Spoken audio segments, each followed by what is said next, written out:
What's up, everybody? I'm live and I'm drawing, and that's going to be the extent of it. So, if anybody wants to come in and say, hey, come on in, join me. Work on this new lunar page.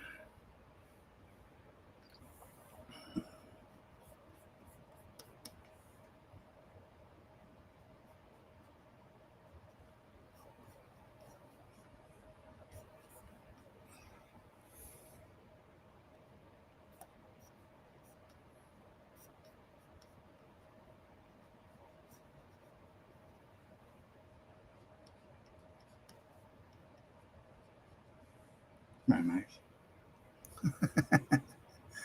What's the matter, Max? Okay.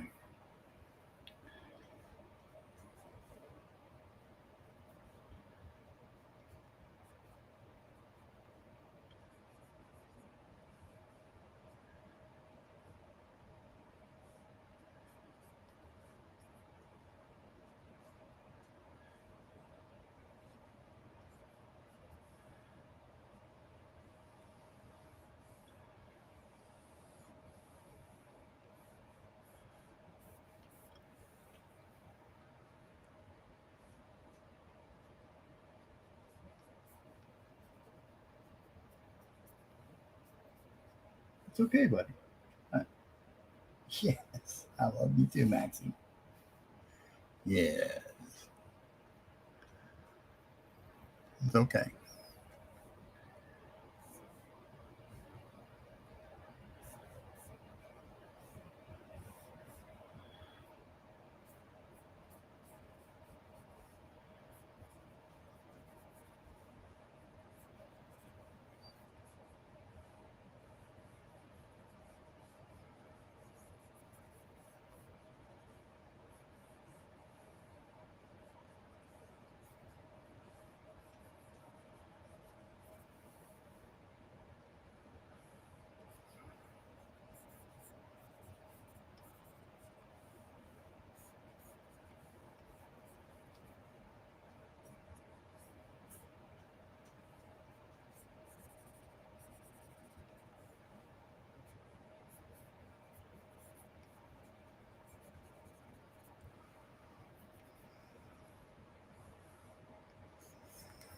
Hope everybody had a great Labor Day weekend.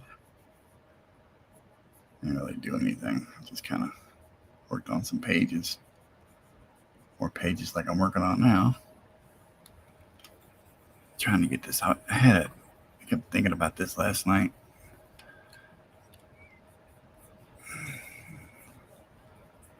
I kept seeing this in my head over and over and over again. I just had to get it out. It's kind of going to change how I got some of the story. Well, not the story, but the layouts.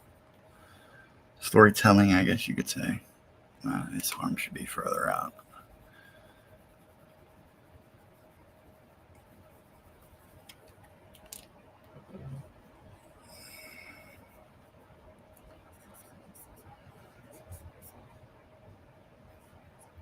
This is a very key part of what happens to him in the story. So it's pretty cool, man.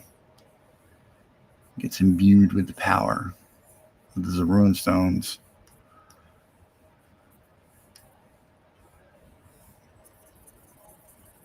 I don't know if I should have energy coming out of his mouth too. I just don't know. Probably not. Like it doesn't really matter because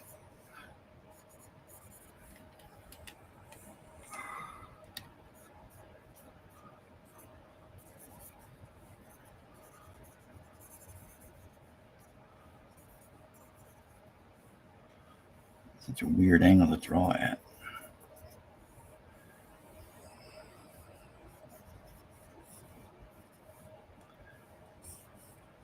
Gotta figure out how to do the vegetation down here because this happens in the swamp.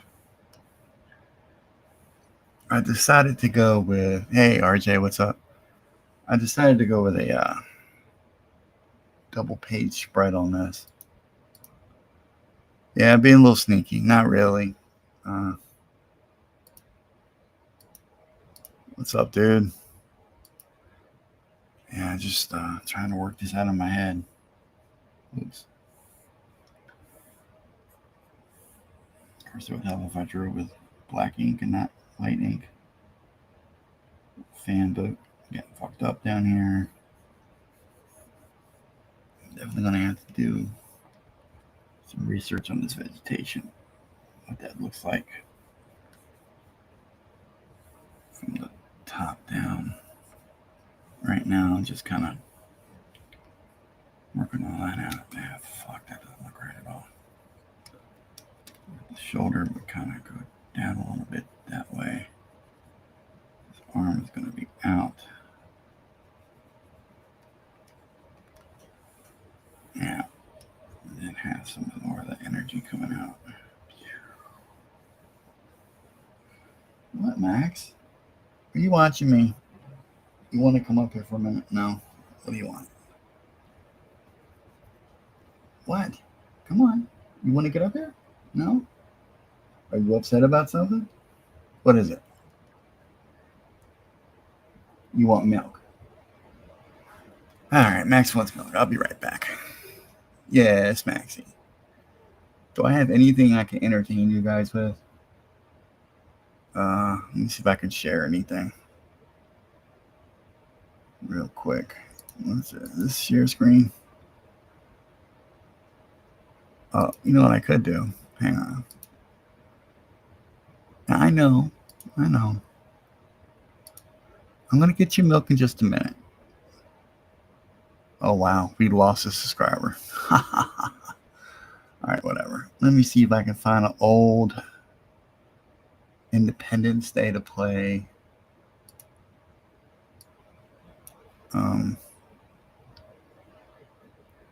While I'm doing this.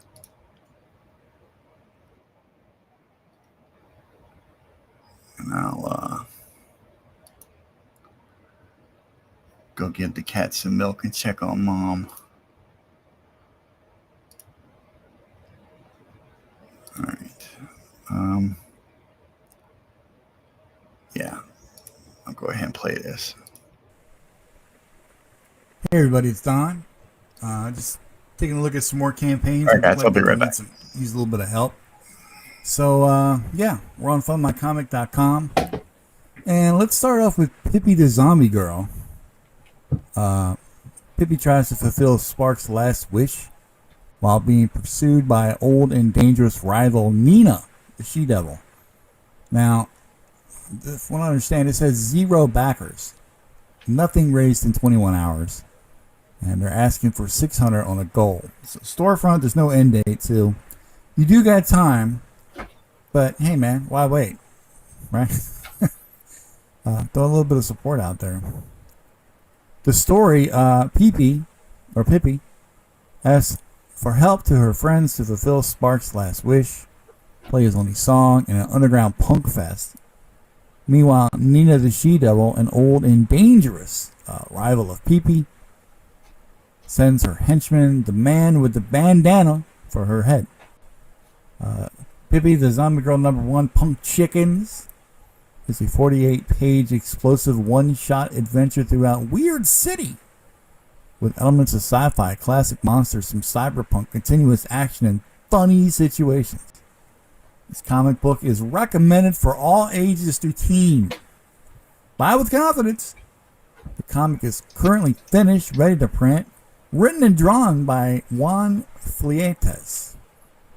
Hope I'm doing that correctly with the name. Exclusive cover for FMC backers. Check it out. Oh, Pippi giving you the peace sign. Yeah. All right, moving on. We got the Pumpkin Prince, book 1, finally making its debut. Come explore the beginnings of the Pumpkin Prince and learn about how he got his name. I know, I want to know. This one's brought to you by Missy. 21 backers, $262 raised in a year. 44% of the goal at $600. Storefront, so there's no end date. Okay. Yeah, and just a quick note, all the links to these campaigns will be in the show notes for easy access for you. For years, I have been asked when I would create a story about who the Pumpkin Prince is and what the heck is going on with his world, and I am delivering. Not me, the actual artist of this fine tome. After a long wait, the Pumpkin Prince Book 1 is finally here. The 36-page book with black and white interiors will take us on a journey to the rise of the Pumpkin Prince and who exactly he is. So, bang up looking cover there. Same thing. Real quick story description. The Pumpkin Prince Book 1 will introduce you to two magical characters, the Fall Spirit and the Pumpkin Prince, and the start of a new journey for both. In a strange, distant, magical land, Fall Spirit calls upon a new guardian to make sure the world is protected and stays safe. Yet, from the second this new one arrives, it's clear he is different than the others, and in her view, not in a good way. Come watch this new guardian struggle to understand who he is. All right, I'm back. Sorry about that. Gotta give the cat some milk. Max is the kind of cat where if he doesn't get what he wants immediately, he gets bitchy about it. So, and I had to check on Mom. She's okay. She was having trouble with her hip. So, I gave her some of my pain pills. Got her laying down in the bed. So, hopefully she'll be okay. And I'm having some rice pudding, which apparently Max also likes. So, fucking cat's weird. So yeah, I figured I'd fire up a live stream. Ain't done that in a while. Not quite ready to test that software out yet. That eCam stuff. I don't know. Just all. I want to. I'll probably test it out later. Well, I still got the trial going on. It gave you a 14-day trial, but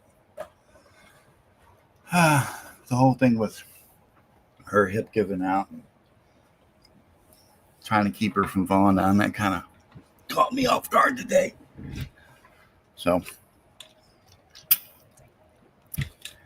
and I had kind of a rough night. I've been doing more of these pages and shit gets in my head and I just can't get it out of my head. I wanted to stay up and I wanted to draw last night, but we were going to go out today. So it was that and a lot of shit going on. But yeah, man, I hope everybody had a great Labor Day weekend. It's probably going to take me a little while to figure out how to do this page. I got this image in my head where, see, the whole thing is Dr. Tyson Washington is the human body of Z Lunar. Z Lunar is the cosmic entity. Well, I don't want to give too much of the story away, but anyway, Z Lunar is like his alter ego. Like, think like Shazam or Firestorm, that kind of shit, right? Where they kind of share physical space. One can't be present. They both can't be present in the same physical space at the same time. And this is not my character, by the way. This belongs to a friend of mine, James Bethel. He created Z Lunar. And he's entrusted me to work on this character before. And now we're doing it again. Anyway. So I'm kind of remastering and adding new content to the comic that I did back in 2017. So this is kind of an origin story, kind of not origin. It's a story. Anyway, so this meteorite, there's a runestone that is key, that ties everything together. It's the ultimate cosmic power source. It's like an infinity stone on freaking steroids and crack. And it's also directly tied into his ancestral DNA, which is going to be another fun little addition to the story.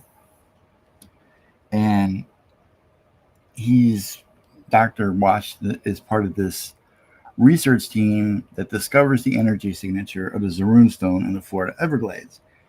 Um, he's like this lead scientist and whatnot, working for Barlow Tech. And Barlow's a complete fucking asshole, but whatever. They go out into the airboat, the one with a big fan on the back. Him and his what do you call him? Intern, Steve. They go out there, they track it down using equipment. They get real close to the energy source, and it just kind of comes out the swamp, and the energy starts to fuse with Doc Washington on a molecular / DNA level, cellular level. And I got this crazy image in my head really, really early this morning, like 2 o'clock in the morning, of him I guess you could say levitating, like 50 or so feet in the air, and just being ripped apart and sewn back together all at the same time by these energies. And it's not anything I've ever drawn before, but it's something I'm looking forward, like, drawing the muscle fibers and body being ripped apart, and maybe some ghostly images of some skulls flying around and all that. And of course, lots of Kirby crackle. I think it's going to be a real dynamic page, part of the story. And that's why I am going to go ahead and take it from being a one pager to a double pager, because I really believe that is going to be a kick-ass double page spread once I get it done. And that's what I'm working on, because I was going to take Mom into Farmville today and let her get some shopping done. She needed to get some stuff. I needed to get some stuff because she has a doctor's appointment Thursday.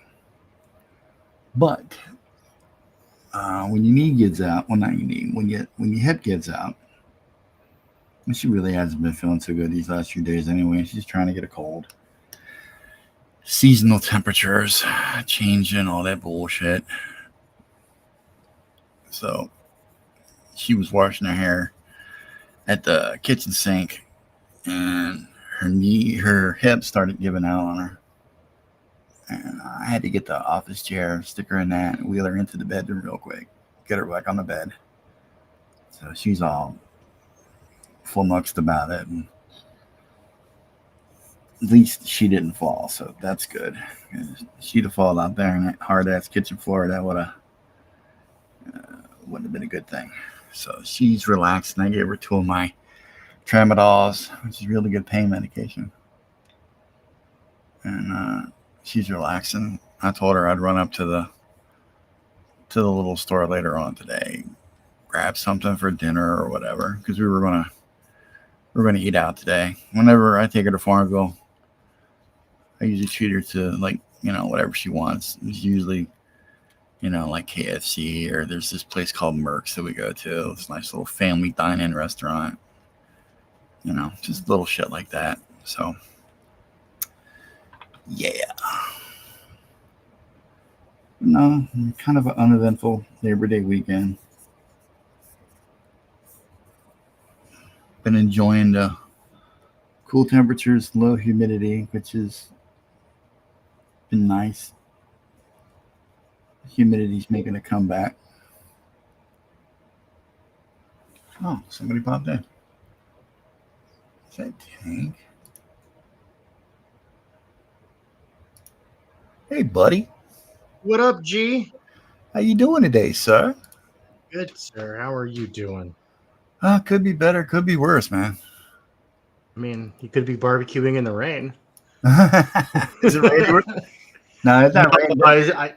I went and parked my waifu, as I bring the waifu, right, over by the lake, and I was like, cool, that'll be fun, barbecuing with my little chef waifu, and and then all of a sudden, as soon as I parked it and set up the emote, it starts raining in the game, and I'm like, you son of a bitch. Ain't it always like that, though?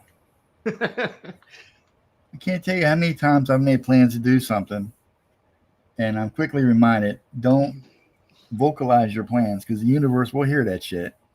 That's right. And we'll quickly F you up. So how was your Labor Day, bro?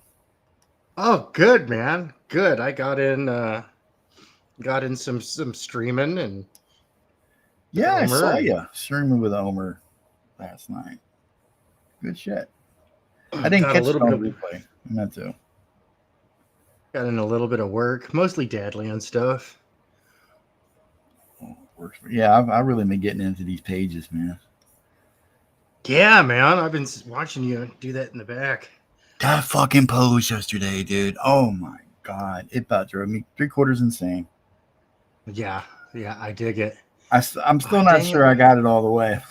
I'm like, you know what? I'm gonna make it look as good as I can, and I'm moving on. Right. Hold on.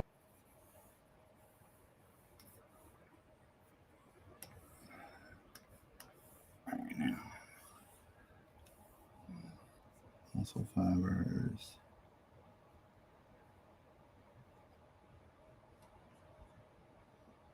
I guess I could do some energy here too, maybe. I think the hardest part of this whole thing is going to be the landscape. That probably take the most time.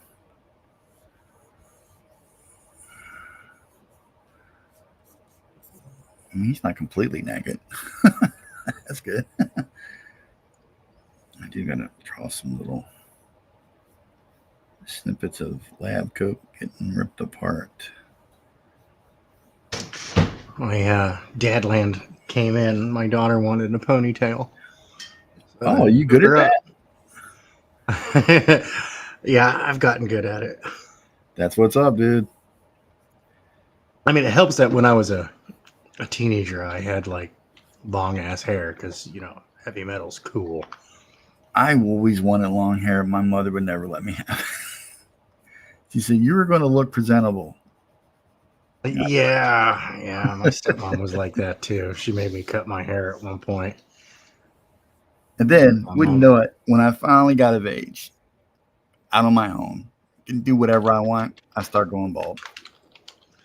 Isn't that how it goes though? Yeah, I was an early balder. That's most unfortunate. I think the funny thing was I was going to grow a goatee because I really thought I'd look good with one. And Yeah. I can never get it all filled in. Like I had like a crescent moon fucking goatee. It was Oh the worst. no. Yeah, it wouldn't close on that one side. It looked like I was constantly open ready for dick or something. It was horrible. Do you suffer from PBS, patchy beard syndrome? Yeah, 100%. So I just gave up on that. And besides, the girl that I was seeing at the time, she's like, I like a clean shaven man. I'm like, okay, whatever. If it helps me get what I want in the long run, I'm down with it. Right. So are you working on any projects right now? Yeah, right now I am I'm actually doing some reference drawings for the Neon Revenant because I ran out of time for my own book. I ran up against deadline, and deadlines are deadlines.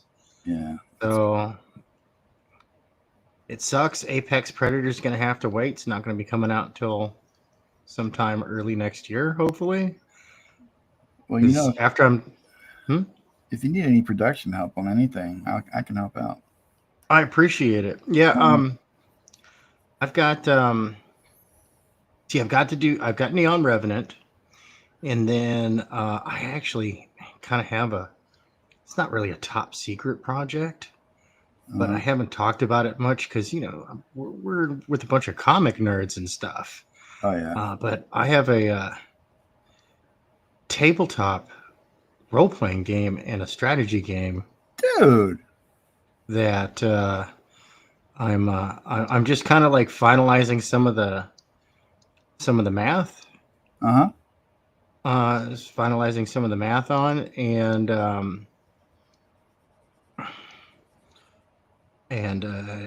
getting that put together.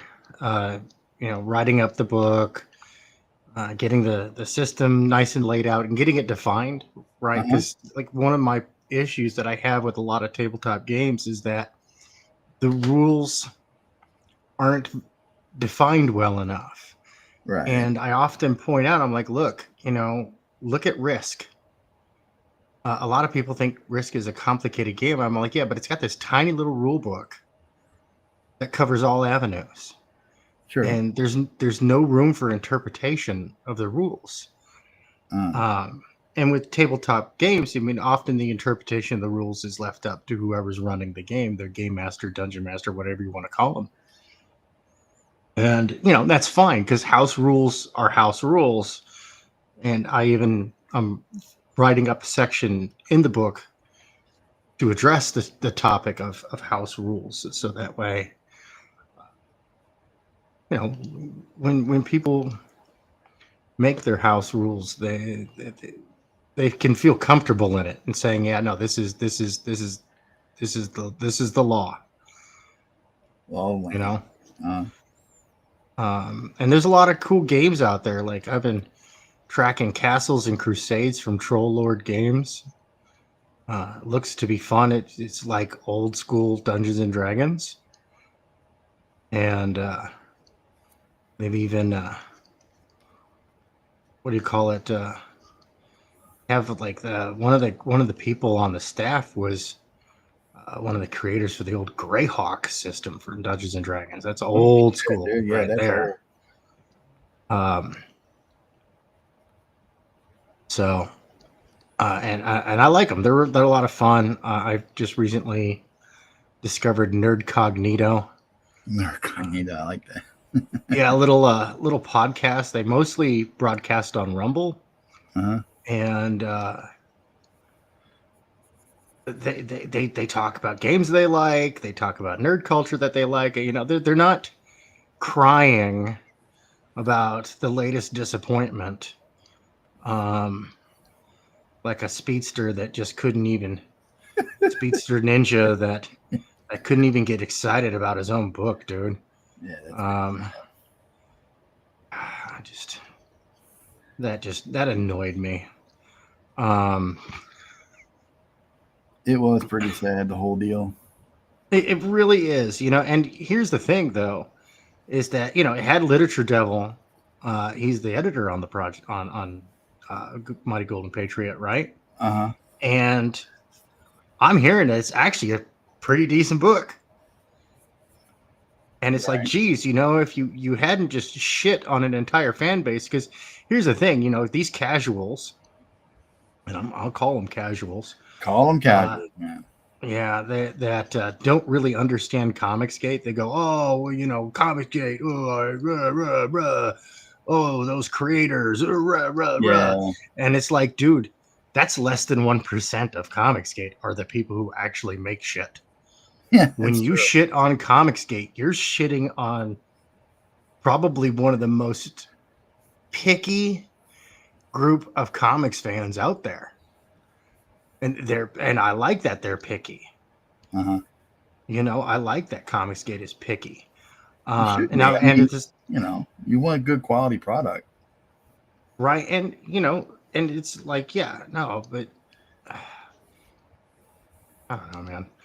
It gets silly. To me, it gets silly from time to time. It can. All of the comic stuff but it's like, dude, it's mostly fans. It always has been. Like Ethan, Shane, Mandy, John Malin, they understand that they're nothing without their fans. Now, so and that's why they're big. They're not big because they're bullying people into buying their books or some schemes and scams fudgery, as would be suggested by a Q-tard that allegedly destroyed his own home.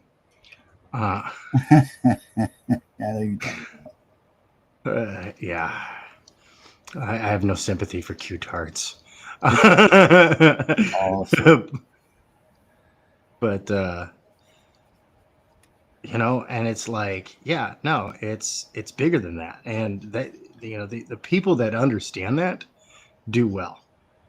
The people that don't, they find that they're not getting the same funding, because look, 95% of Comicsgate books get funded. Yeah, that's true. That's true. That is I mean, dude, when I finished up that research project I had, like I was shocked after I was done crunching the numbers, because Edwin Boyette has always been unreliable with his numbers. When he was pro Comicsgate, his numbers were skewed towards Comicsgate. Now that he's anti Comicsgate, his numbers are skewed against Comicsgate. Like weird how that works. Well, yeah, no, remember, the fun and fundamentalist is a lie. So,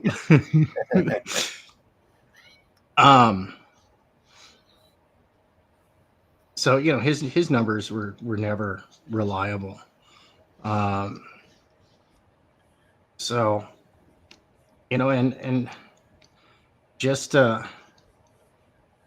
I got to the bottom of it. Now, granted, I did use some AI programs, but that was just to grab some data for me and crunch some numbers that would have taken me hundreds of hours to compile. I got done in dozens. It took me dozens of hours to finish the research project, as opposed to hundreds of hours. No wrong with that. So, and after examining over 36,000 campaigns from 2018 to 2025, I found out some very interesting stuff. 74% of all crowdfunded comics are late. Oh, yeah? Yep. The average figure is that 2/3 of comics will not be funded. Yeah, I've heard that before. Yeah, and about 9% will fail to deliver. Yeah. The ones out of the numbers that are funded, right? That's crazy. So, and then I isolated Comicsgate, right? Because, the narrative of late books. Oh, yeah. I don't know. Right. So the books are late. What? Are you kidding? Yeah, and that's a thing that's general across all of crowdfunding. I mean, that's normal. If your book arrives on time, dude, that's pretty awesome. Like when I hear these creators brag, like, "Oh, dude, all my books arrived on time," and all this other stuff, I'm like, "You, sir, are an exception that proves the rule." Yeah. Props, because most comics don't do that. But and as like I was saying, as I looked into it, there was Comicsgate, like I was saying earlier, like 95% of the books of Comicsgate books fund. They have an 80% late rate, so a little bit more than the standard rate, right? And a 10% no-show rate, so 1% more than standard. But these are pretty solid numbers. So it's like, no, CG like is ahead of the curve on all fronts, for better or worse. But there's only been, and this is one of the things that shocked me, is that there's only been 250 or so Comicsgate campaigns, right?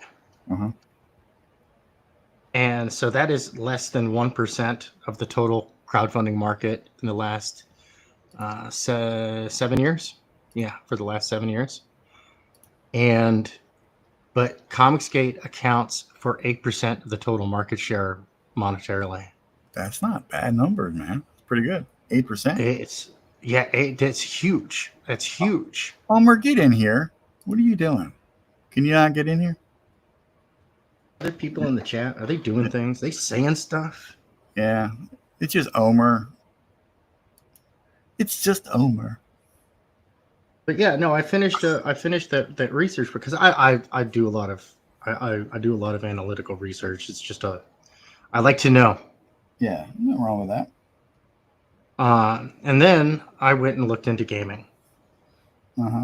Of course, the number one seller in games are board games or prepackaged games that are complete. Right. Second most selling is tabletop role-playing games. The least successful are the open table strategy games. There are a few exceptions to that, like Trench Crusade. And dang it. What is the other one? Dude, I should know this. It's the World War II one. And I'm totally blanking on it. Like a chump, making myself look like a fool. I'm trying to navigate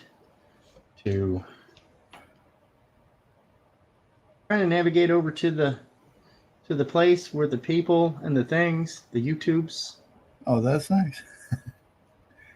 Don't mind me, man. I'm distracted today. No, you're good, dude. You're drawing. I'm yakking it up for the audience. Yeah, I'm just I got shit on my mind. There we go. So, but here's the crazy thing. All right, so markets are down across the board. Depending, this was a little bit harder to get final numbers on. But and so there's a large statistical margin of error. Large margin on this, but comics are down between about like 55 and 65% this year. Yeah, sounds about right. They're way down. They're way down. Well, we know why. But games are up 50%. Oh, interesting. The average comic book will make around $4,500.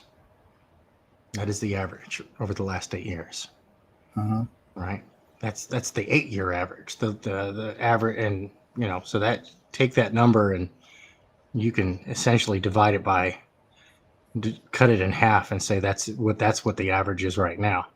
So like Elliot Rodriguez getting $4,000 on his campaign, actually ahead of the curve, doing really good.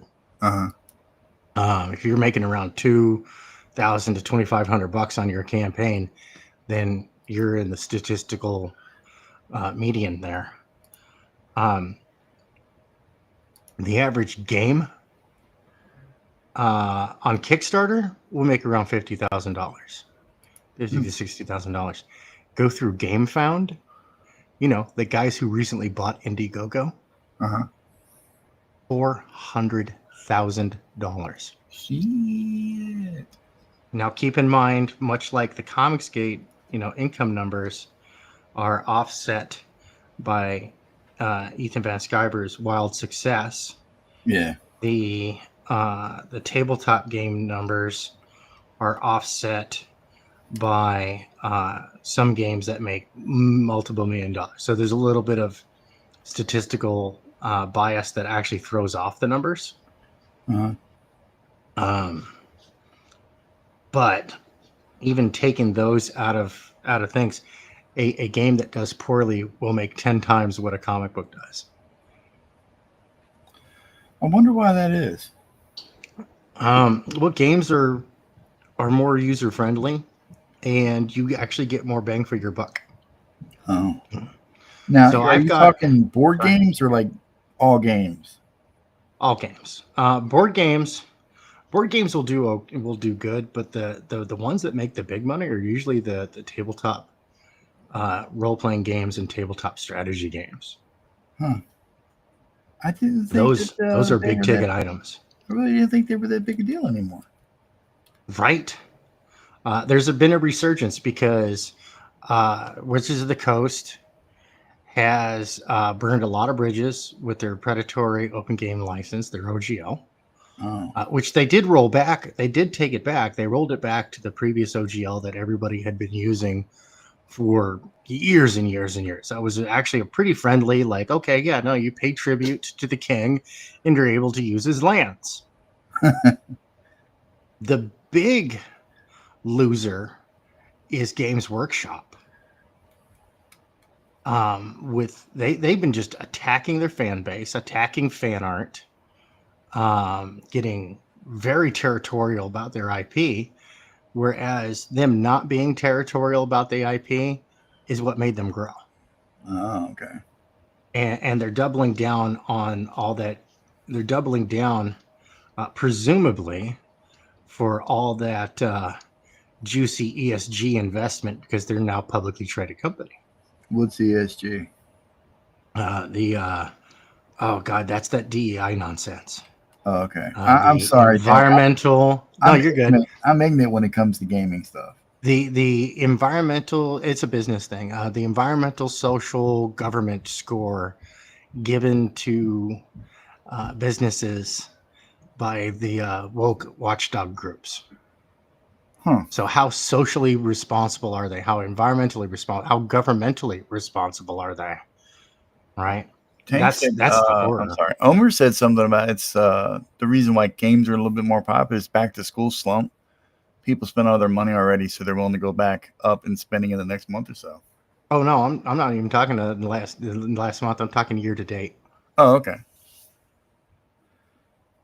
Do you think now now keep in mind that GameFound has been growing exponentially. Now I discovered them a few years back, and when I first discovered them, the average game was on GameFound was making about $150,000 funded. Right now, the funding rate on games is not good, but honestly, like good presentation and proof of concept, like, hey, look, so we have prototypes of our product made, and we have photographs.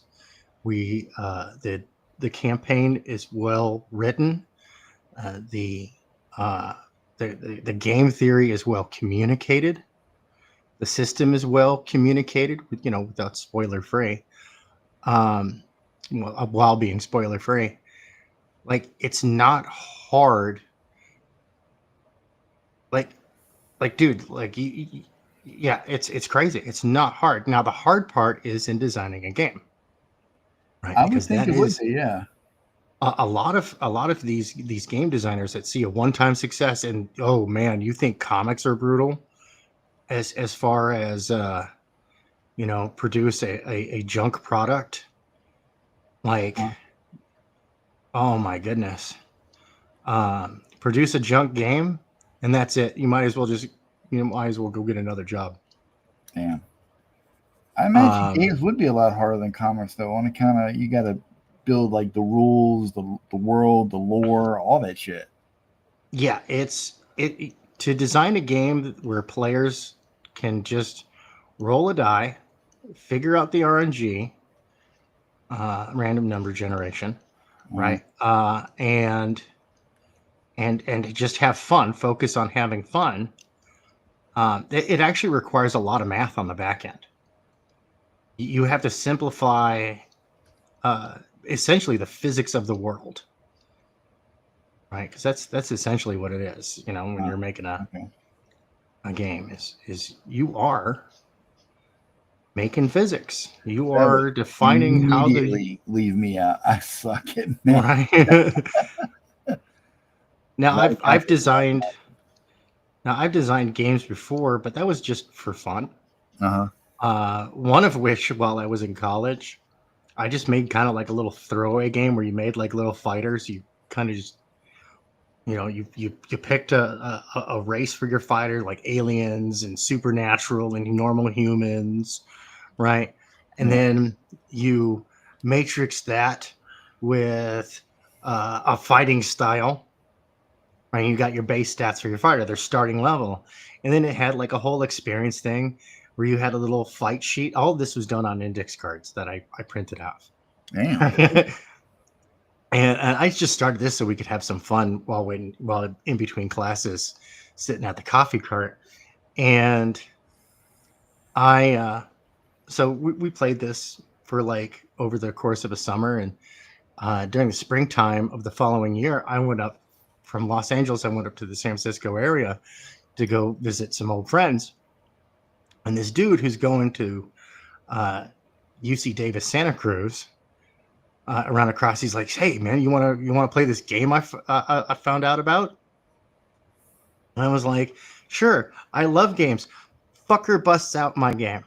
Oh, no way. And I was like, "Dude, that is so cool." Yeah. Because it was a throwaway game. And it was fun. He busts out. He's like, "Yeah, this is my badass fighter. Look at this fight record. Yeah, there's a lot of losses on there, but don't let that fool you." No. Oh, shit. That makes it even better. Right? And the dude starts trying to sell me on how cool this game is. And I'm playing ignorant. Dude, I made it. Yeah, what's up? Did you tell him? Did you tell him you made the game? I did. I busted it because I had it. Because I wasn't going to show it to my friends. Because a lot of my old friends, they like to play games. And so I busted out my backpack and busted them out all the source material. And I hooked them up with some like photocopy booklets that I did. And oh, dude. I was like, "Here, now you have a complete set. Here's a whole bunch of extra fighter sheets. Here's a whole bunch of venue sheets and stuff like that." Nice. But this Omer's comment of, "Stop playing games, Tank. Get to drawing comics, sir."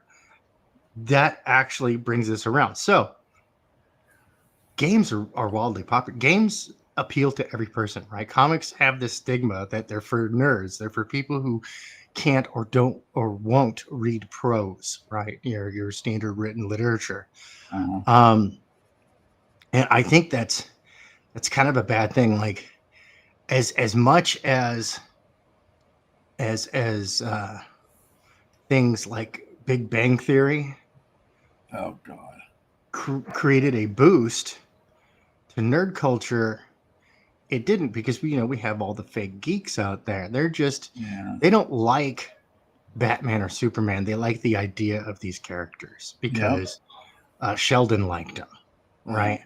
Or that's the only character I know from that whole thing. Or Blossom. I don't know any of them, so you're already a step ahead of me. Yeah. So, but it also created a stigma because, like, I had some nerd friends who were like, "Dude, I love Big Bang Theory and stuff like that." And I was like, "You do realize that that's idiots. That's idiot writers, midwits, making fun of you." Yeah. Like they're not showing that you're cool. They're making fun of you. Occasionally, in these shows, like the nerds would do something cool and save the day. But most of the time, it was a sitcom of idiots writing smart people like idiots. And I mean, I hated that show. I actually cussed out a friend of mine for recommending it to me. I actually have never caught an episode of it. Nor do I want to. You're better for it. Yeah, I figure. I mean, it never really piqued my interest. I mean, I thought the one chick that was on there was kind of cute. The blonde-headed chick. Right. Well, she was there to get the normies in. Yeah, but other than that, I was just like, no, I'm not really worried about it. Yeah, no. So, it's weapons grade midwittery. So, with that though, it really actually hurt the comics industry as a whole. That and Marvel not jumping on doing. I mean, you got all these Hollywood writers. You got all these high-end script writers that could actually write a good comic if they had the right editor, and create side stories that, or even reproduce the stories that were in the movies in comic book form for the MCU. But they never did it. Yeah. Yeah. And so that and you know, us comic guys, we were like, well, dude, what the hell, man? You know, missed opportunities. But really, what it is, it's it's a bunch of casuals who like the idea, or as Sargon of Akkad called them, um, uh, uh, cargo cultists. That's a good name.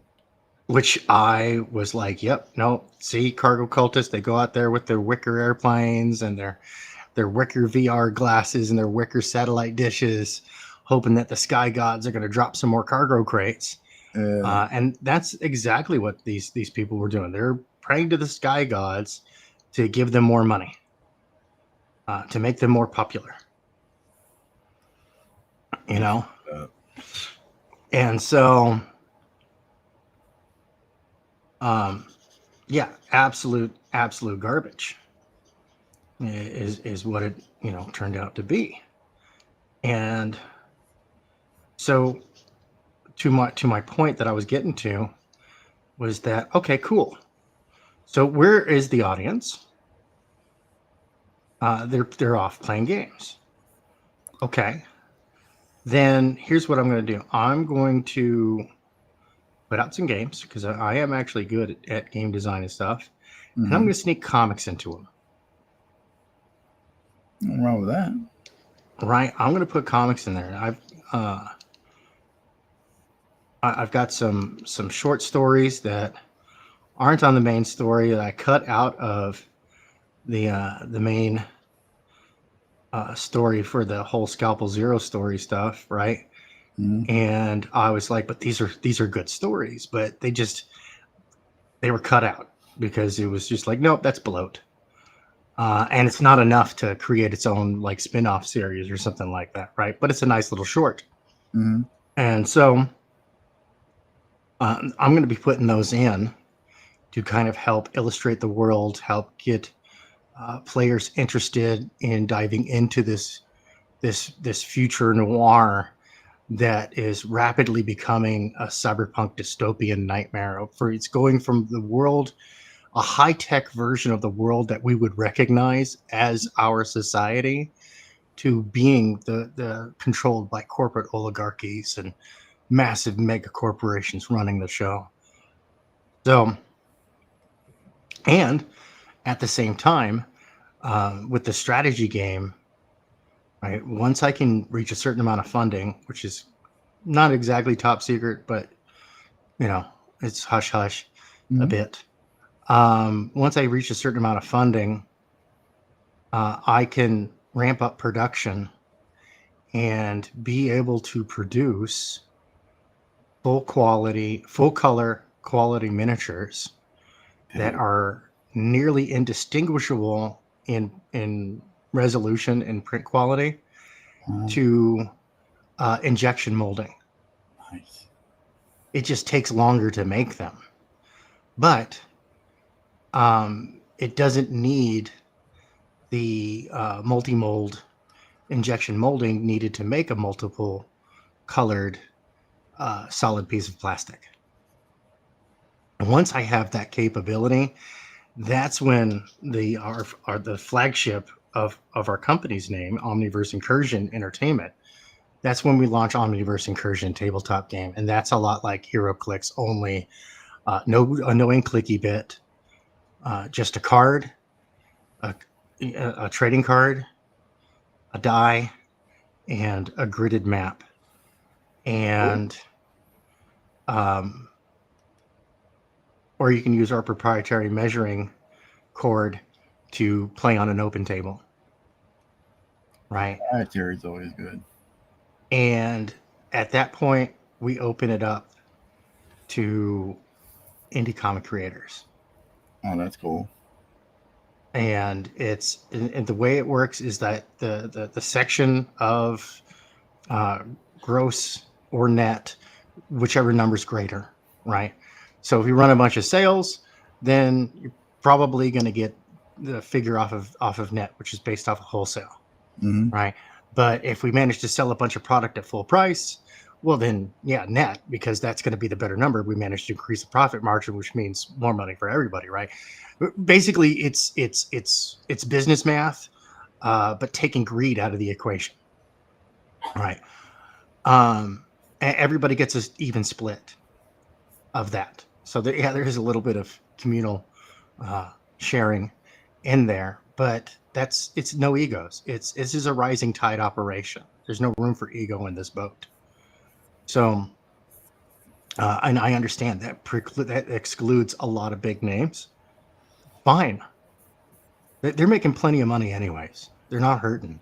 Very true. But if we can get a big enough, if I can get this game off the ground, I've got lots of YouTubers, micro influencers, bloggers, and the like. I've been for the last few years. I have been, because like I said, it says on my X profile, I'm a digital nomad. So I've been getting around to the game communities and talking with those folks. And so if I can, when I get it into their hands and they play it and they talk about it and they blog about it, if it's well received, then it's a good rising tide operation. And that would free up. Now imagine this, right? All a creator like Rick Piper, because he's included in season 1, because Rick, series 1 of the Omniverse Incursion, because that's my homie right there, Rick. Go back Canadian Shield. Go back Canadian Shield on Phone Economic. Digital copies are cheap, and you're helping out a good guy. So that the profit from that, if it's good enough, and I know how to get into stores. It's actually super easy. It's barely an inconvenience. Your product will have to sell itself, right? And you have to present it well. But your product, either it will sell or it won't, right? Yeah. There's a lot of factors that play into that. But needless to say, but you get into the storefronts, you get 2,000 or more units made of something, and now it's on Amazon, available on Prime, because that's what you need to do to get Amazon Prime. You have to put 2,000 of the item in the Amazon warehouses. You have to get it to the Amazon warehouse, and boom, it's on Prime. Wow. Right. It's easy to get. It's easy to get on Amazon. It's easy to get on Prime. The big companies do it. Nike sells directly on Amazon. Yeah. Even Walmart sells on Amazon, and they have a competitive app. Yeah, that's true. You order from your local Walmart. BarnesandNoble.com. They sell books. They also sell them on Amazon. That's why they're still in business, right? So, Amazon's just a marketplace, and everybody's there. So you got to get it. You got to get your product onto Amazon. You get your books, and I know, and so I actually, you'll have to forgive me when I say this, but the thing is, you see, the thing is, that's how it goes, right? That's the phrase. You see, the thing is, yeah. You use Ingram Spark to print and distribute your books, but you have to put that listing in front of people's faces and say, you purchased my book through Ingram Spark, and Ingram Spark takes care of the rest. They're the largest printer in the world. Penguin, Random House, all the major publishers, they all print through Ingram Spark. I didn't know that. Right? Wizards of the Coast prints through Ingram Spark. Cool. So, and it's funny too, because Ingram Spark was kind of like a secret until James started talking about it, and I was like, dude, no, don't tell them, don't tell the audience, just tell everybody in the back room, don't tell the audience. But nobody's using it, so I'm like, you know what?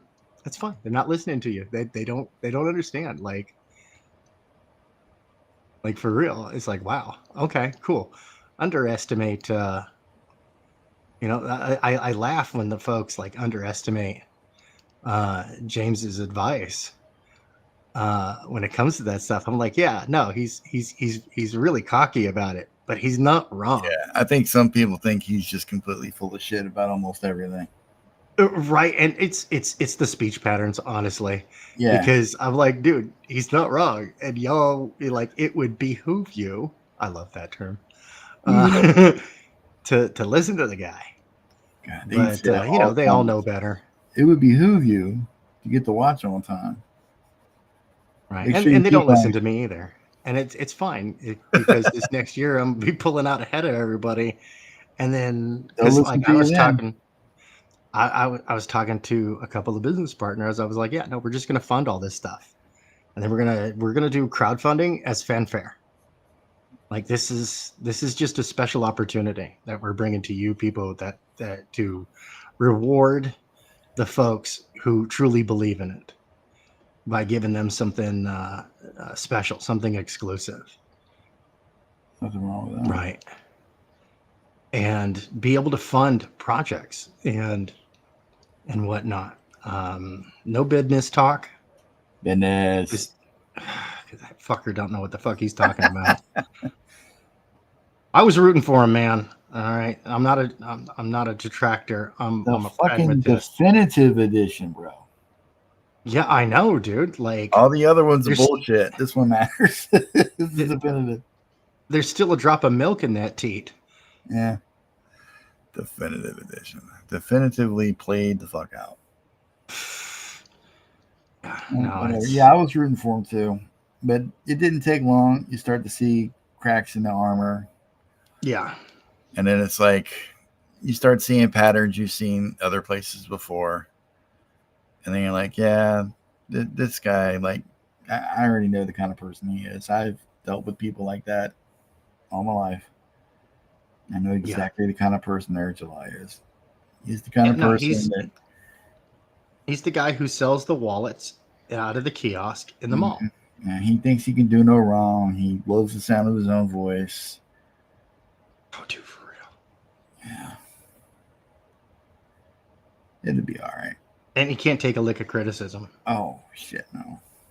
No, and you can't just GTFO out of commercial art if you cannot take the heat. You know, stay in your little hug box Facebook groups. Yeah. And you know, and I don't mind the hug box Facebook groups, but when those folks start getting cocky, I'm just like, okay, dude, whatever. See, that's the whole reason I post my art. It's not to hear, ooh, that looks pretty. I don't care about that Right. shit. I want people to look at it, criticize it, so I know what I'm doing wrong, and so I can get better. It's The number one advice that I can give, like, you know, on that subject, because I did kind of go on a bit of a rant on Michael Bancroft's post of him coming up with a new idea for a promotional show, and I was I saw that post. Basics. Go draw a sphere and shade it in. Good. Draw a cube, shade it in.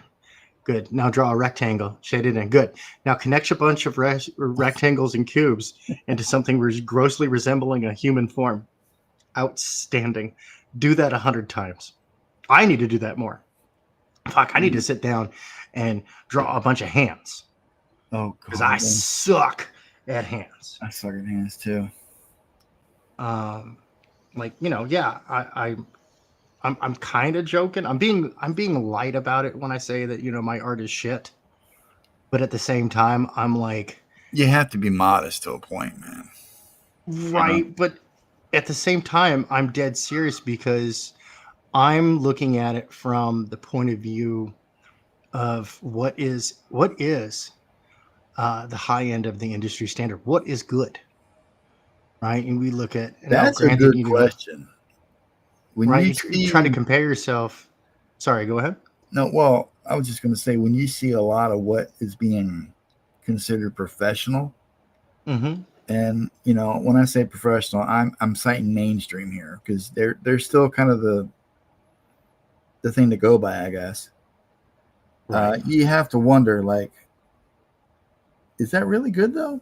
You know, like there's a lot of shit. I'm not saying This is where I'm going to kind of sound like an asshole. There's a lot of shit that I see in professional comics. I know myself or even friends of mine could do way better than that. Yeah, no, there is a ton of that, man.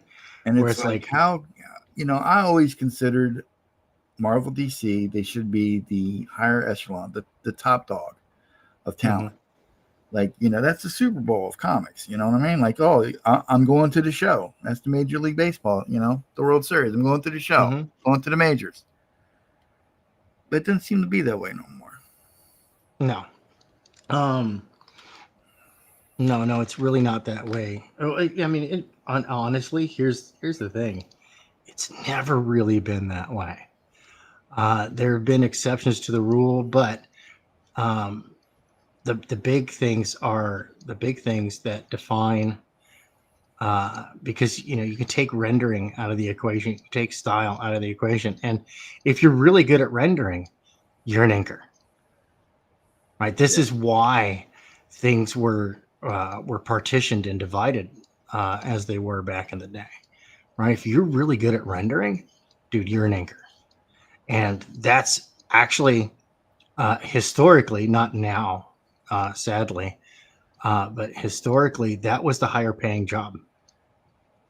Really? Yeah, inkers generally got paid about 150% of what a penciler would get. And I think about that now, it makes sense. Yeah. Right. That's the stuff, like, and think about that, right? On the old X-Men books, Scott Williams, until Jim Lee hit rock star status, was paid more than Jim Lee. Yeah, but I mean, look at Jim's pencils, right? He's a master, don't get me wrong. But his pencils lack. You put those Williams inks on it, and it's like instant rock star status every time. But you can always tell there's a deficit in his artwork. If anybody else inks him, you can tell. Oh yeah, it's amazing how that is. No, you get that perfect synergy between those two guys, man. Yeah. And like Apple and fucking Ortiz. Dude, for real though. I fully agree with you on that, man. That is 100% right there. And I don't say stuff like that, dude. Like, and my standard of what I like is I like heart. I can tell if somebody gave a shit about their artwork. Well, I can. Now, is it like, is it Marvel DC? Is it heavy metal quality? Well, that's all different. The real key in that is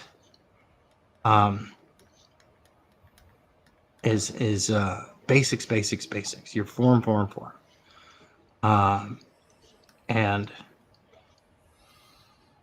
And whatnot. Like me, I'm a penciler, dude.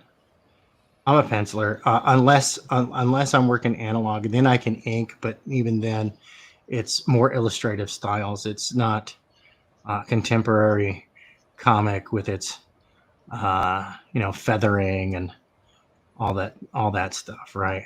I have to say, I'm more of a renderer. Right. It's more traditional. Yeah. Cross hatching. A lot of mill pen.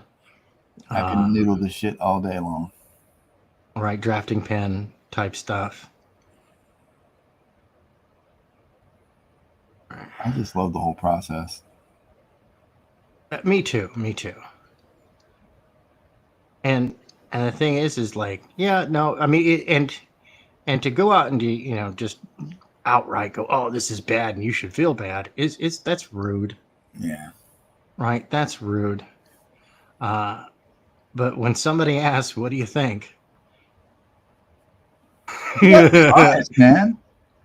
Like if you try to not hurt somebody's feelings and you're like, oh, that looks good, you're only doing them a disservice. Like if you know definitively, without a doubt, what they're doing is bad. Okay. Yeah. It really, as you would say, behooves you to speak up and let that individual know. I'm not talking about style. All right. I'm talking about technique, substance. The Right. basics. All right, the essentials. Yeah, we get into those basics, those fundamentals. Like, you know, if perspective is obviously effed up, or if that anatomy is so fucking twisted and wrong, there's just no way that could possibly work. Then, you know, if someone is like seeking critiques, honest to God, constructive criticism, you should be honest with this individual. I don't care if it's your friend. I don't care if it's your enemy. Be constructive about that. Don't just say, well, you know what? I don't fucking like that guy, so I'm going to tell him this shit sucks. Don't do that. That doesn't help anybody. Art of Roy's calling you out on Jim Lee's I know pencil. he is. He's trying to keep me real. It's true. It's Art of Roy. What are you gonna do? Dude, and you know, speaking of basics, like the Calvin and Hobbes Wolverine Colossus picture that he did. I didn't see that. Oh, dude, no, you need to go see that one because I actually was this I for the almost Kings thing last night? Yeah, it was for the Kings thing, and I almost grabbed that, and I was gonna bust out my red pen on that to show people that, you know, this is right? Yeah. The principle of the golden triangle, right? It's not a center focus, but it is a center focus, right? Rule of thirds. Once again, that is he's absolutely on point there. The Fibonacci sequence of cut the picture in half, cut it in half, cut it in half, cut it in half, and how where the major components are on that, right? I was like, dude, this is cool.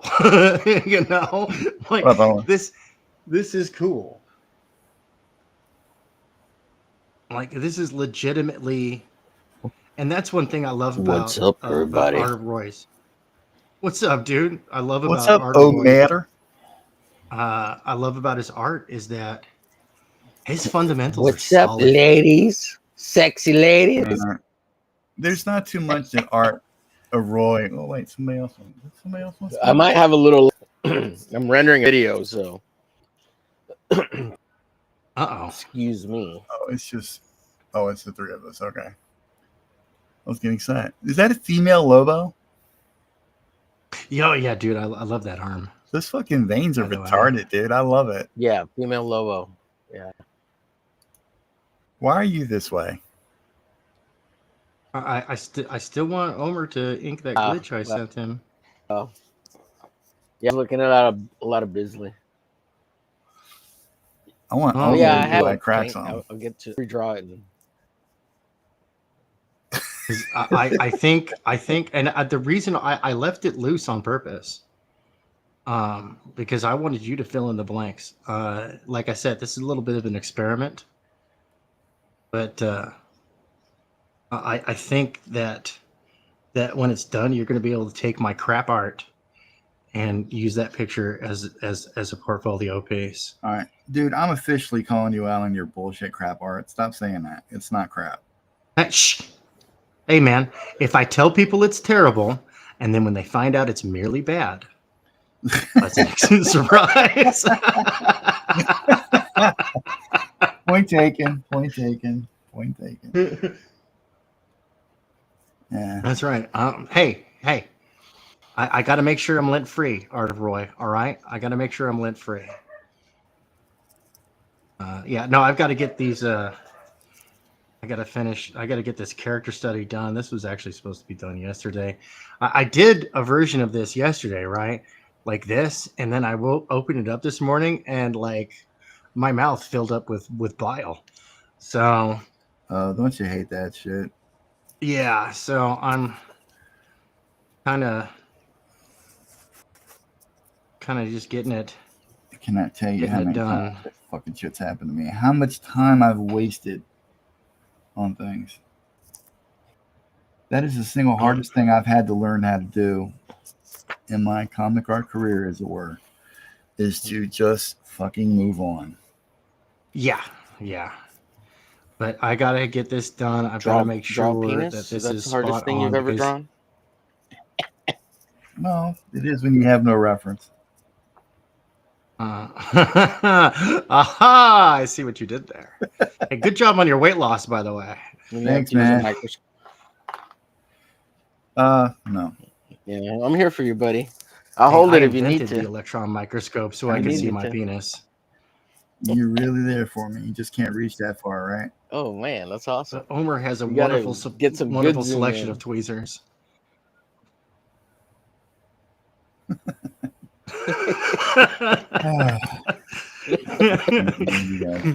Oh man, You're lucky I'm distracted, bro. You're lucky I'm distracted. you guys crack me up.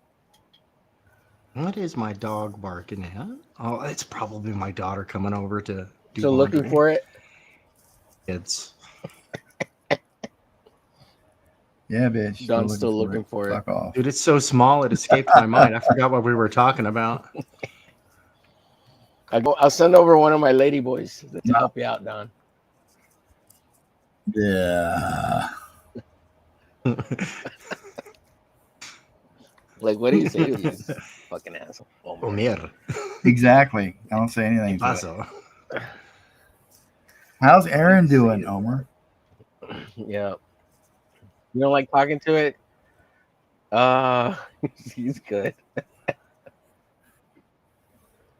He's being gay. He doesn't understand I was sticking around there. Gay? Yeah. As far as I Don, not everybody knows how to take you, so I got yeah, I get that. Yeah.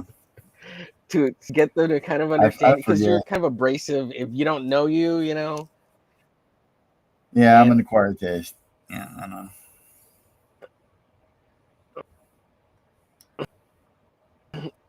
Not like that. And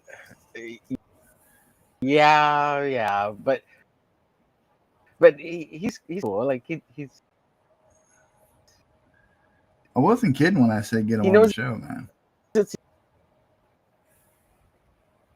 Dude, you're a robot and something fierce. Omer said beep boop.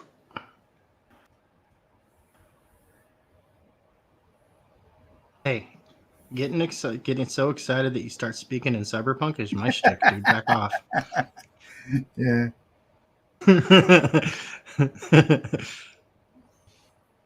All right, I think, yeah, because then it goes like that, and then it goes out. So I'm going to have to zoom in. And this is one of the things I love about doing character studies is that while you're drawing the character on a smaller scale, you get a feel for where you need to draw. You need to draw it bigger and enhance so that way you've got like good solid details and stuff. Because look, man, Isom wouldn't be all over the place if the guy had style sheets, if Eric Gillet had style sheets and actually enforced it. That is pretty crazy how that works. Dude, I mean, with Isom. Yeah, no, and it happens a lot. It happens a lot. I even Joe Sontag and I get along swimmingly, but I got on his ass about not having Reaper Destroyer turnarounds. I was like, it's not just for the I have no turnarounds for any of my characters at all. And no, dude, often people who are I'm trying to do it, but on the their thing own is, stuff.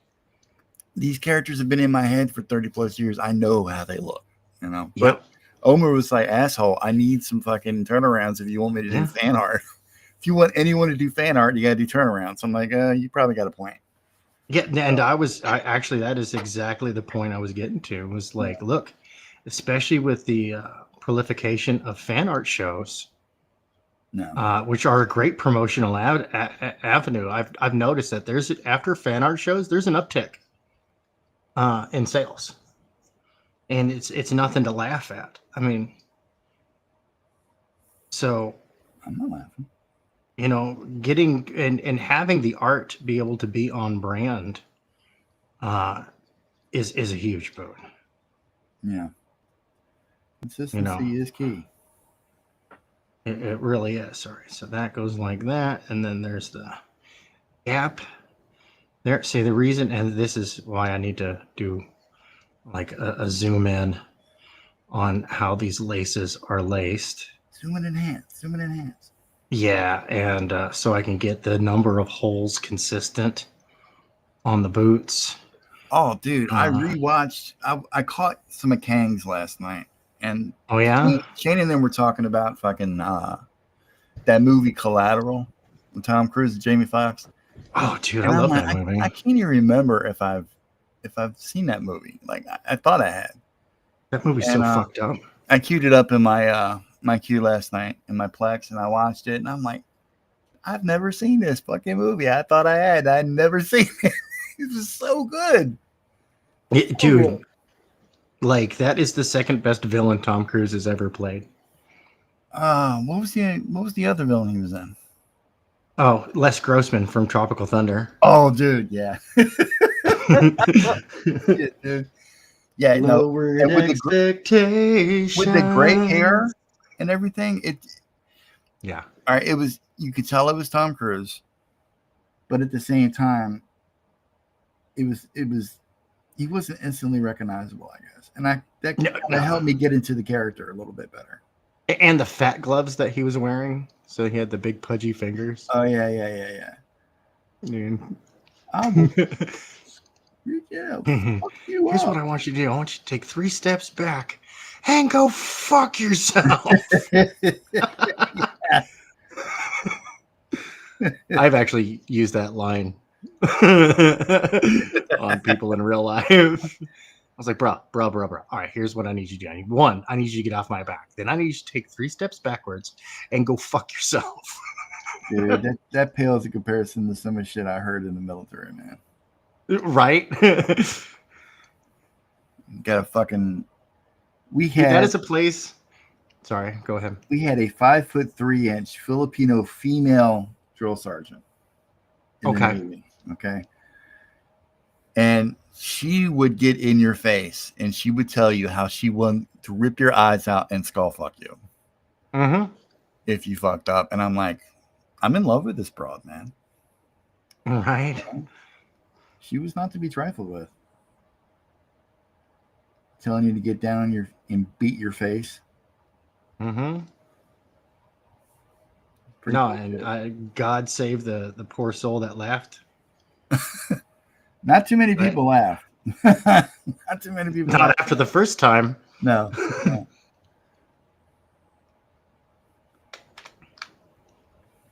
Yeah, I need to load up. Like, unfortunately, I lost like most of my art books when I moved out. When I moved out of California, so I've got to. Is that where you are now, California? No, I was. I'm in Illinois now.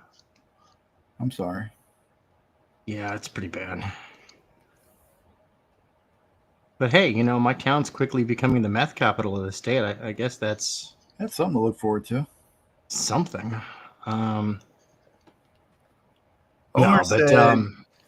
He's muted.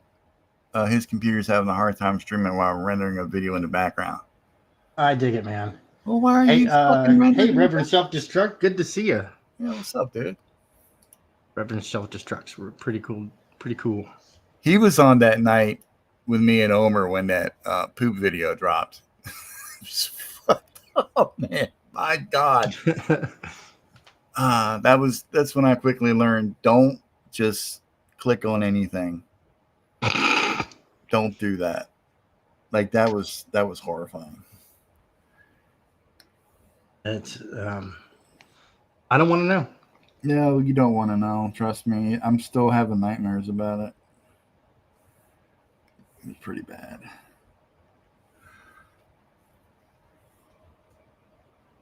All right, so now I'm going to. I think I made the right call making this a double page spread, Tank. What do you think?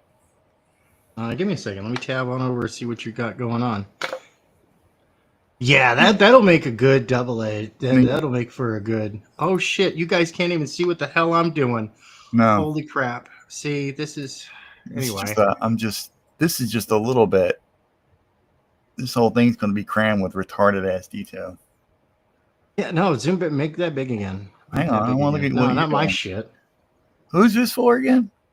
This is for Neon Revenant from Rock Hard Comics. I'm the main interior artist. We've got covers Who's from this chick? that's Neon Revenant. Are those suspenders? No, it's a part of her shirt. Oh shit, dude! It's a design on her shirt. Yeah. I'm thinking, is It that the actually is radioactive going. symbol? No, but it's yeah. I see. I got to do a close up of that as well. No, I'm asking. Yeah, no, I mean, Curious. but no. See these questions and whatnot illustrate the importance of a good character study. So that way, when the stuff is done, that way you've got like your close up and stuff. So that way, when you've got to draw it small, you've got your reference. Good reference. All right, I'll Got bring one. this back up so you can see it. Like this is like I I love said, the energy is. I love the rendering on the skull, dude. Like, It yeah, helps I've been when you got watching like, man. Well, I mean, I've been watching like, your structure and your rendering getting up. I mean, dude, the entire studio group. I mean, everybody has been leveling up. I know, dude. Like, That's for one real. of the reasons I love doing the fucking show. You guys bring out the best in each other, I think. And look, I really dude, do. I am not opposed to to being your co-host on that and highlighting chats and all that stuff, because I can always do my picture ahead of time and just time myself, and then I can set it up to just play as a visual representation. It's cool, man. I think I'll be okay. I was just a little bitchy yesterday. I think but no, I understand the frustration, because I've got the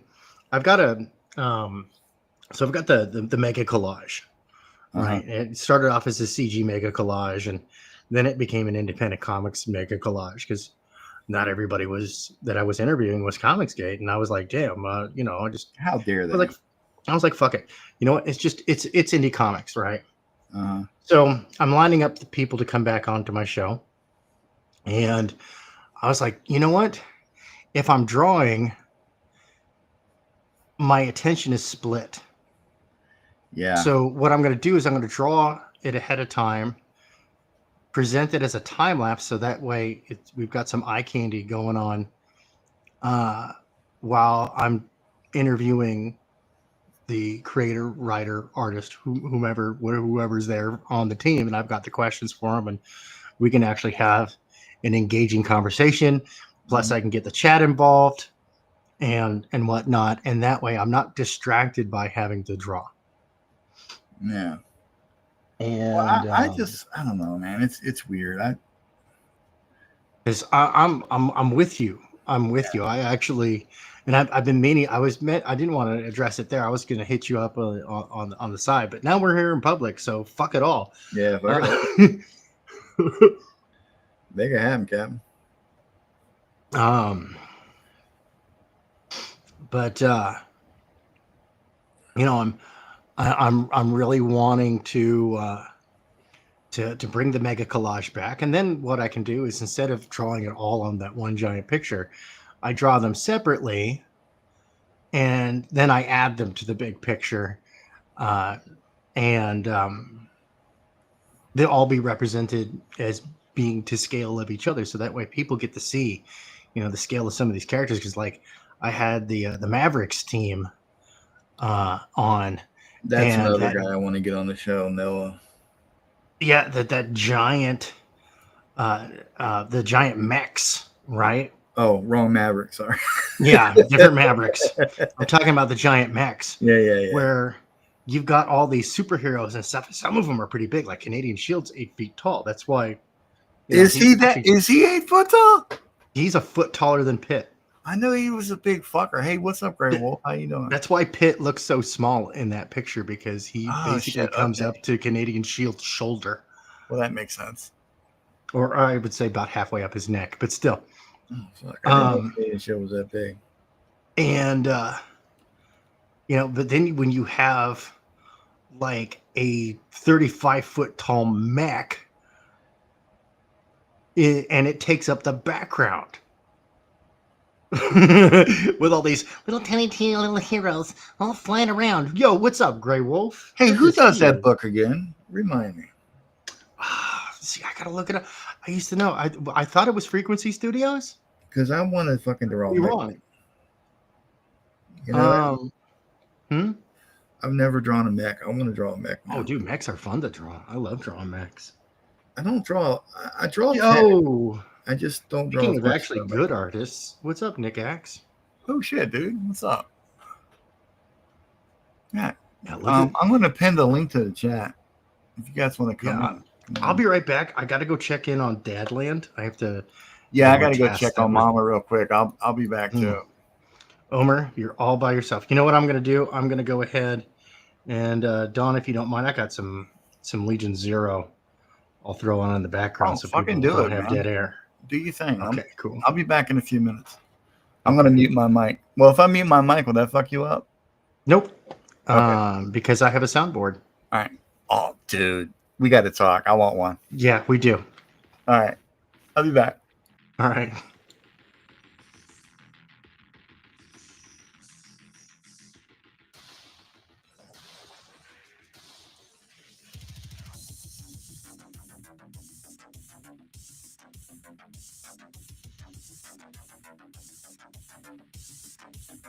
The way it falls is so that memories of me they waste in your mind and chase, oh chase, while we leave the rest and the moments will release in every rise. Chaos will never hide at night, and only time will never last, but challenge of me rise. Chaos will never hide at night, this honest life will never last,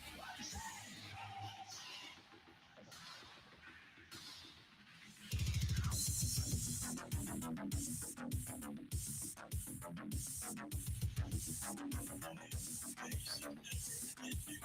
The flesh, it falls, it sharpens, it swells beneath the pain.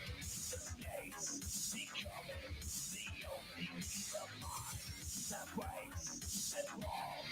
The rest of me the end that failed, the five relations as we rise. Chaos will never hide at night, and only time will never last, but challenge as we rise.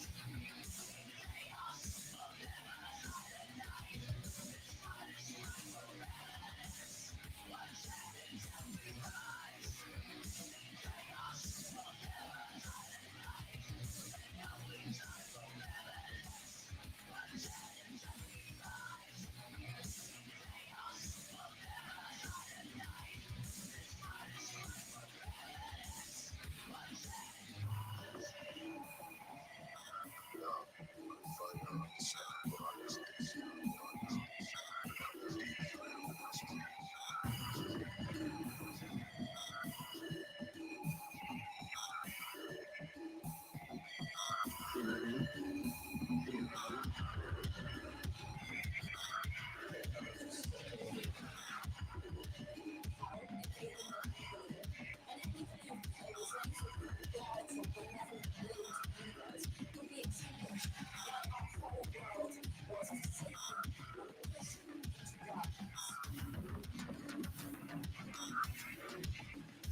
Chaos will never hide at night, and only time will never last, but challenge as we rise.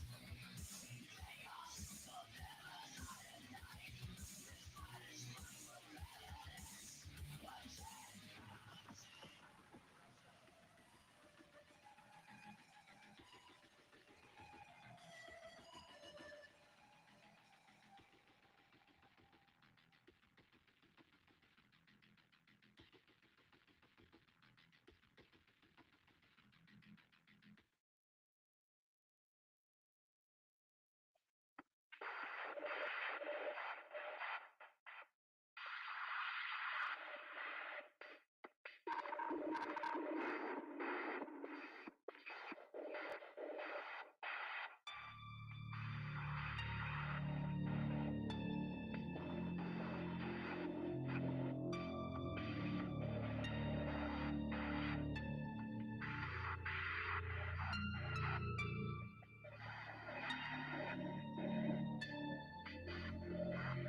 All right, I'm back. What is going on, Nick? All right, I'm back. Cool. Me too. Is Mom that said- music? Oh, sorry. Mom said tell everybody hi. Hello, Mama Donna. She's trying to relax, letting the pain pills kick in. It sounds like a Good day. good idea. Yeah, right? Yeah. So let me see. Who said that? Nick said he likes the love the C&H pick. Haha. I don't know what that means.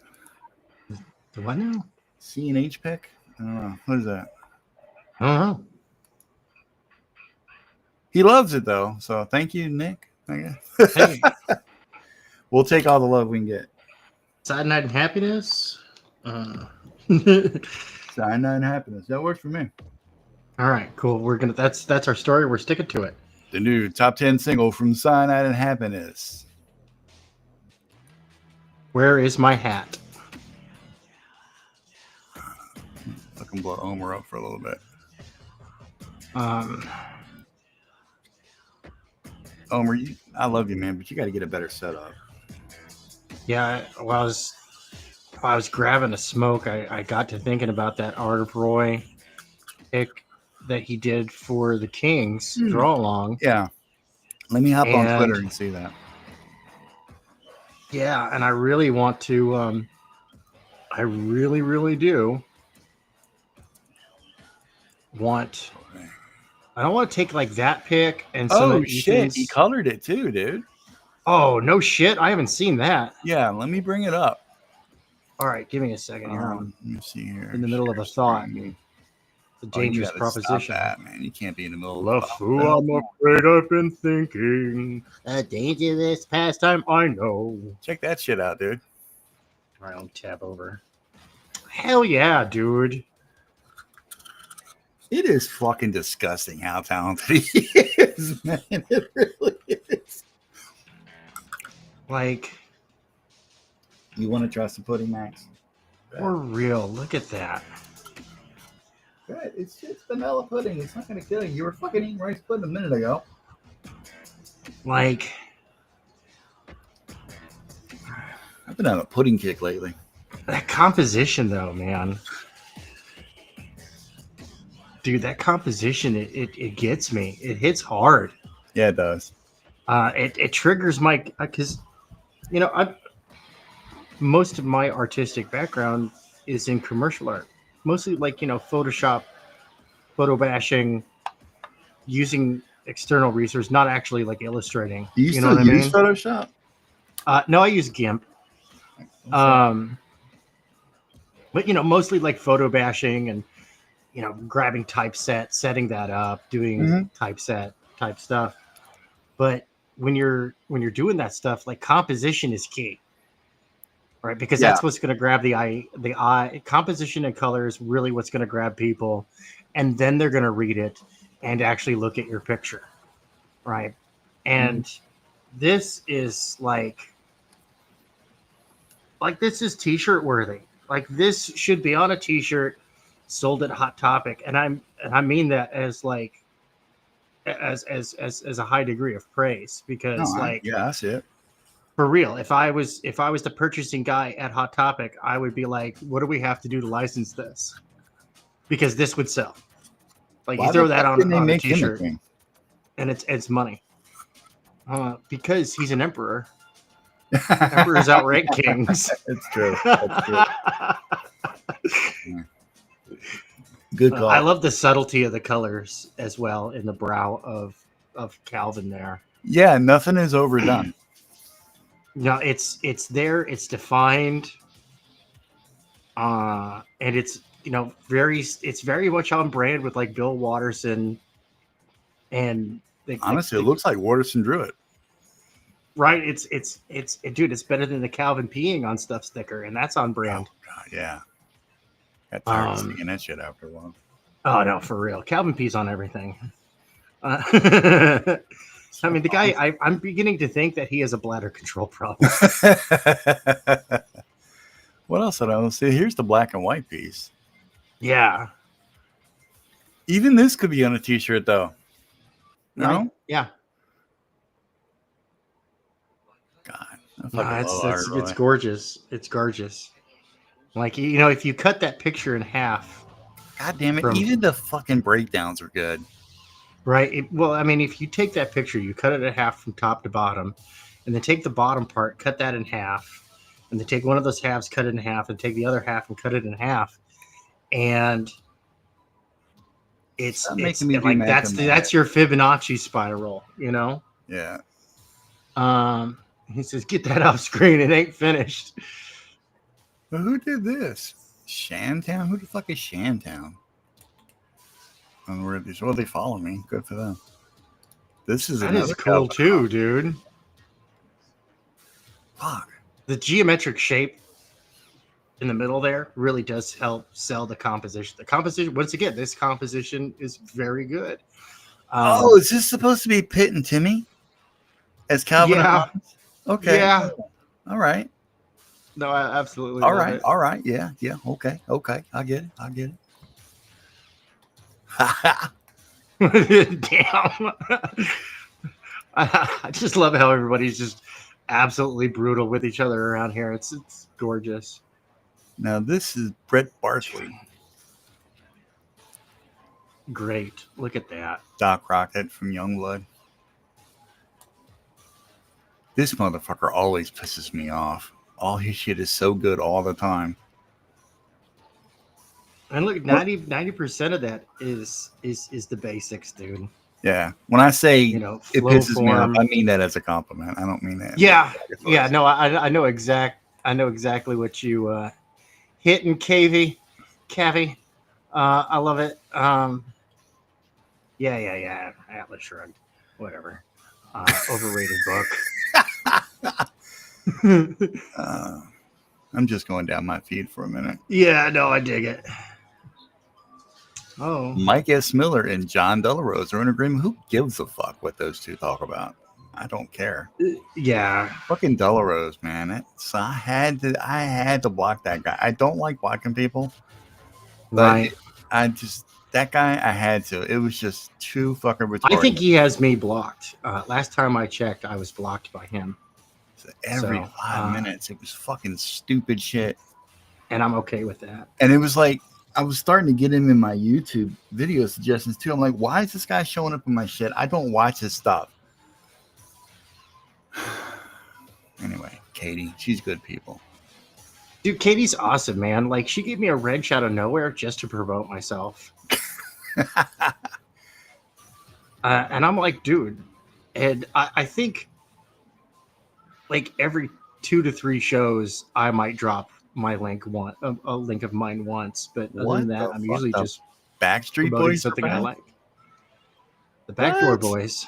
The Backstreet Boys are back? Fuck out of here. So wait, the boys are back in town? You can help keep Backstreet Pride alive. Oh my god. Oh no, yeah, emphasis on the pride. Are they even more gay now? Could they? I mean, they Look at that beautiful pink and yellow. is that even possible that they could get more gay? I don't know, man. It might be. I've never I do liked I do boy like that bands. one song, Backstreet's Back, though. I kind of like the jib of that. See, I can't even get into it. Oh, this fucking guy Netho, he pisses me to fuck off. Oh, Like hold on, let me see he could what's be making you so angry. big right now, Wow, look at that. right? And he signed an exclusive contract with Marvel like a fucking dumbass. I mean, well, okay, that's too Well, I judgmental, I mean, guess. Marvel's the winner Do what you got to there. do, but I mean, I would not lock myself down. Not if I had this level of talent. I would not that. lock myself down. Look at that. Here's the funny thing, right? Is that the And I hate that general X on the form, helmet. Fucking hate that X on the helmet. the general form of the anatomy of this character is okay, but he has such a good understanding of musculature and whatnot It that he just can looks get cool. away Yeah. with all this Don Simpson, Dale Keown-esque extra musculature that does not exist. The motherfucker just ripples off the page, dude. Right, no, for real. And and look, he's using, and this is something that I need to work on too.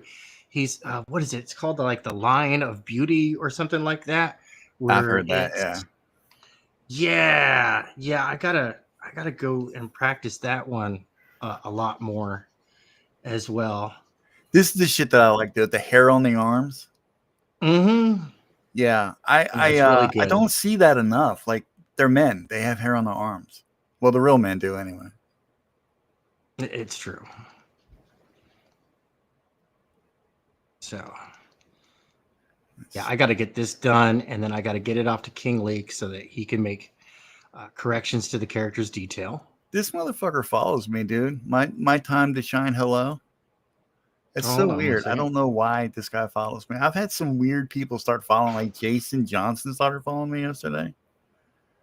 That was fucking weird. Oh wow! I mean, man, you're taking off. You're a big wig now. Nah, fuck all that. Dude, that guy, that painting right there up above, I love. Look over. I love the vibrant colors on that. Oh shit! Yeah, that's just a lot of fun, and you know those bobs, that she's all natural, baby. Yeah, she is. Who the fuck is this guy? Just a dude working on his fantasy comic book. I'm gonna follow that guy. Shit. Yeah, no, and this is like trying. This is. I love it when artists get outside of their comfort zone and try something new here, and it. You know what? It works. Oh, there's another dude here. Oliver Yep. Isabedra. Yeah. That guy. Yeah. I think this is for the Diaz brothers. It is. Western it thing. is.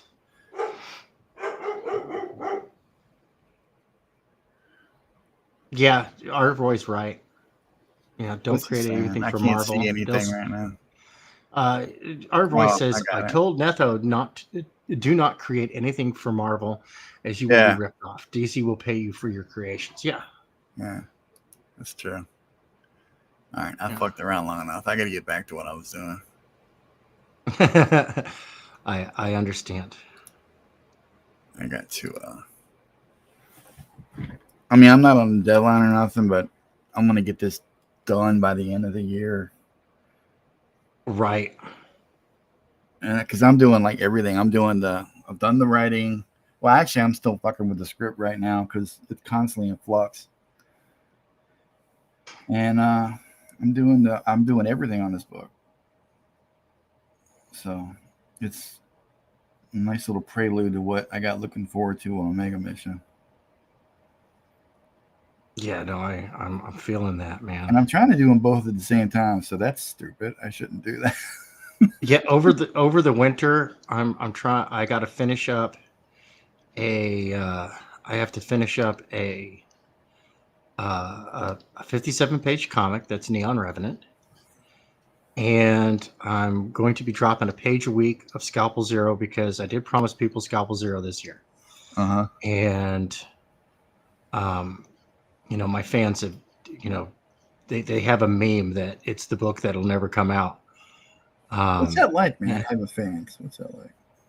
Is it good? I don't know. I don't know if they're really fans or if they're just humoring me because they think I'm special and I should probably wear water wings in the desert. Well, you are for my own safety. But I am a fan, so likewise. But I appreciate the specialness.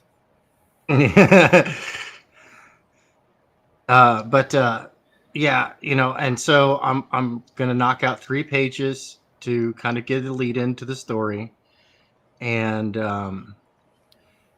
that way it's not it's not gonna take 3 weeks in order to have the 3-page lead into a story, and then that way it's more satisfying to get a page a week. And then I'm going to be working on Neon Revenant, and that's a staged progress.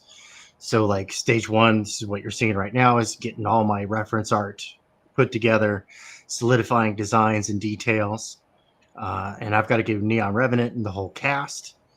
And then after that's done, do breakdowns for the script.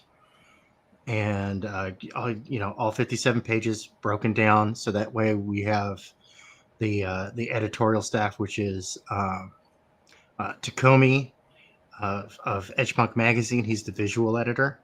And then we've got Shay and Red Valkyrie and Cyborg Valkyrie. So Shay and Cy are the script editors. So that way we've got all 3 of the editors being able to see a cohesive, right, all the way through, and we can make adjustments there. And that'll reduce the number of pages kicked back entirely. And if a page is kicked back, well, okay, cool. It was just in the rough sketch phase. So, and so with that, once all that's squared away, then I go into, finalizing a lot of the sketching and a lot of the environments, like get things fleshed out a little bit, right? AKA the penciling phase, even though it's all being done digitally. So the penciling phase of getting everything, detailed enough that the editors can once again go through the entirety of the book and be able to see the entire continuity and go, hey, change this, fix that, kick that, redo this, et cetera, et cetera. And then by then we'll have the style that on how the final rendering will be done, solidified, and then I can go through and finish all the rendering on the pages. All the while, once the breakdowns are done, then and the letterer can actually go in and start doing the lettering. You got a we've got, no, there's King Leak has a full staff working on this, man. He's not messing around.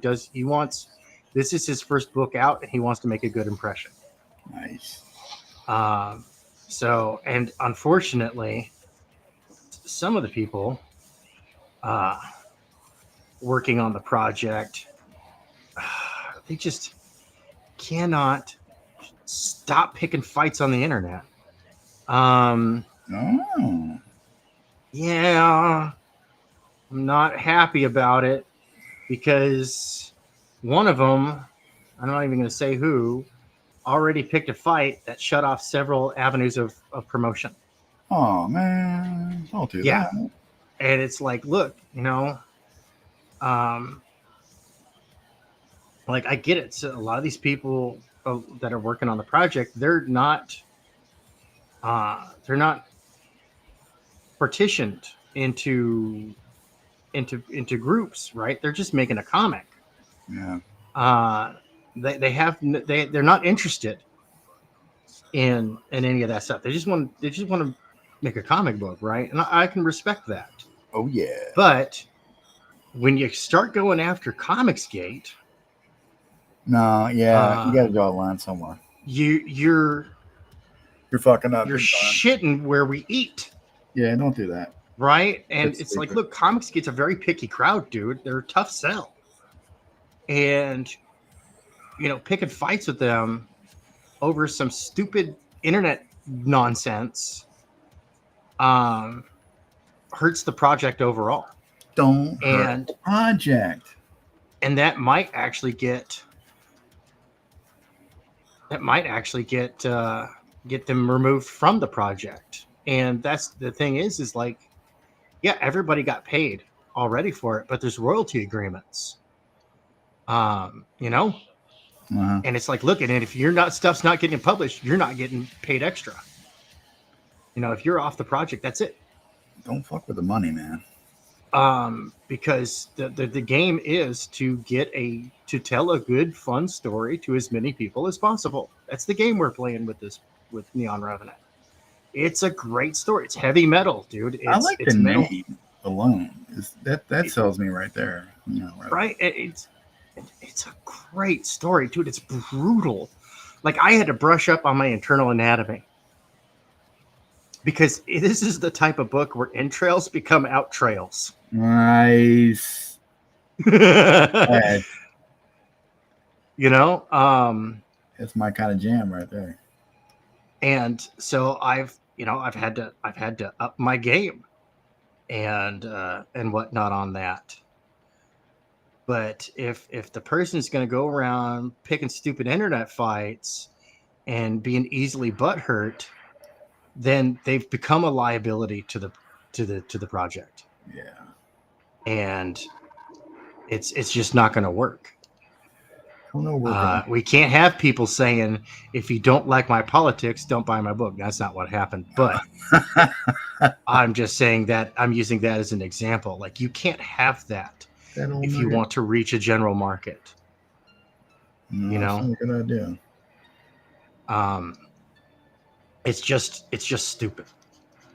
And it's like, look, dude, you gotta conduct yourself especially if you're trying to tell, like, and that's the purpose here is like King Leak just wants to tell a story. Yeah. A lot of people are like that. He just wants to tell a story, but if we got exactly, Reverend, exactly. Play stupid games, win stupid prizes. Yeah. Exactly.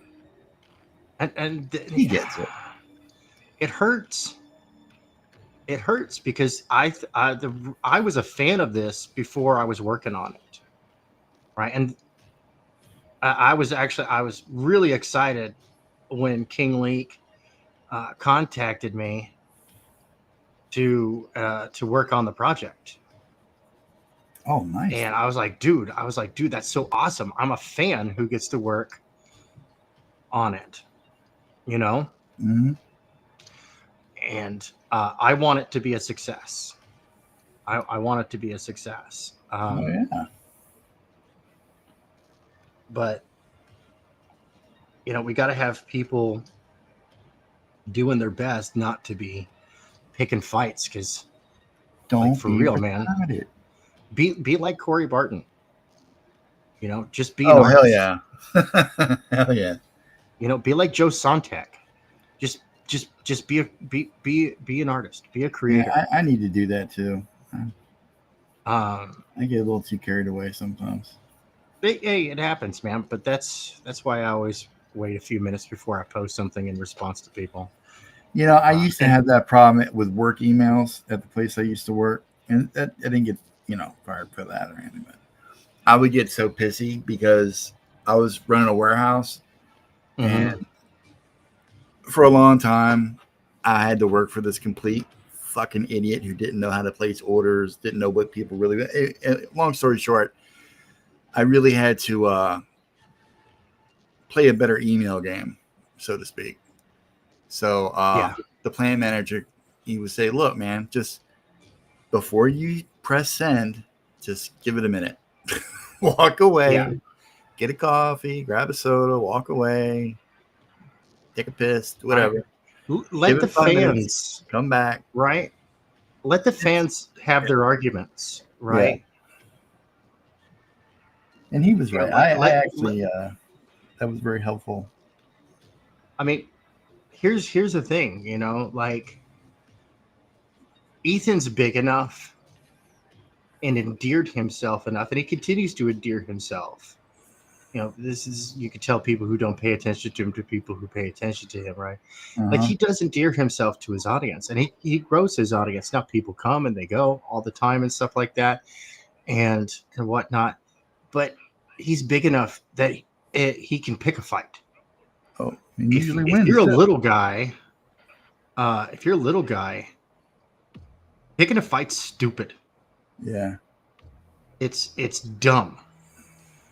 You're trying to grow your audience. You know, you don't get to have an opinion yet. Nice. You know, I'm not trying to be like mean or anything, but it's like some of these guys, you know, like dude, you don't get to have an opinion. You don't have, you know, you haven't you know, not you specifically, but I'm talking like people out there in Oh, you TV mean land, you weren't know? talking about me specifically? Here I am taking offense for no reason at all. God damn it. Ah, damn it! I shouldn't have opened my mouth. Yeah. What the hell, dude? Not all that offense I took, I got to put back in. I got to save it for somebody else. God damn. Yeah, I'm sorry. As my wife likes to say, my superpower is the ability to shit on the moment. Okay. I was taking a drink just then, asshole. See? Told you. Superpower. Damn it. That was good. Wow. I got to mute my mic for a second. Hang on. Yeah, no worries. You know, a little tact, a little bit of manners. It really does go, you know, a long way. It really does. Yeah. And sometimes just staying out of it can be. That's another lesson I'm learning. Yeah, I stay out of 90% of the stuff I see, and I am still like I find out like stuff all the time. I'm like, holy shit, I didn't even know that, man. Because I've got my Twitter timer, right? It's a total sum. I don't spend more than 45 minutes on Twitter for the whole day. I usually check it in the morning, and then like later on in the evening, I'll get back to it a little bit because people do send me messages about stuff I got to check and everything. Right. That's the one exception is like, okay, I have messages. Like I receive alerts on my phone for messages because that's one of my avenues of communication. Yeah. Same thing with like, you know, my regular telephone and Facebook Messenger. Mm-hmm. You know, but I am giving serious credence to cutting back on it, especially now that I'm trying to get these books done. Well, I especially don't doom scroll. And I've trained my algorithm. You know, it's funny. I went off on a dude recently.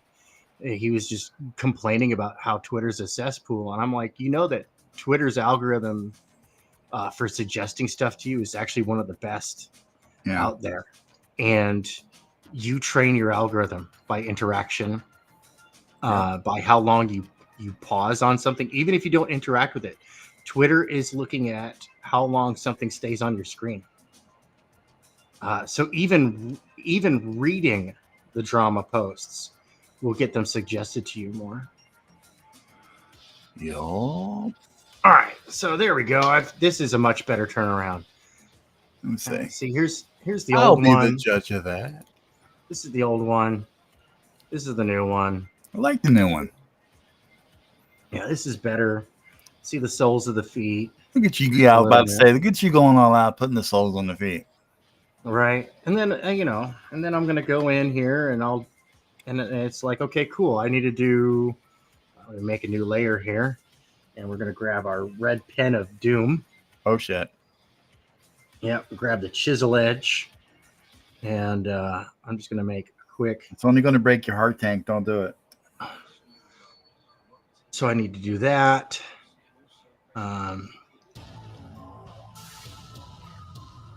So make some lines here. So boots, and then laces out, Dan. Laces, This is out. hair. That is one of my hands down most favorite movies of all time. Face. Do not Symbol. go in there. Symbol.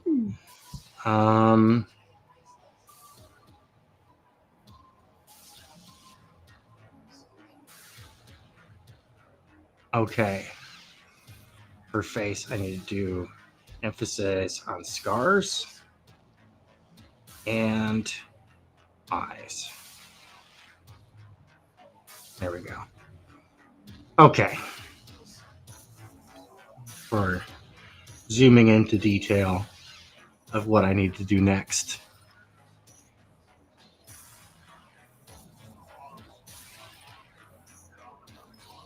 And then make a general note down here.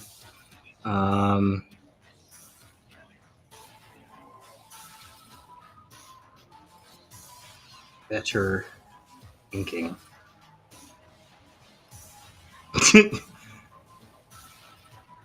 All right, there we go. Okay, cool. I've made my notes. He's not the only one who makes notes to himself. Hey, no, you have to. This is commercial art, man. Scars on eyes. You know, like I tell folks, I'm like, look, if you would just want to play fuck around all day, go into fine art. You want to make money in the real world and do commercial art. Yeah, there's a lot of technical stuff that goes into it. Yeah, I've done some concept work for some people, not a lot. I did one for there was a up and coming game studio. This chick Alyssa Brown was doing something. Only a fence. What about the gate? Yeah, see? Yeah, no, I'm with you. Gatekeeping is important. It is. Yeah, it is very important. Dang it, I lost my coffee. I left my coffee again. That is the 5th time I've done that today. Left my coffee somewhere.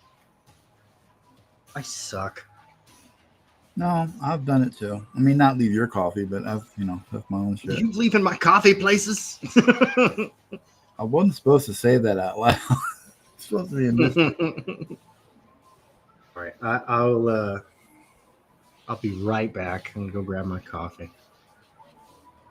How's the volume on the music, by the way? I can barely hear it. Okay, good. How's that? Yeah, better? Better. Yeah. Okay, not too loud? No, that's good. Okay.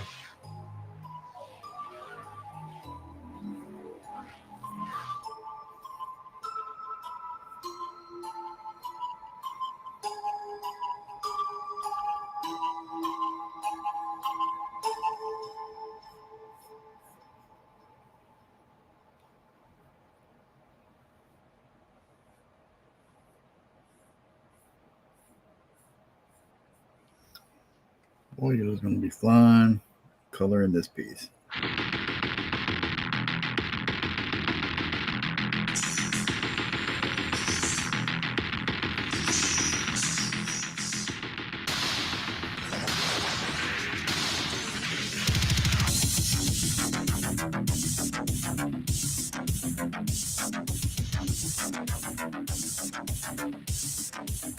The way it falls, it's so red.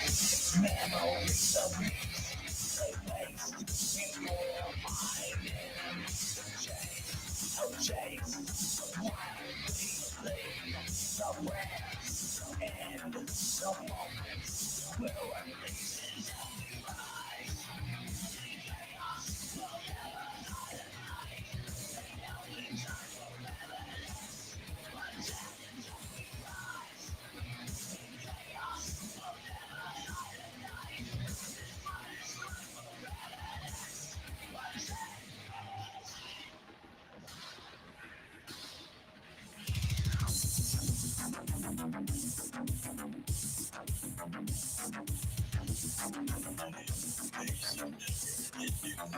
flesh, it falls, it charges, it swarms beneath the pain. The gates becoming the only the mind that breaks and falls. Your after the end that failed. The fight releases the rise. The chaos will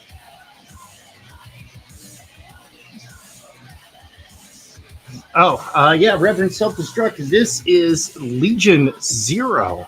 It's a buddy of mine who's starting to put out his music and whatnot. You can find him here on YouTube at Legion Zero Actual. I like it.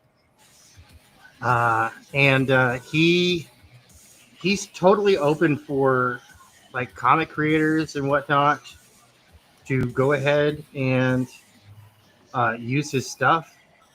Just Creative Commons, kind of like on your word that you'll attribute, and put his links in your description for when you do like a video or like a show or something like that, or even just give him a shout out, right?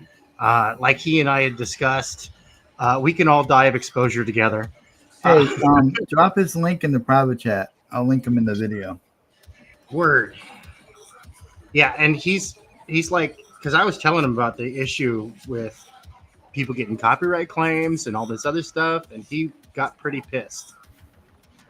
He got pretty pissed about all that, and I was like, "Yeah, no, it's fucking retarded, man. It sucks because, and he's open for commission too, and his rates are affordable. Nice. So, but yeah, that's Legion Zero Warfare is his channel name. Legion Zero Actual is his @. So let me see here. Let me grab a copy that. I'll get over to and drop it in the private chat here. And then I'm gonna drop it in the YouTube chat. Homer, man. He's Trent Razor's cousin and half brother to Marlon Manson. Homer, you have so many problems. That's why we love you, though. Dude, I love Homer, man. All right, let's my fucking. Yeah, I'm gonna try that Ecamm maybe later on tonight or tomorrow or something. I don't know yet. I do like the way it looks. Here we go. Legion Zero. Oh, I don't have a wrench, but okay. You don't have a wrench? No. What, dude? I don't even I'll post it. I'll put post it the link. It's all right. But I'm terrible at that shit, man. Days. Oh, man. You just go to YouTube and do that, right? At least give me the courtesy of a reach around over it, okay? For real.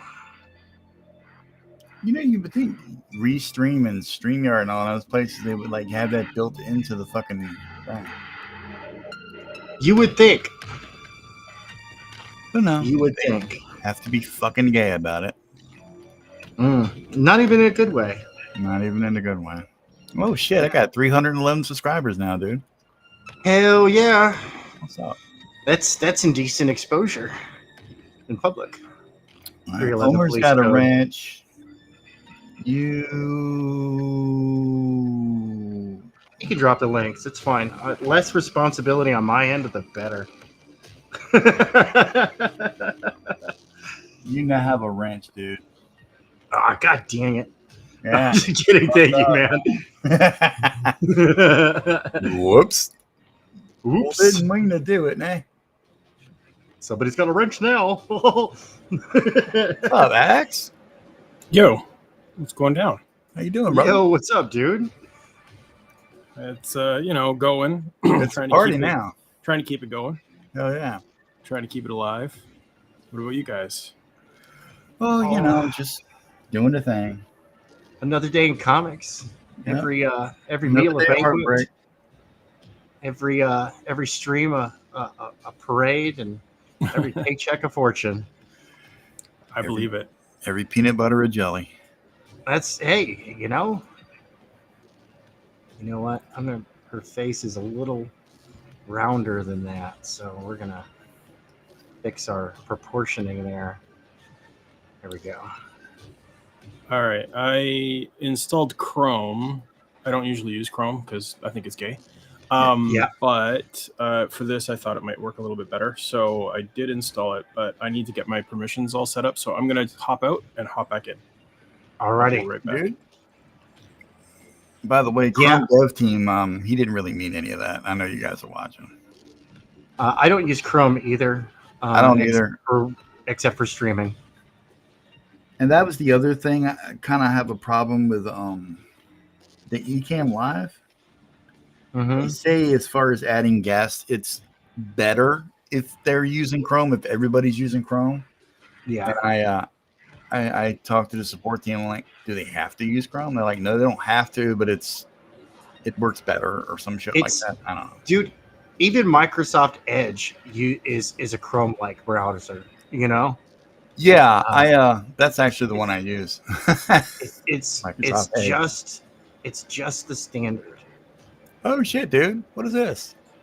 Oh shit! I'm live. All right. Yeah, this is some Crom the Destroyer. Ooh, let me see. Nice upshot. Oh hell yeah, dude! Not for dude, but yeah, that's great. Yeah.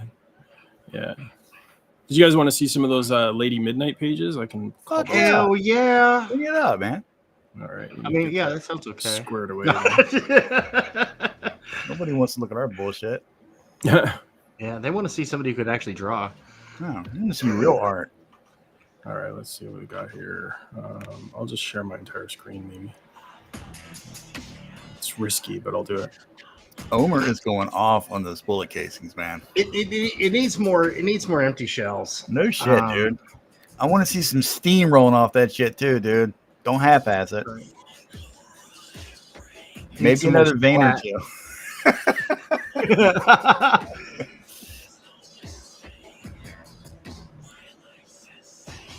All right, let's see what we got here. Damn, dude. Shot. I think. Well, you guys seen this cover? Yeah, dude. So. Did you do the colors on that, or do you have a colorist for that? Oh no, I did it all. Yeah. That's good looking, man. I hate you. That's beautiful. Thanks, dude. Yeah, let's see. Now I got some pages. Where are they? They're gonna. I knew that this was gonna have an output. Lady put the output. It should be here.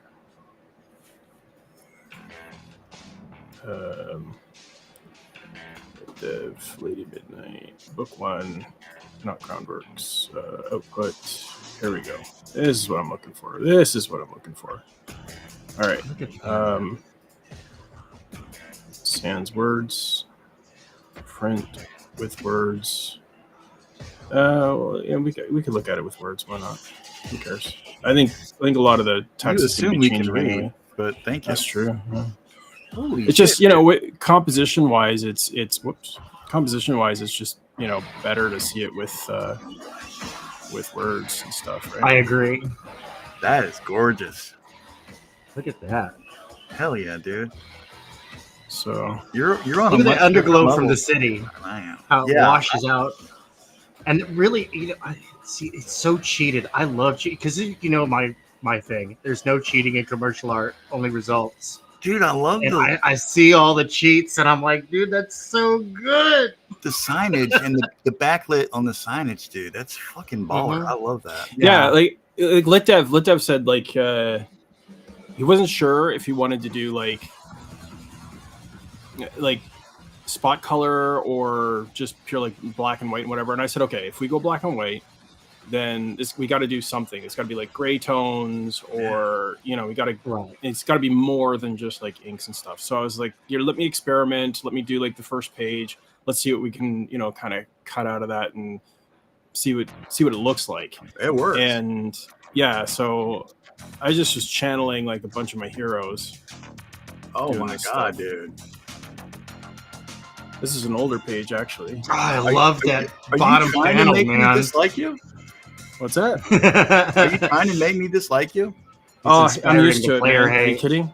I have I have like the winning personality to be disliked, so it's all good. Where is? I love that bottom panel where she's stepping in the puddle. This Yeah, is the later. dude. This is the later one. Oh, look at that! Yeah. Ooh. When I was looking at that bottom panel, I'm like, that's not. That's not got the some later. Final Fantasy movie vibes for me. Holy moly, man, that's gorgeous. No, I can see the motion, Yeah. and I love inferred motion. Son of a bitch, man. And then Gorgeous. let's see, page 2. Thank you for sharing these, man. Oh no, I'm happy. Like we got to promote this shit. We got to promote each other. We got to promote. We've got to get out there. And so I've been like pretty quiet lately, but yeah. So Well, you were good at these upshots, man. Yeah. Thanks, man. That's what I'm trying to get. Do more perspective angles. I love the light coming through the darkness. Just the lens flare. Yeah, lighting, dude. That sells it. So, stop. This motherfucker right here on the right. Holy shit, dude. Yeah. Yeah. Oh, dude. Creeping in through the shadows, just like, oh, dude, no. Oh, God. Stop it. It's gorgeous. Oh, I didn't even. Yeah, I'm with Reverend Self-Destruct out there. He says great work. Oh, fucking awesome, dude. Oh, shit. Nice. Pick it up. Holy moly, that's great, man. Oh, that does look like it hurts. A little bit. I love the foreshadowing to the next step in action. Yup. It's really good visual storytelling. Yeah. And I get into that stuff. I geek out on it. I think a lot of comics kind of these days they lack that sense of visual storytelling of telegraphing what comes next without throwing it in your face. Yeah. Yeah, man. This is top notch, dude. Like, I'm blown away. Dude, Heavy Metal Magazine, this is what I want to see in your pages, by the way. Shit like this. No kidding. Not that bland crap you tried to serve up to us, even though it was okay. It's okay. Here's the old cover. Let's kind of give you guys an idea. Like, this was the old cover that I had first submitted, and I was never really like satisfied with it. It just I don't know. Why isn't it loading? That is good, but that other one is infinitely better. Yeah, right. The back glow really does sell the magic on the second on the one you showed us. Yeah. This is I think the latest with all the. Does it have the? Let's see something here. No. Yeah. It's no. This one. Oh yeah. So there's see all the petals, like all the rose petals. Yeah. Wait. Yeah. So side by side, like there's a world of difference between the two. Like, and what really screwed me up was the multiple light sources. So when I put out some of the candles, it made my life a whole lot easier. I just essentially That's really you gotta do what you gotta do, man. But yeah, like I grouped like the warm ones on the one side and then the cool ones on the other one, and then that's what ended up like making it. Oh, dude, yeah. The turquoise glow really brings you into it, and it helps with just the magic feel too, right? Because like, what candle burns that color? right? Yeah, and I'm really digging the out of focus petals that are close to the viewer. Yeah. On my really creates. There's a depth to this. There is a point of focus, like with your camera or your eye. It actually has a focus point, a focus depth, and that really communicates, man. Thanks, man. And she's hot. That helps. Kind of helps, yeah. I hadn't even noticed that part yet. I'm still oogling and ogling over the composition and colors, dude. What I'm really digging though, if you pull back and you look at the whole thing, and look at that.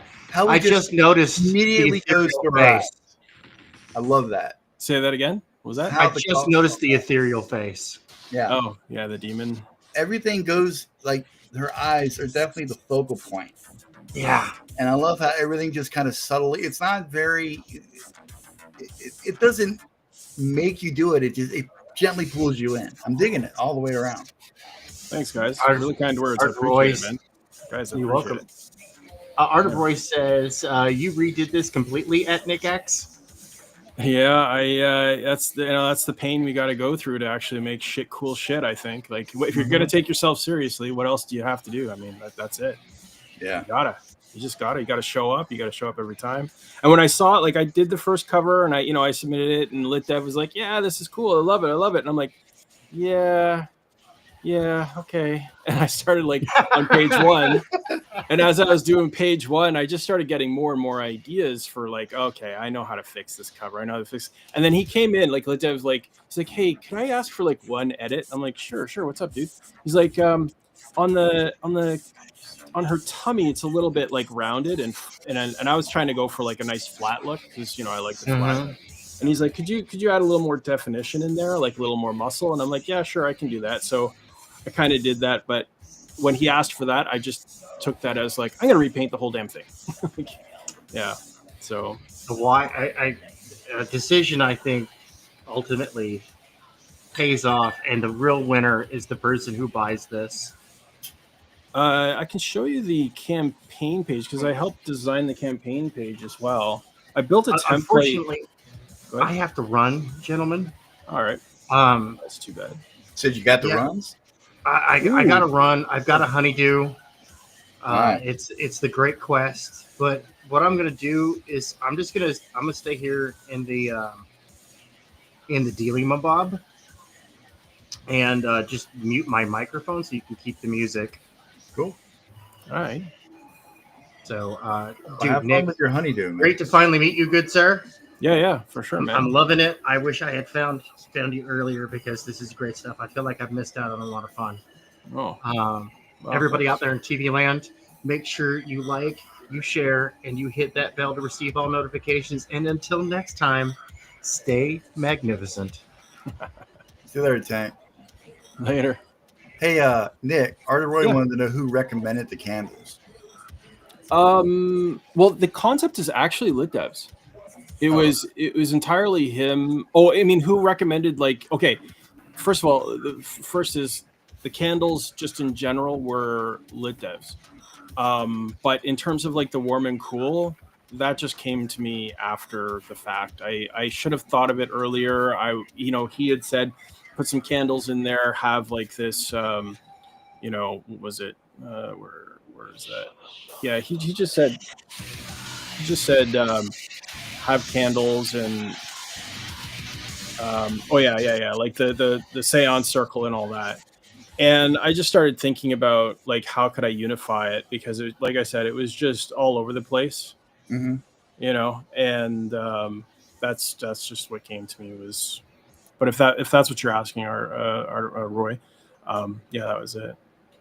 Yeah, I think that was it. And then so I built a campaign page in Affinity Designer. I used Photoshop for like over 20 years, and I got so sick of it. So this new app came out, Affinity Designer, a few years ago, and I jumped on it like right away because I just wanted to support something else like other than Photoshop. So yeah, they got enough of everybody's money. right. And like subscriptions and shit, I was just sick of it. I was just done. Yeah. And so this app came out, and it's a really slick design app. So anyway, I created this template that I keep using for other people's, like, whenever I design anybody's campaign for like Indiegogo or whatever. Mm-hmm. And so, I just drop in kind of the design stuff, the design That's elements. Slick. But this is what the campaign page will look like on the 6th. October? September? No, September in 4 days. Yeah. So you want to come on the show? I don't know what LitDev has planned, but like, if I'd love to just like jump around on people's like shows and say hi and kind of introduce myself, because I've been fairly quiet, I think, and I don't think anybody knows who the hell I am. So, well, look, dude, I can always squeeze you in. It's no problem. We follow each other. Oh, that's sexy. Squeeze me in. Hey, Tiger. Hey, baby. So you just send me a DM and we'll make it happen. Yeah, for sure, dude. But yeah, so I can show you some Crom pages too if you're interested in that. I don't know. Dude, I am interested. Seriously? All right. Yeah. I don't want to take over the show. I just no, wanted to say hi. Let's see here. We got Crom and Crom pages. I don't know if I put them rough output. This might be some of the yeah. This is like some of the stuff like there. This is without letters. I think it was Marcus told me about you. Might have been Marcus. These are some of the newer pages without letters. Very good. So just pencils. Like I don't. I think. Can't remember who's inking.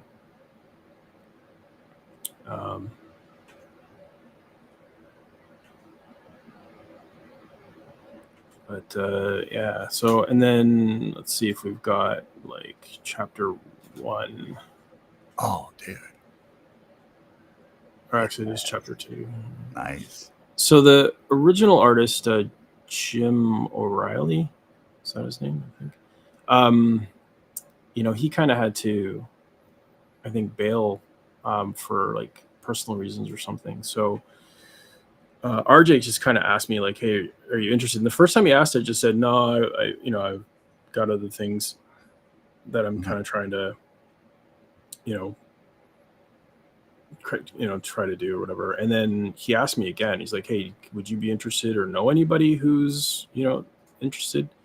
And I thought about it. I talked with my wife, and I was just like, maybe this is the time to just kind of like jump in and like, because I've been doing like marketing and graphic design, video production, like editing, motion graphics.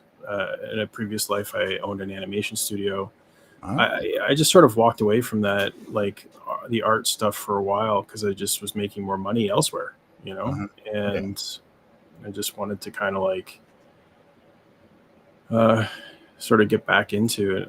Actually, Art of Roy was giving me some advice on like how to fix some of the perspective on this page here.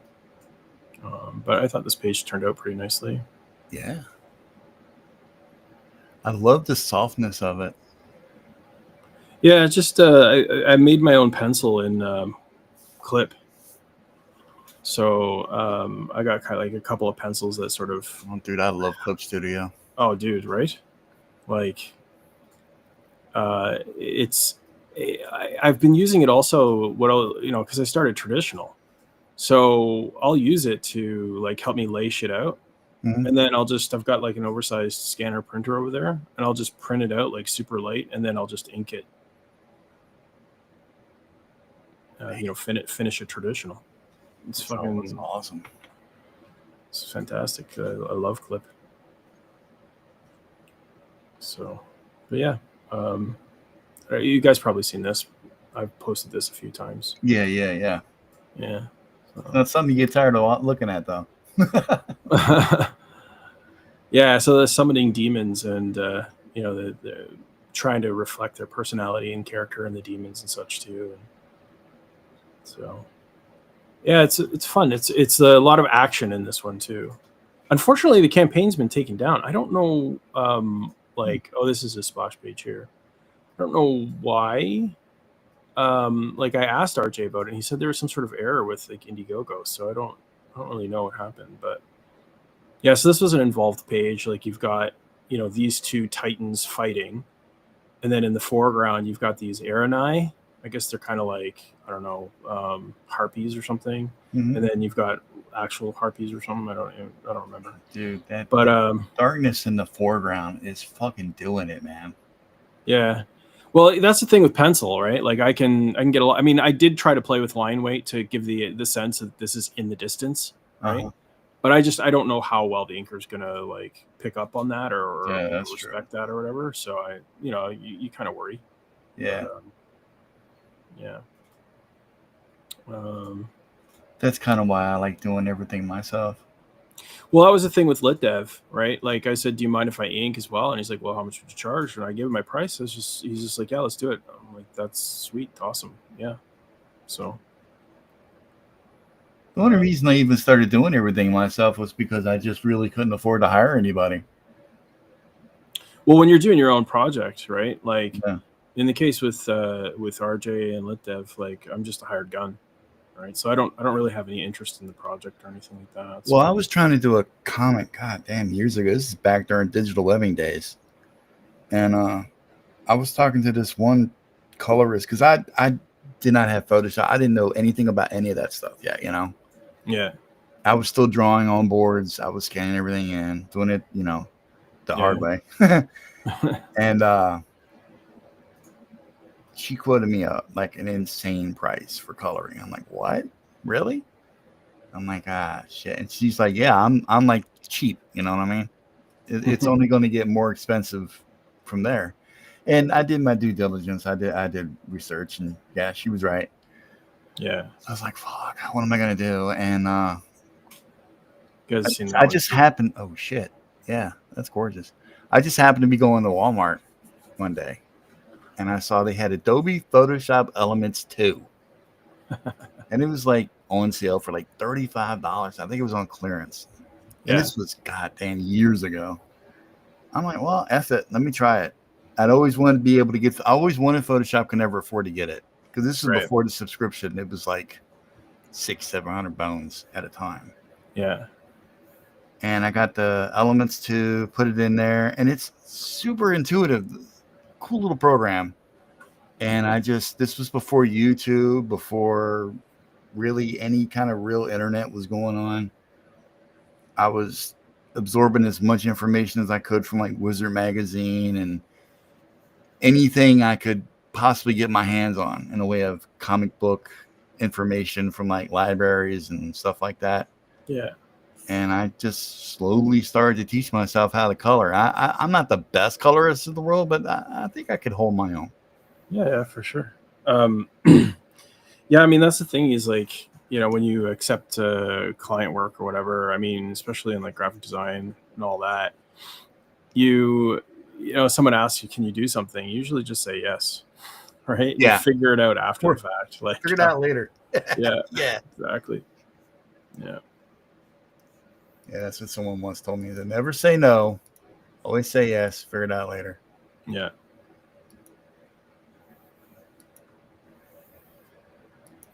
Appreciate you sharing all that, man. It was pretty cool. Oh, thanks for for allowing me to show that stuff. Yeah, for sure. Dude, anytime at all. Yeah, I just got to do a little bit more work here, and then I'm gonna probably hop off for a while and get some dinner going. That's all good. It's been a day. For those of you out there who may be wondering, Mama Donna's doing okay. She's resting in the bed. She says her hip's feeling better, so that's good. I think she's got like a cold. And then when she's fallen on that hip a bunch in the past, and I think it went straight to her hip. Plus, she was wearing these god-awful shoes that weren't doing anything for her feet at all, or her hip. So we got her straight. As straight as we're going to get her anyway. Right. Yeah, we're all getting older, hey? Don't remind me. Yeah. It's not something I'm taking with any grace at all. I hate every minute of it. I miss being able to just jump out the bed and get shit done. Well, I mean, we're jumping. Here I am in my 50s, and I decided, you know what? I'm going to start a little homestead. So, man, I'm 53. I turn 54 next year. It's plus trying to, you know, I'm on this weight loss journey, which is definitely helped improve things in my life. Like I don't have nowhere near the knee pain I used to. Right. But it's still there.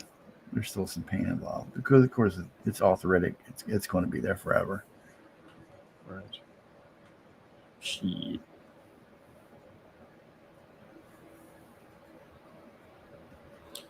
Yeah, I just kind of went quiet there for a bit on X. Just I was kind of getting worked up with some of the drama and stuff, and I was kind of getting a little bit hot, and I needed to get some work done, so I just sort of went dark. It happens, you got to kind of control yourself. And yeah, me and Tank were talking about that. That's something I got to do. I've been getting a little hot under the collar lately. Got to stop. Sometimes I get wound up. Things just kind of set me off, and I just. Yeah. No, I feel you. Yeah. But it's the best of us. I'm good and busy now. I got tons of work to do, so got 2 books I'm trying to get done. Nice. No, it's not. Stressful. Yeah. Yeah. I mean, I'm happy about it. For sure. Yeah, for sure. No, that's the thing. It's like, you sit down and you think, I think I got to draw some comic pages. And then, every 10 minutes you regret your decision just because you just have this vision for things. And it's such a challenge, to make it happen. And you're just working it and working it and working it. And you just feel like ripping your eyes out after a while. Because you're like, yeah, oh my God. Sometimes it's like that, definitely. Yeah, well, sometimes for me, it's always like that. Well, I was being nice. More often than not, I pretty much hate everything I do. Yeah, well, that's kind of part of the deal, I think. And someone asks you, well, you hate your shit so much. Why do you keep posting it? I'm like, because I want people to tell me if I'm fucking up. It's the whole part of being out there in the world. I'm not looking for congratulations. I'm not looking for, oh my God, that's the best thing ever. I don't need smiley faces, emojis. I want criticism. I want people to tell me, hey, I think you do better this way. I want different points of view. I don't know if people would be that willing to do it publicly. I think like in DMs even DMs it's too, difficult. Man, DMs are difficult too. And it's that's why I like showing shit to Roy. Oh, dude. Yeah. He's always helpful. Well, he says it as it is, and I appreciate that. That's why I keep, sending When I was a younger artist, I did not take criticism very well at all. I actually took it personal, which was detrimental to myself in a big way. But with all things, maturity helps. Not saying I'm mature, not by a long shot. But once you learn that there are people out there who are actually giving you positive criticism. Yeah, they want to help, right? Like that's the thing, though, right? You got to trust the person that you're kind of like. Yeah. Are they? Do they? Because there's a lot of people who have different motives. Oh yeah. But at the same time, someone can be a real prick, and that's true. Because I remember when I was helping people write scripts back in the day, I had this one guy, and he was a real prick. He was an asshole, and I appreciated him because he came in and he really cleaned up a lot of my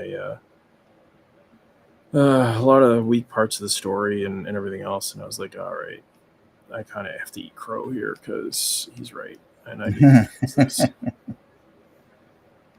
Yeah. But you're a better artist because of it, though, right? Yeah. Well, that was a script, but yeah, for sure.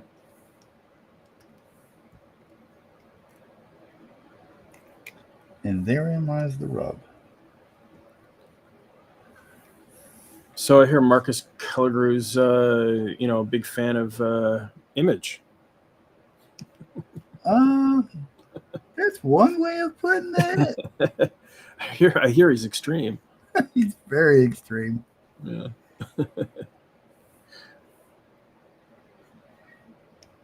Not exactly the biggest Image fan. I think he puts up with it because of us. Yeah, no doubt. Every time we say we're going to do some kind of Image-related thing, he's like, oh, God damn it. Guys, give me a break. Oh, you know what I've been hating lately is like I go to Pinterest to look for reference, and there's so much AI. It's just tiresome. Yeah, the whole AI thing is. I don't know how I feel about that. Well, I don't like a lot of it. Some things are little quick things are okay. Yeah. Yeah. Speak of the devil, and he shall appear. Marcus. I heard that. What's up, buddy? Not my fault. Image sucks. Don can't draw shoulders because he fell What's his that? image. I said Don can't draw Now shoulders it's a because he point. fell his image. Who can't draw shoulders? What? You might be talking about me. Oh, that sounds like fighting words. It's fine. He says it with love. It's okay. Oh. I'm in a hotel eating. Why would you do that? Well, I have to be in a hotel because I'm 4 hours away from home. Where you at, man? I'm in Greenville, North Carolina. Fixing somebody else's internet troubles? Well, yeah, that's kind of my job. But Arthur Roy does not want to see me eat, so now my screen's going. I'll come back. He's not wrong. You guys allowing Marcus to go along with that backhanded. It was not backhanded insult. Come on, man. What are you doing? I don't know. I thought Dan liked it. He did. Backhanded insults possible. No, I don't think Dan can insult people. He's a pretty nice guy. Yeah, he's a nice guy. Well, I see read that. So that back in the day, Extreme's artwork was a joke. But he didn't think this. He didn't think so. No. No, where I did didn't think Dan, you'd still be streaming. I saw you streaming. I was at work. where did Dan? You were talking about Panosian, right? Like, where did he get his start from? I can't remember. Was it Malibu or something? He was at Marvel. He was an inker. I remember him inking at Marvel, but was that where he started though? No, I thought he started at Extreme. My friend knew it. He might have been a wild No, story. he started at Marvel. Oh, he started at Marvel? Okay.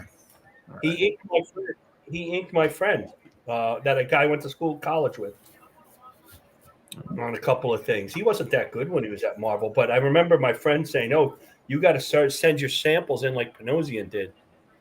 I didn't get to tell him that story. Yeah, he used to shrink all his stuff down to 8.5 by 11, and then put it in like a sleeve, like it was a resume, and then send it in. Oh shit! Yeah, it was really cool. I did it a bunch of places too. It was kind of a pain to do, but I did do it. Yeah, my friend. I went to Gavin Curtis. He did a bunch of comics for Marvel. He was a Romita Raider, but back then he knew it was a mess, so he bailed. And he's a children's book author and a teacher. All right, guys, I gotta cut out for now. I'll be right back. I gotta go check on Mom. all right. See, he leaves his own stream. What the hell? Where's the professionalism? My goodness. No, it just happens all the time. He leaves it up to Omer, and then he rips Omer a new one. Why? Because Omer wasn't entertaining enough? Omer's never. Well, no, Omer's very entertaining. Omer's not here now. Is he left too? Yeah, he had to, or his tank. Oh my God, we're carrying the stream. How is this possible? When Nick can't carry a stream. I can't. It's true. Yeah. You need a little bit of charisma. You need to have like some sort of, I don't know. Did you teach Don how to draw yet? Why would I be teaching Don how to draw? I don't know.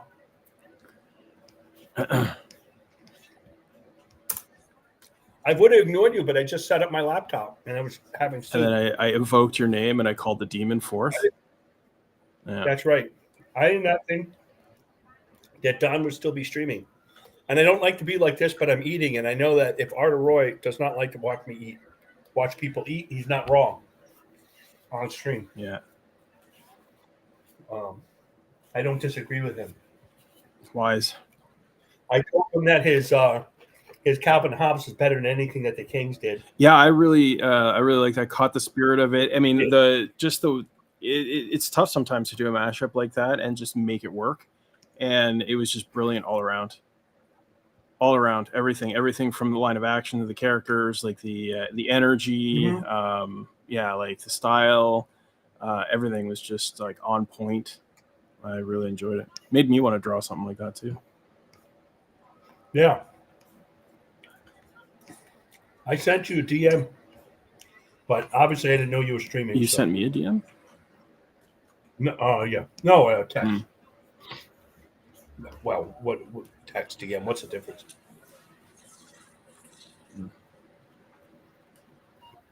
But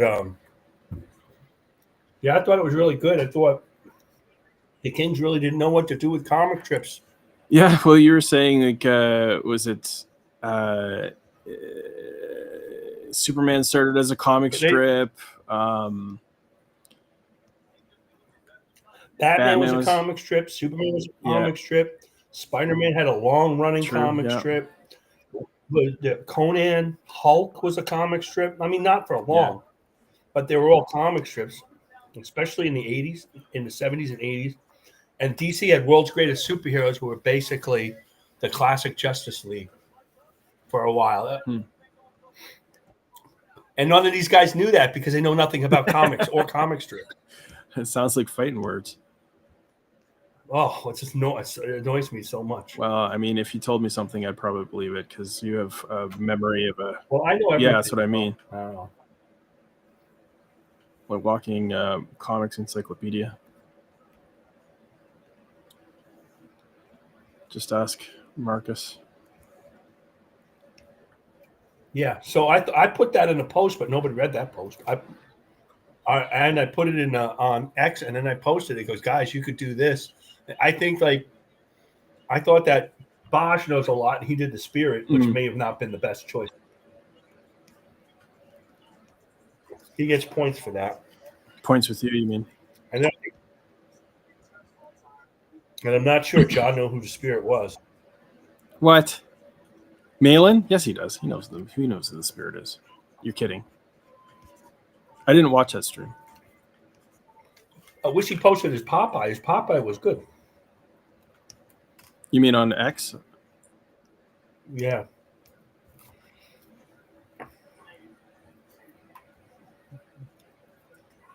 Yeah, that was funny. He lobbied for Popeye to win, and Popeye won, and then he became like the third or fourth best auction. He's still talking about it. As not a victory? Right. Yeah. Right.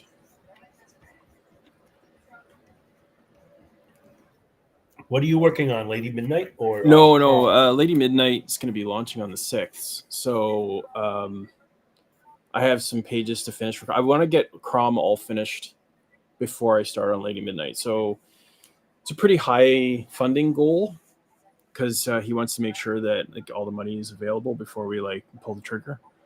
So finally, yeah, right.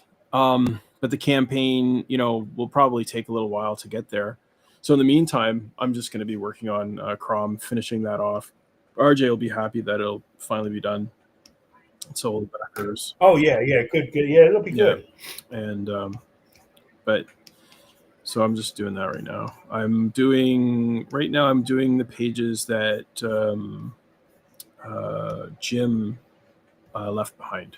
So I'm on page 17. Are you looking at his layouts first? I didn't really get any layouts. I just got the first 14 or 15 pages from him. I think maybe it's 15 pages. So I took those, and I don't know. Like RJ said that one of the pages that I got was actually in layout format. He says he can't find the finished page, so he's gonna have to bug Jim to get that page again. It's better that you don't see it anyway. Well, there's continuity issues. I gotta kind of, Well, to me, I don't know his work that well, but to me, he thinks up and down in regular C, and you think more widescreen, and there's a difference. Like I think like he does, so that's why. I don't mind doing a widescreen. But this story that I'm doing now, obviously, for he who shall not be named on this stream, that's how we treat it on the studio. That's what they say on the studio too. That's very Ditko, so it's very like, okay, I'm going to do this. I'm very comfortable with that, but that's not always the best. You don't always want to be comfortable, right?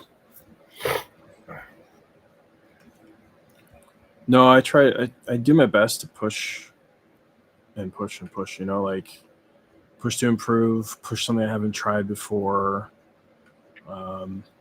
It gets me in trouble though.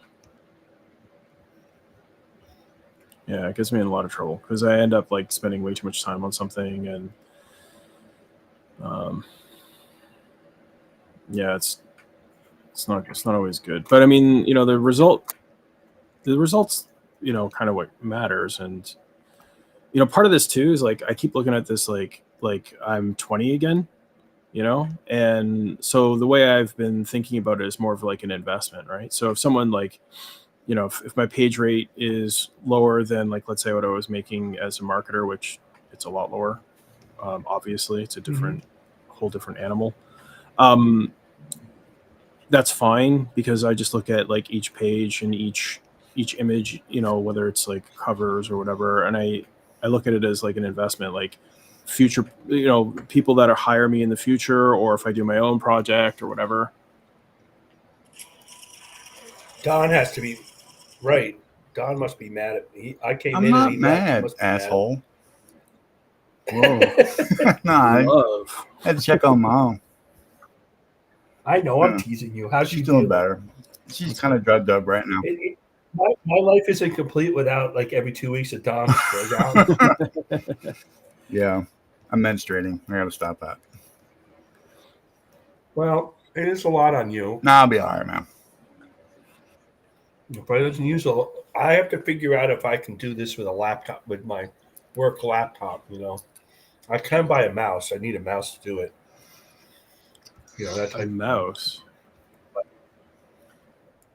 Yeah, so I'm not What is like this just mouse you using my speak of? fingers. Well, it's not an iPad. It's a regular laptop. It's on a Lenovo.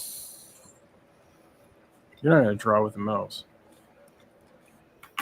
No, I meant helping him host the show. Oh, okay. Yeah, it's just sometimes the trying to keep up with the chat and everything kind of f's me up a little bit. No, it's too much. If you watch Graybeards, they're always trying to, you know, if you watch, say, Aaron Lopresti on the Kings, he can, in those 3 hours, he can do 2 drawings because he's so much faster than everybody else. But in Graybeards, he barely gets finished because he's running the show. Even though he has Gary looking at the chat, Gary never looks at the chat. Gary just goes off and does what he wants. His wife. Well, it's Gary, dude. Come on. Well, Gary's got to do. Well, he's kind of worthless, but You know, I didn't say that. Well, he's one of the greatest thinkers That's ever. true. But, yeah, I love his recreation. and he's funny on that show. It's more being a character than actually doing something. I'm just kind of kidding. Are you working on anything, Marcus? Eating. I'm Well, eating. yeah, I am too, actually. I'm working on.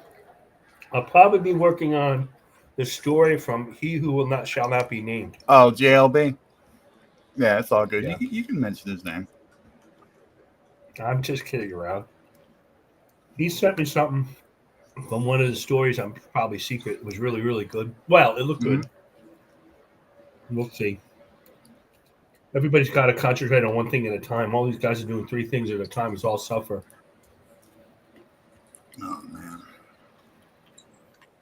You know, Got to stay busy, though. they get ripped apart. I'm going to rip apart by. Well, it's good for your mental health Yeah. to draw. It is for me. That's why I didn't give it up, because I just want to get it done. I can't go longer than a couple days without doing it. Yeah, for me, it's like Most work done on the weekend. There's days I don't do Yeah. anything because I can't. I'm working, you know. Well, sometimes I'll get on like a fucking stretch, dude. I'll draw like straight hours upon hours for like 3-4 days, you know? And then I'll just stop and I'll be like, I don't even want to look at the fucking pen anymore. I don't even want to think about it. I'll take a couple days and then I'll come back. I'll be completely hungry again. You know what I mean? Right. That's when I burn out, and I'm trying not to do that anymore. But when you get in a zone, it's such a good feeling. It's hard to get away from it. Well, certain things make you want to draw. Yeah, it really is like a drug, though. I wish everyone could experience it. Well, you share some of that with me because for me, it's pretty painful. I like having drawn. I don't know if I necessarily like drawing. Yeah, Sort of I went through a result. period of that too. I think everybody does at some point. Especially when you start doing this for like work. Yeah. Because I can't, there's been a bunch of projects that I've been involved with that they're just not fun. And it's like, why am I done? I mean, yeah, the money's okay, but do I really want to do this anymore? And then when you like, when I get done with this, I'm not doing this anymore. But then you realize you kind of need that paycheck because you don't want to go back to doing bullshit jobs. Oh, well, that's here's my problem is that I work way less hard. Like I do a lot of driving, but I really physically work way less than I used to. But I don't want to do it. I hate all my jobs because I'm not drawing. I'm not making money drawing. You should be though, dude. Maybe we'll see. Look, I'm not just filling your head with bullshit. I'm telling you the truth. You should be fucking making money while you're drawing.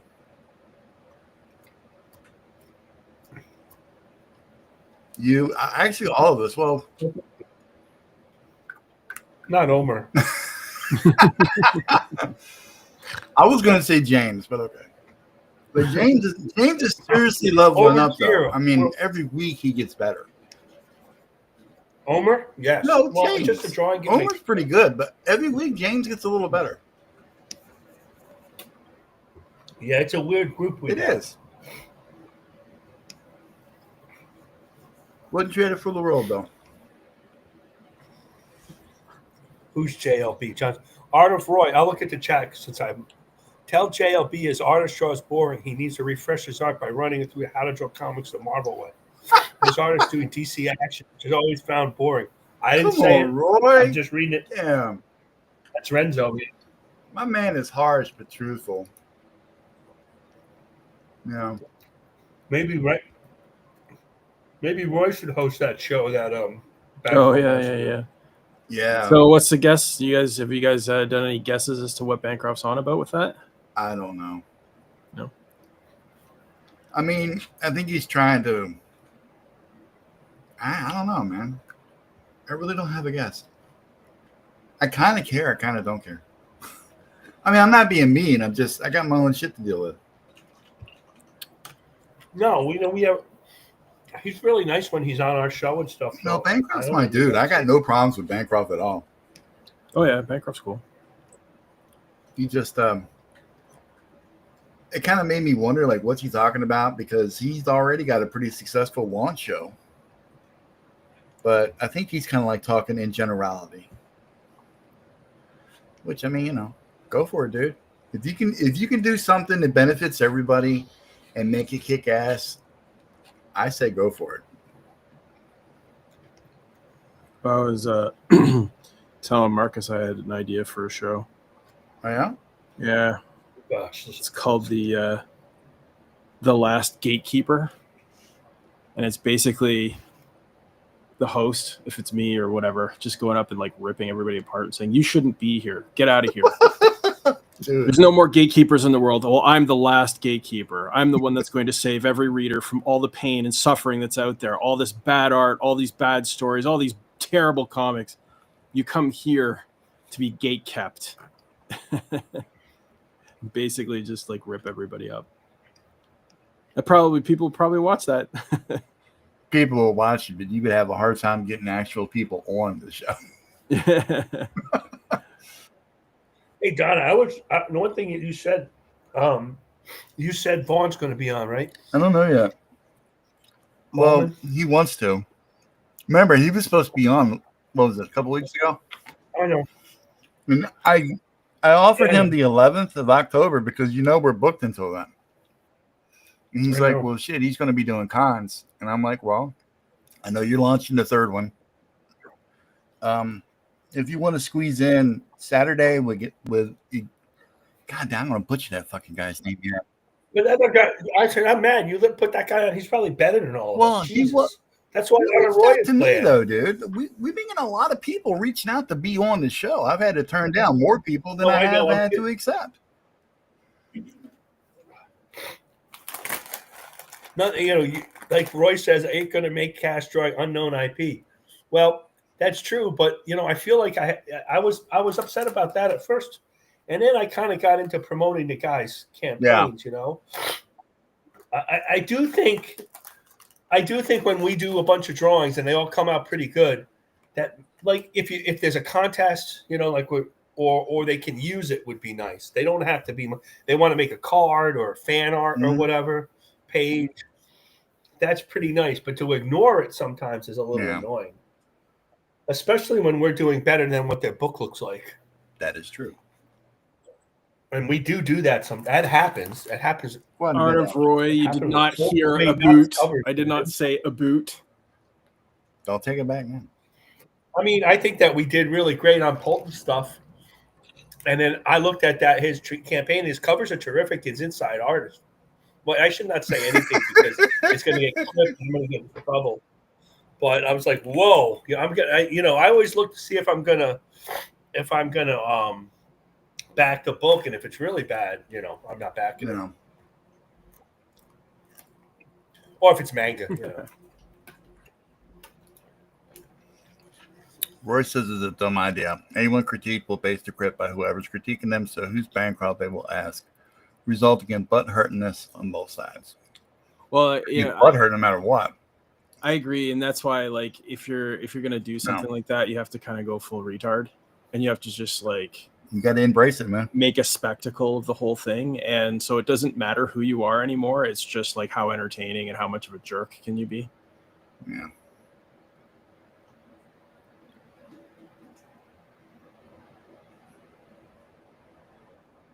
And Samedi tried to do something online, and people lined up, and they all got butthurt. Yeah. And then he said, and he was only really talking about the lettering and some storytelling stuff.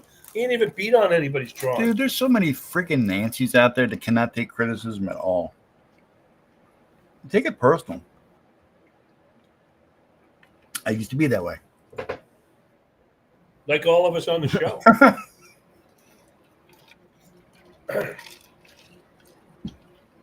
No, I think we do pretty good. No, we're all right. We just have to kill duck bacon once in a while. We can't get his ego too high. He must be doing something pretty big because he's been quiet. Like, I don't know what he does.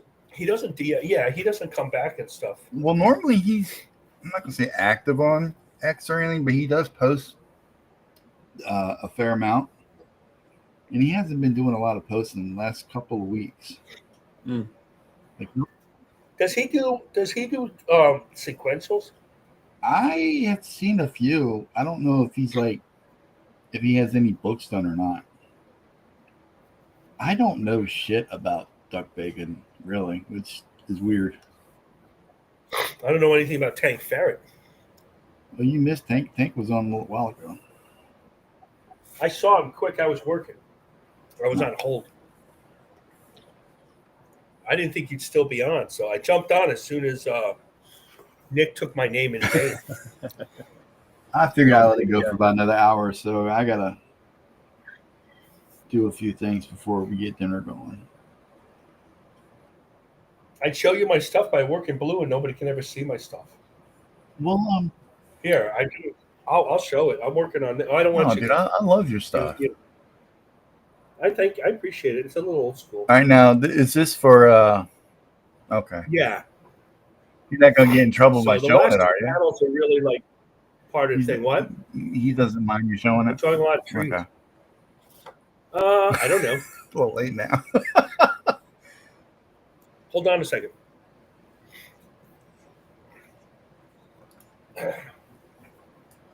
Actually, I gotta finish that condition for him. I've been fucking around with it way too much.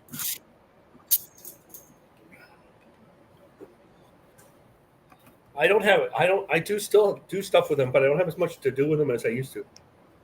He kind of fucked me up, man. I ain't gonna lie. Mm-hmm. He did. That was embarrassing. Well, no. So I worked on the 2 panels. You guys might have seen that. I kind of like the third panel. The first 2 I had a different idea, but he didn't like that. I don't mind these 2. I like that middle panel, bro. Yeah, I'm still working on it. I'm going to get more depth, maybe. And then this other panel's got to change because I just reread the script. A lot of it has to do with this other dimension. So I wanted to do this. You can take it out. I want to do this Ditko thing where he kind of jumps into like a piece of paper, like because Doctor Strange did it, but he didn't get it. Really, he didn't get it. I know more. That's surprising. Yeah. He really didn't get it. He wants it to be like a shimmering. It's fine. I'm not mad. He was always afraid you get mad. Like, why would I get mad? It's your story. I'm just, it's fine.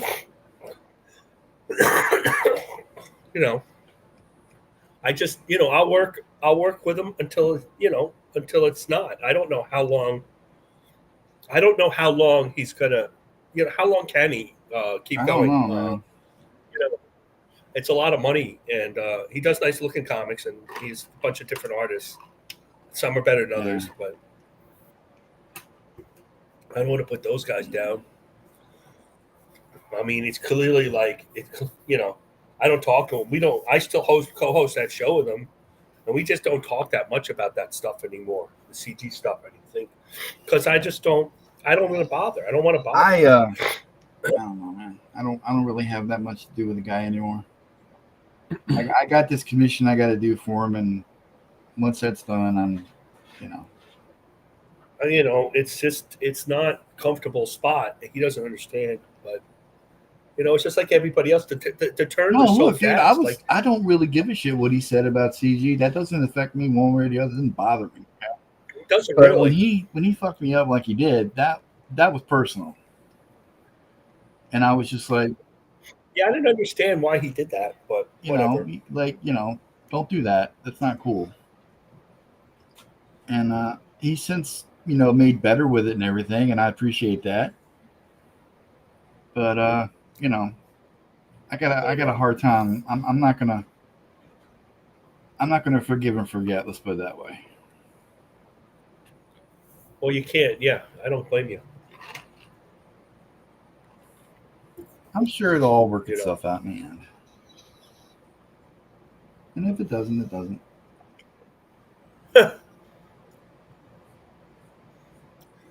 Well, the professionals are on at 10 o'clock tonight, not at 7. God, I love the professionals, but I never know what fucking channel they're going to be on. Well, they changed channel. Well, they announce it. They usually put it on X. It's on Aaron's channel this week. It goes in alphabetical order. A lot of times I miss that. And then they're gonna do a paywall show too, where you have to pay. I don't like that. Not the main show, but another show where they can be a little rougher. Tank Ferret. Yeah, Tank says ding dong. Ding dong, yo. Ding dong, yo. What did I miss? What, are you in? Oh, I'm sorry, dude. Fuck. It's all good. I thought it was hilarious. I'm fucking brain dead over here. What do you want from me? Hey, if I wanted I'm after. There you go. I wouldn't go on the internet. We have to make more fun of Tank on the show. I think that's I agree. I love that. Joke's on you. Yeah. I'm into that shit. Oh, I didn't say you weren't. I think the only thing that Drawstreams are boring, and the thing that makes the studio different, is that we're like loud. We talk over each other. We're completely unprofessional, and it's a terrible radio show. But we'll say almost anything, and we'll beat on each other. And I think it makes it a little different. And I think some of our guests don't realize that. And they're like, "What the heck is going on?" I thought maybe Buzz was not happy, but we dropped a couple DMs, and he was like, "No, dude, I had fun. It was fun." Buzz. Who's that?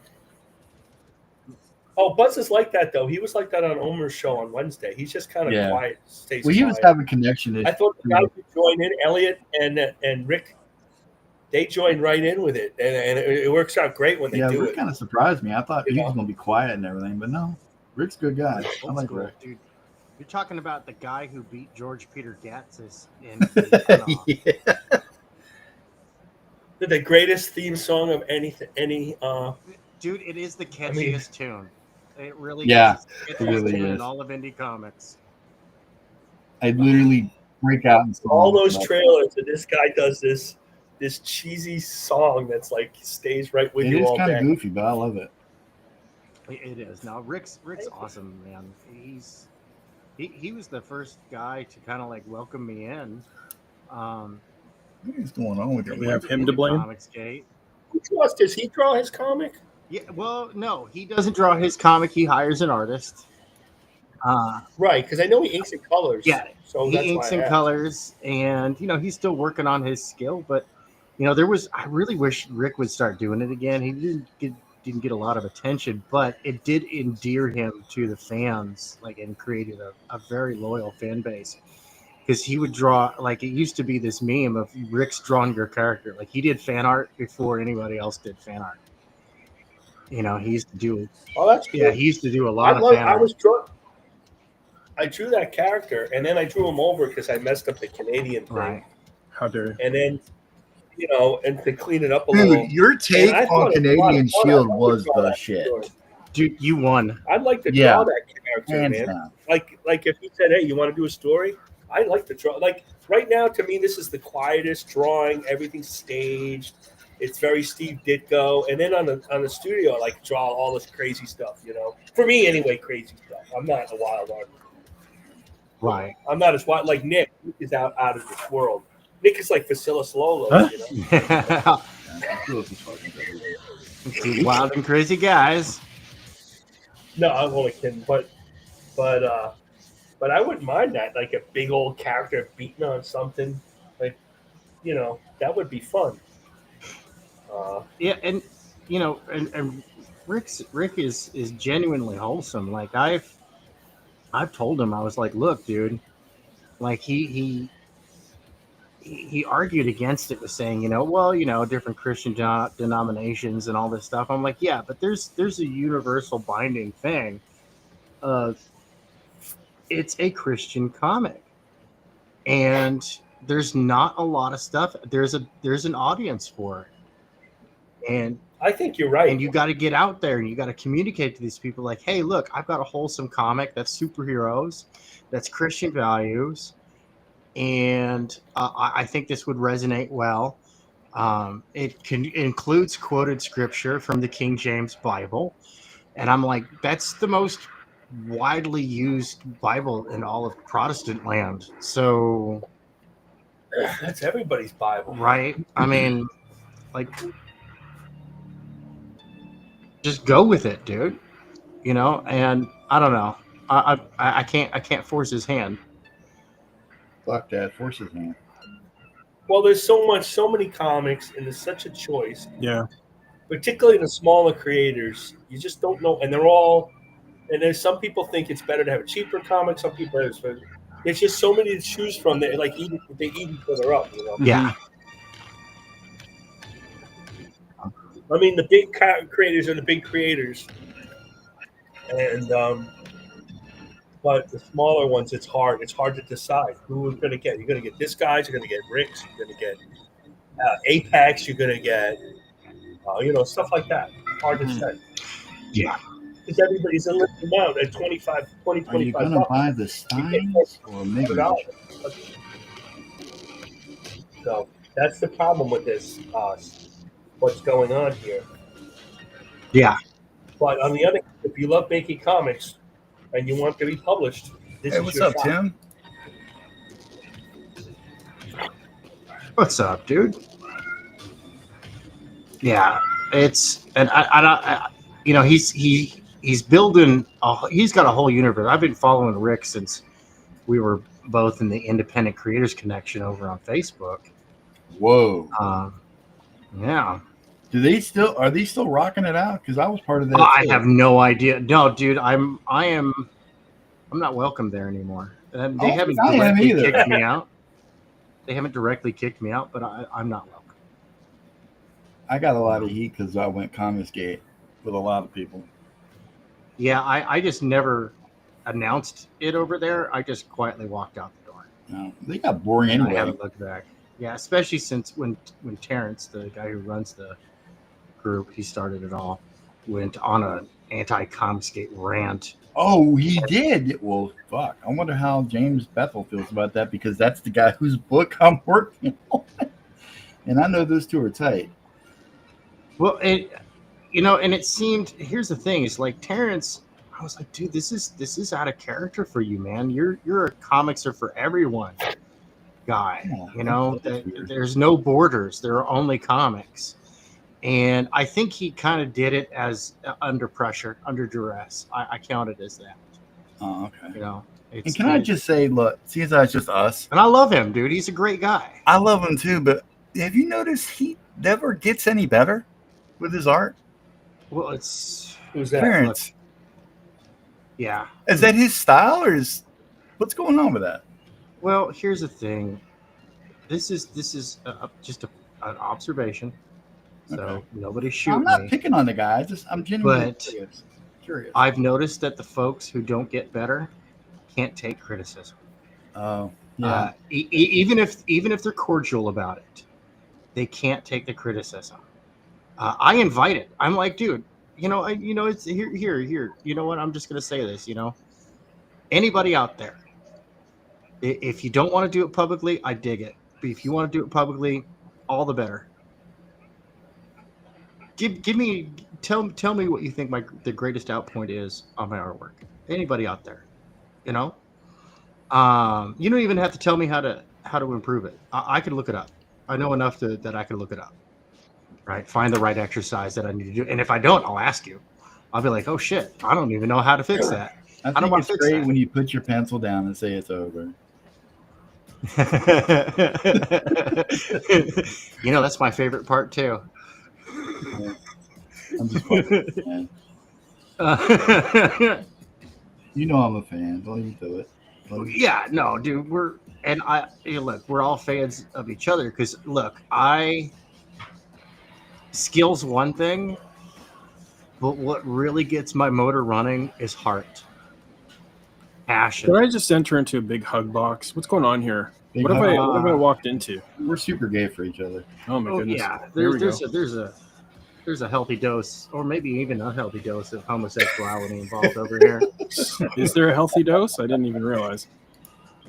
What's up with Dirty Fatty and Wolf and Bear? I don't know. I'm not a hater.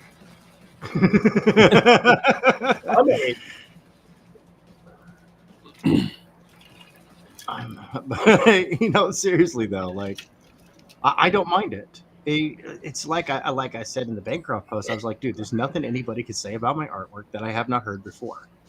And you can cuss at me blue in the face or kiss my ass. I've heard it all and everything in between. I've heard it all. I used to go to portfolio back when they did portfolio reviews at conventions. I used to go do that all the time. My first portfolio review, I was 13 years old. It's my second comic book convention ever. My first comic book, I was so inspired. I created a portfolio. Came back next year. First, I showed it to Neil Pierce at DC Comics. He was sitting at the submissions editor's Who the fuck is that? desk. And he was just the acting submissions editor at the time for the convention at WonderCon, Jack London Square, 1990. And I show him my portfolio, and the first words out of his mouth is, "This is shit." Damn. And and he just stares me down at that point. So I go, okay, well, what's shit about it? Yeah, no, like, dude, like, guy gave me the death stare, right? Okay. And so I asked him, I was like, well, what's shit about it? I was a little pissed off, I'm 13 years old, an obstinate teenager. And he starts pointing out stuff in the pages that I put in front of him. He's like, this is shit. This is dead. What the fuck is it? What were you even trying to do here? And I was like, oh, well, I was trying to do like a cool lighting effect. He's like, well, that's not how the fuck you do it. Oh, wow. I'm like, oh, Okay, well, what can I do to get better? And this guy's demeanor. The fucking submission editor was talking to you like this. Yeah. Wow. And this guy's, when I said, well, what can I do to get better? And he is like, his attitude, like a light switch. He goes, oh, well, get out to the park, do some form drawing, go take some live drawing classes. He was feeling you. Yeah, that's what they always say. And I was like, cool. Well, thank you very much for your time. I gave him a handshake. We were smiling and shaking hands by the end of the exchange. And see, that's the thing, though. You got to be able to take those lumps, dude. You got to be able to take it, especially from like a skilled artist. Like I've hit up a couple of people and I sent some night letters, but very pleasant night letters, asking like, hey, would you be willing to critique my art? I'm looking for 3 things to sustain and 3 things to improve, ideally. But if you just want to give me a bunch of stuff to improve, I'd greatly appreciate it, because I'm always looking to up my game. I mean, I can see with an editor's eye where I need to get better, and I know that I need to do X, Y, and Z exercises in order to do that. But at the same time, it really does benefit. It would behoove me. I love that. Behoove me to hear it from somebody else. Well, let me push back a little bit here, guys. Push back. Look at Please. There we go. So I ran a studio for like about 8 or 10 years, something like that, an animation studio. Mm-hmm. So people always coming in with their portfolios wanting to get hired. Right. And, you look at so many portfolios and you see so many different people. And I used to be the guy that was like, oh, you can learn it. Anyone can learn this thing. And, it's just art. Anyone can learn it, whatever. And I was I would sometimes open up the studio to let people sort of bring because it was a part classical animation, so hand drawn. And the other half was like computer animation and so on, visual effects and what have you. So I would, when times were lean, we would have a lot of space, but very few animators actually being hired, because it's like a feast or famine kind of industry where in comes a contract for a season. You might get a television show, you might get this, whatever. A lot of people are working for a period of time. Once that's over, you're kind of waiting for the next project to kind of come in the door. So you've got all this space, you got all this table space, all this desk and everything else, and it's nicer to have people in. It's also nicer when you're trying to woo investors and you've got a bunch of butts in the seat and looks like okay, right? So what I would do is I would open the door and I would say, hey, bring your computer in, bring your supplies in, like whatever, and just hang out and draw with us. And if we get a little contract work or whatever, if you're here in the studio with us, we'll throw that contract work your way instead of calling out for someone. Well, you're right there, so you might pick something up. And it was cool. Sometimes the guys would be working on little projects, like private projects and stuff like that. The problem was that when you open the door like that, it's sometimes difficult to kind of turn it away, because it's not like anybody's getting paid unless they're actually working on contract work, right? So what you end up getting is a bunch of people in there that really shouldn't be there. And you think to yourself, okay, well, that's okay, because you want to be an open studio, you want to give back to the community, you want to kind of bring people up, kind of thing, show them the ropes, and help them get their skills up, get it to production level, where they need to be in order to get hired, in order to land that contract gig or whatever. And what you end up learning is, no matter how many times you explain something, no matter how many times you sit down and draw it out, it doesn't matter.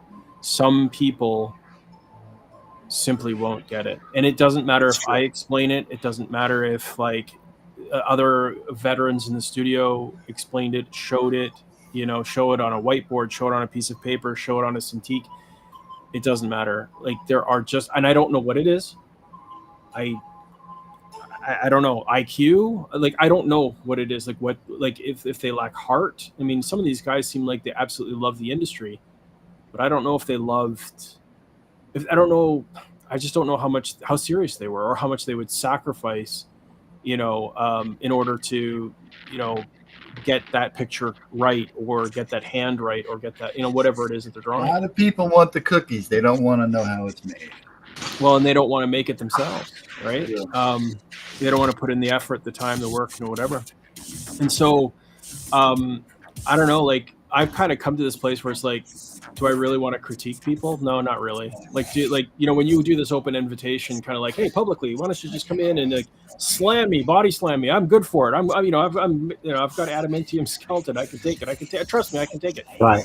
I don't know. Like I've experienced all sorts of different people who say that. I'm not saying it's you, right? But I'm just saying. Oh yeah, no, I'm picking up what you're putting down. Portfolios over 8 years or so, Right. and it's tough. Like, you're trying to be kind, you're trying to be nice, but you're also don't want to be a prick. You don't want to be dishonest. You don't want to be like that guy either. And so you're trying to sort of lay it out for them, and you can see like when their faces get red, when they whatever. And then they come back, they'll come back like 2 weeks, 2 months, later, basically trying to implement the things you're talking about, and they implement it so poorly. You're sitting there thinking, like, was I speaking another language? Like, did I really fuck up this like, holy shit. And it's like, no, they literally can't learn it. And as I said, I don't know what it is. So yeah, no, I worked as a submissions editor for a small film group in Los Angeles, and you run across that where it's like, I'm sorry, you're not good enough for what we're looking for. I don't know if you'll ever be. Yeah, and that one always hurt me on the inside a little bit to even have that thought in my head of like, I'm sorry, this is going to be a great hobby for you, but you're never going to make money on it. There was no oot. There's no ooting here. That never happened. Art of Roy. And visualization is very difficult. It is that's where it all begins, right? I mean, Roy knows this, but like, there are just some people that don't have the eye. They can't see. I don't know how else to put it. You give somebody a script, and you get 2, 3, 4, 5 different artists doing it, and if they're competent, you might get something different, but they'll look either passable or sometimes fantastic. When you come across an artist that just can't visualize, like Art of Roy's saying, there's nothing that they can. They try to fix the drawing, but it's like the problem isn't. The problem is partly your drawing, obviously, but you just can't see what you're doing. Like, so you're either regurgitating something that you've drawn before or copied before, or again, I don't know what it is, like why they can't visualize, why they can't see. There's something there that I just don't know. They don't have the magic eye. I don't know what it is. You bring up magic, and it kind of is that. You have people who understand the magic, or even have the ability to understand the magic, and they can become wizards of the visual medium, or they're cargo cultists. Like, they appreciate it, they have an affection for it, but it's never happening. And I absolutely I agree with you on that. Some people just are. There's like a lack of hunger, and a lack of willingness to even see. To even see that in themselves. And I used to do, I would, because when like you're saying, like my first art gig in entertainment was that I had an internship at Area 51 Studios. Oh my God! Shut up, cat. I get it. You're in horny jail, bonk. But anyway, and I was working on. I did intern work on Space Above and Beyond. Dude, I love that show. Well, you might notice a couple of my space potatoes. No, I'm just no, but seriously, some of my space potatoes that I modeled, aka asteroids, they did make it into the show, and I animated a flight scene through. Oh, dude, I love you. Through the asteroids, right? So, Thank but you. that was it was an unpaid gig, and I appreciated it because, dude, I grew so much as an artist doing that. But I wasn't the only intern they had. Mm-hmm. But I was the only one who was asked to stick around and hang out, even after, they were too busy.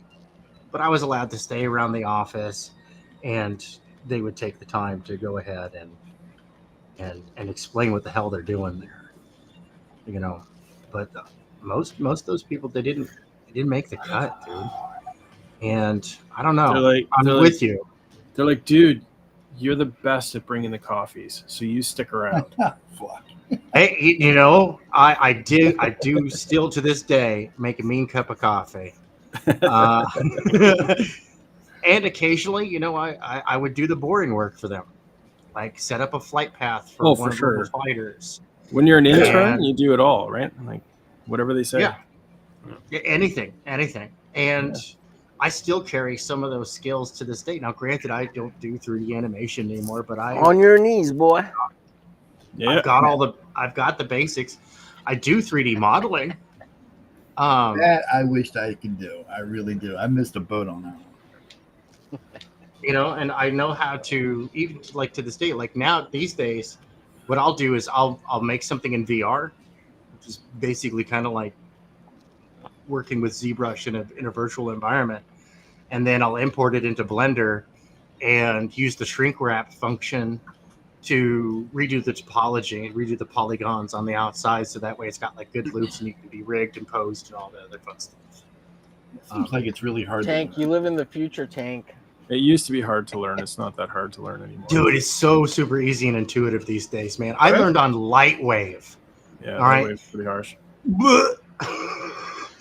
Putting in vectors one point, putting in vectors 1 point at a time, building a 3D model from points and then connecting them with array. All right, well, let me ask you this. I have no sculpting ability in real life whatsoever. Mm-hmm. Is that going to affect me learning that? This is one thing I recommend to artists is, and I have to agree with Can you guys hear me? School. Yeah. Yes. Unfortunately, we can't hear you. Just making sure. Shut up now. Just making sure. I agree Sorry, with. Thank you. I agree with the Noman School of Art in the regard of you should learn sculpting. You get a better nice to meet you. Homer Glitch here. I've been hanging out. I just want to say, hey. Yo, good to meet you. Oh yeah. Hola, amigo. Oh, you guys don't know each other? No, I've only known of him through Marcus. Oh, Marcus. Oh my goodness. No of him. Who? And I've seen some of the art, so I do recognize that. Probably. Okay. So, sorry, Tank. 3D, understanding 3D modeling and sculpting, understanding how an object works in 3D will help a lot. Okay. Yeah. Well. Like, I mean, a lot. Art of Roy, I'm going to tell you, you're wrong. I just, he says, I don't believe that, Tank Nick. Everyone has an IQ for everything.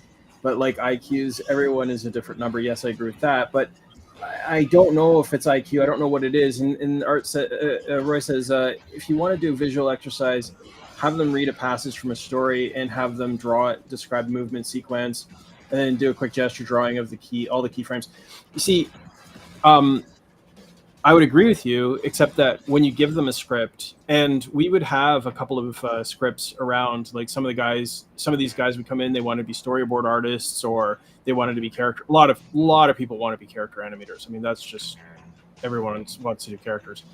And you would give them the scripts, sample scripts, or scripts for things that we worked on in the past, and it didn't matter. Like they just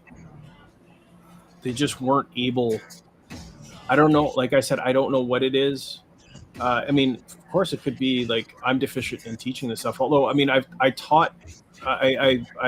wrote a curriculum for a classical animation program that was certified by the Board of Education. Taught that for about a year and a half, and I would actually siphon like the best students from that into my studio. That was kind of like the pipeline that I had in terms of talent. And there was just people who couldn't get it, and I don't know what they needed or what I lacked in terms of like teaching them. They just couldn't pick up on it, and it didn't seem to matter like how you approach the problem. They just couldn't get it, and I was this true believer. I was like, no, anybody can learn, everybody can learn. Like I was broken. I was completely broken. Sorry, I just brought it back to that, but It's okay.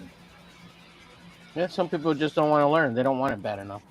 You don't want it at all. They build enough roadblocks for themselves that they just can't get it, you know? I can't disagree entirely with the whole... Like Marcus, he doesn't get it. I don't understand. Is there anything Marcus gets? I can't entirely disagree. Marcus gets love. Marcus gets all the Asian ladies, so James can't get any. Oh my goodness. Yeah. Yeah, Marcus has a marathon runner over there chained in the basement. He doesn't need it. He gives her enough rope and I know. He's all set. Marcus is like, I want to get my gun and come all your houses. No, I love Marcus. I'm talking to this shit.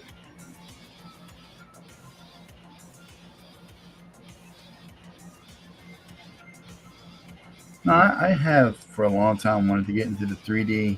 Well, not get into it, but learn how to do it. I've always been worried that the learning curve is going to be a little too steep. And it's not he's much one of those, Nick. He's too dumb. No, I'm not. Fuck you. I'm not dumb. I just low IQ. Gotcha. I'm kidding. I'm playing, Don. I'm worried about the time. You know, like I'm a busy person. I just don't know if I got because, dude, it took me forever. Well, not forever, but to learn. It took me forever to learn how to do this digital coloring and all that. You're still learning. I mean, it shows. Yeah. Thanks. I'm playing. You know what I'm going too hard. I'm going too hard. Yeah, you are going too hard. Fucking possible. Well, speaking of hard, get yourself some rock hard comics over there on Neon Revenant. Yeah, there you go. Rock hard. It was all a plug just so I could say that. Don. Hey, there we go. I can get behind that. So as someone who would want to learn at a particularly beginner's level, what would you recommend that I try? Who are you asking? I'm not, whoever wants to answer it. Like what program? Blender, dude. Blender. Well, for Blender 3D, for sure. Yeah, Blender is fantastic because you have most of the functionality that you would find in 3D Studio Max and Maya, which are the industry standards. And you also have a lot of functionality, like sculpting functionality, that you find in ZBrush. Yeah. Now, of course, because it's free and it's open source, in a lot of ways, it's not as good as these high-priced professional programs. But in some ways, Blender does it first. And then the big paid-for programs go, dude, that's a really good idea. We're stealing that. If you want to like render like photorealistic, beautiful scenes and stuff like that, like 3D Studio Max is just absolutely gorgeous. I like Maya better for animating the motion, but like I said, you can do all of this stuff in Blender. Now, for my modeling, I use ShapeLab, which is a VR program. And I prefer to do that as opposed to working on a 2D screen in front of me, because it's like it's more like sculpting in real life, where I can get like my head around it, zoom in, zoom out, and intuitively be able to look at something. But that's a personal preference. Okay. Well, thank you. Blender, yeah, I would say Blender, and what I would do is I just specialize. I don't like that's the thing about these programs. They're so huge that I mean, if you've got the time, the inclination, all that, then yeah, go ahead and learn it all. But if you're just like curious, if you're bi-curious, you can just like hop in Don is totally to like a tutorial. Yeah, that's what it sounds like. But you could just hop into like various tutorials because obviously there's just so much shit out there in terms of tutorials. For real. So much. I wish I had that when I was a kid coming up, right? Oh God, yes. Can you imagine? But for real, right? well, geez, man, like how hard did you have to search for like anything on the craft at all, right? Comics and everything. Like you had to, man. That's when you could get a free open computer at the library that had decent internet back in the day. Loomis, Bridgman's, Grey's Anatomy. I mean, How to Draw Comics the Marvel Way. Chef's kiss. How to Draw Comics the Marvel Way. And then with 3D modeling, when I started getting into it in the early '90s, dude, that was internship, and that was from somebody who was basically teaching themselves through manuals and books that they bought. Yeah. There's like Noman had some stuff, but they didn't come around until like when did they actually hit the scene? I don't know. I didn't even notice them until like late 2010s. Oh, really? Yeah, because they were like DVDs and shit. Like, oh shit, really? Yeah, man. Damn. Yeah, they were totally DVD. I missed out. David Finch one is on there. Yeah. Really? Yeah. See, now I feel like a chump. Like a Dude, chump. did you guys catch the Finch interview on Live? Oh no, I haven't. Is that any good? It's really good. Yeah, it's pretty good. Oh, nice. Too bad I won't listen. I won't even watch anything. Fucking Liefeld fanboy's hard for him though, man. Come on, Extreme. What do you mean? Fucking retarded. I can't stand him. I don't even like his personality. If he called you right now and said, "Come work for me, Marcus," you'd be the first motherfucker on the planet. I'd work for him, but he's an asshole. He couldn't beat me up, so there's that. Well, that would be elderly abuse, wouldn't it? Oh, yes, it would. Snap. I wish. Well, you're what, gonna be 60 in a month or so? I'm gonna be 60 in a month. Wow, I love it, dude. I love it. Yes, sir. Yes, sir. I listened to his show. I overstayed it, but I've listened to observations and like I don't like it that much. Dude, it's hard to listen to him sometimes, isn't it? It's hard to listen to him. He is hard to listen to. That's all I'm saying. I mean, I watched him with Mark Millar, Mark Miller. I guess I'll listen to him with Finch. That was interesting. Finch is interesting, I'm overstating it. Of course, nobody. I just can't get over how nice of a dude David Finch seems to be. Yeah. Everybody says he's a really it's just good like dude. He gives him so much breath to like let him talk, and Finch just kind of waits and waits. And then it was funny in the interview when they were talking about how when they kind of met and like how he got into the Top Cow, but Rob doesn't mention when he tried to steal him away from Mark Silvestri. I know. I was like, come on, say something. Is Finch going to bring it up? Is Finch going to bring it up? I was like, is Finch going to bring it up? Of course, he's too much of a nice guy. He wouldn't bring it up, But you could see it kind of rolling in his head. Are you going to mention that time when you tried to steal me away from Mark Silvestri with that phone call? He's like, stop calling my studio, Rob. I'm trying to steal all my talent. Trying to steal fucking Michael Turner. Yeah. He's done it before. That caused a big schism between them. Yeah.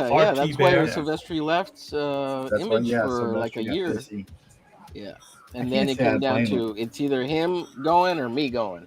Who's it going to be, guys? You notice who didn't go. Yep. Who's that moneymaker? Oh, some of his books would be awesome to work on. They're just crazy drawing. Just do whatever you want. Again, Yeah, it's worth a watch. Listen. I'll have to look. Yeah. Even though you may not like Rob. But you get to see some of that skin breaker or what's it called? Man, it's good. It looks great. When the hell is that coming out? I think this month, some 23rd, I think, of this month. Between that and Pinocchio's Punisher, I'm fucking stoked, dude. Yeah, Those I are the only think ones there's a I'm really excited preview out that they released at San Diego Comic-Con, but I think they send it to shops too for that. So I think you can buy it. It's a little black and white preview. It's It's like not an Ashcan, but I think it's every like 16 pages. every preview Dan puts up on X, I get just a little bit more wet behind it. Yep. As long as the writing is good too. Well, Jimmy Palmiotti's writing it, so it can't be that bad. I mean, Oh, that's Marcus's buddy. He's kidding. He's like, it's gonna be good. Well, he wrote Punisher before. Jimmy had. I think he did. Question here is, as long as it isn't Chuck Dixon. Oh wow. the question here says, here's a question: Why do some artists work faster than others? I'm not an artist, and I'd like to ask artists that. Art of Roy covers a couple. I would also say like your grasp of the fundamentals, Confidence too. Yeah, like your confidence would come from like knowing the fundamentals well. Knowing the fundamentals so well. And I can't like overstate that enough. Hence my lack of confidence. I have to like because it was so many years ago that I really did art or any kind of drawing or anything like really seriously. So, cut to 20 years later and I'm picking up a pencil in a serious way again. And I have to relearn the fundamentals. I mean, they're still there, but I really have to like practice and get at it. So my initial pages were really slow. Like they took me an embarrassing amount of time to actually do. And they were just laborious and I would redo panels and redo them. And it just sort of started to click again. The fundamentals started to come back. The speed started to come up. You think it's all style. You think like a lot of the times editors and like some of these small indie press guys, they'll say, hey, don't put so much detail in there because like, get these pages out faster. You don't need that much detail. The detail's the fastest thing. Like it's not. Yeah, right. That's not really the pain point. The pain point is it doesn't look right. And when I added the detail, it looked all fucked. So you have to kind of like go back, rework the fundamental, and then start to build off of that. And then the details can actually have a place to fit. Like each detail now has purpose. It serves purpose. That's the real problem is like, why is it taking people so long to draw pages? Oh, you have got to stop making so much sense, Axe. Sorry, dude. I have taking on the show. I have a statement on that. Dude. This is the thing. Comics is hard. Yeah, that's true. Like that's what it is. Comics is hard, and people don't really realize how hard it is. It's hard. It's hard for everybody. It's hard for the good guys. It's hard for the bad guys. It's hard. And it's harder if for some of these guys, like in a crowdfund, when you're running your own business, and every small crowdfund is a business regardless, it makes it even harder. And then he didn't do this and he didn't do that. Well, you know what? It's hard. I mean, what can I tell you? It's not easy. It was easy for John Buscema. That's why he's John Buscema, The rest of us are just normal mortals. Or Jack Kirby. Well, they can do things also, fast. you're talking about a different time, a different standard. Well, yeah, that's But at the same time, like you don't see all the tons of hours that have been spent to honing that craft to get fast or to even get good. Exactly. You don't see the 10 hours that were spent, to 3 a.m. on a 24-hour day. Yeah, you don't see John Buscema sitting around saying, I hate this fucking arm, motherfucker. Right. No, right. He didn't care. But on the other hand, John Romita Sr. used to sit in his attic and he would sweat over the Spider-Man pages. The storytelling wasn't easier for him. It's easier for his son than it is for him. That's one of the reasons why he took the staff job instead of just monthly comics. People go, I wish he did more monthly comics. It was torture for him. Well, I mean, so that goes from. Well, I mean, look at. I mean, if you ever listen to Malin Man, he doesn't actually enjoy drawing comics. He's good. It sounds like Well, I'm not sure. No, he's. I'm not sure Malin enjoys anything. He said it outright, but he does want to tell stories. Yeah, I feel the same way. And I dig that, man. Like, you know, one of the biggest reasons why I hadn't launched any of my books was that spending time as an editor, as visual editor, ruined me in a little bit. Oh yeah, I could see that. Because now I'm like, that's not good enough. Like, I wouldn't hire me. You know what I'm saying? Like, I wouldn't hire me. I wouldn't hire you either. Well, you're too tough on yourself. I mean, that goes. But no, and that's Agreed, that's fair. Agreed. That's To fair. be fair. To be fair. But you know, and that honestly, that lack of confidence. I hire you, Tank. Slowed down production. What is this fucking Simfest? Cut it out. Yeah, for real, dude. Yeah, No, I asked him if he had knee pads. Yeah. First off, like, why are you stealing my electron microscope to look at my dick? Hey! PB asks another question here. So, is it safe to say the better the artist, the faster he can work? The very best artists can work faster than most. No. You know, there's so many different factors that go into that. Some of the best artists are actually super, like Arthur Adams. You know, Travis Schray. Yeah. Travis Schray. You know, actually, did you watch that interview with Miller? With who? With Travis Schray and Miller? No, I When haven't was watched this? that one. What? When was it? It's like maybe a Yeah, year that was a ago. while ago. I remember that one. Yeah. Is it on this channel? This was like last year or something like that. Maybe a year and a half ago, if that. Is it on Miller's channel? Yeah, it is. Yeah, Yeah. for sure. I don't have to go. I want to get that one. Yeah, dude, watch that one because he talks about it. I mean, I empathize or sympathize. I hate that empathize word, but I sympathize with Sheree like the whole time because he's talking about how he just doesn't understand how other people can do it as fast. I don't. Fuck that guy. He's too Yeah. good. He's Canadian. Screw him. Yeah. I mean, You know why he doesn't story- understand? I'll tell you why Sheree doesn't understand.